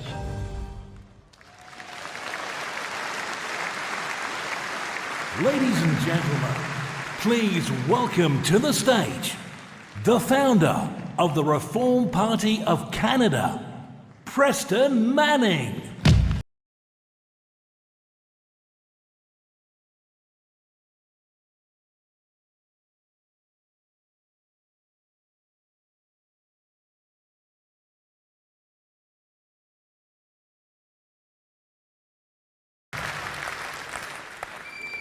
Well, thank you very much, and a special thank you to Nigel for inviting me to join you today. As has been mentioned, he is a very charismatic leader, and I have what the media call reverse charisma, so you'll probably notice the difference. But it's really an honor to be here in the United Kingdom, since it is the political culture of Britain, from Magna Carta to the rule of law to parliamentary democracy, transported to Canada and elsewhere, that really laid the foundations of the Reform Party of Canada and the foundation on which you people are building. Now, Nigel's asked me to briefly share the story of Reform Canada in the hope that it may first encourage you, but secondly, there may be some insights from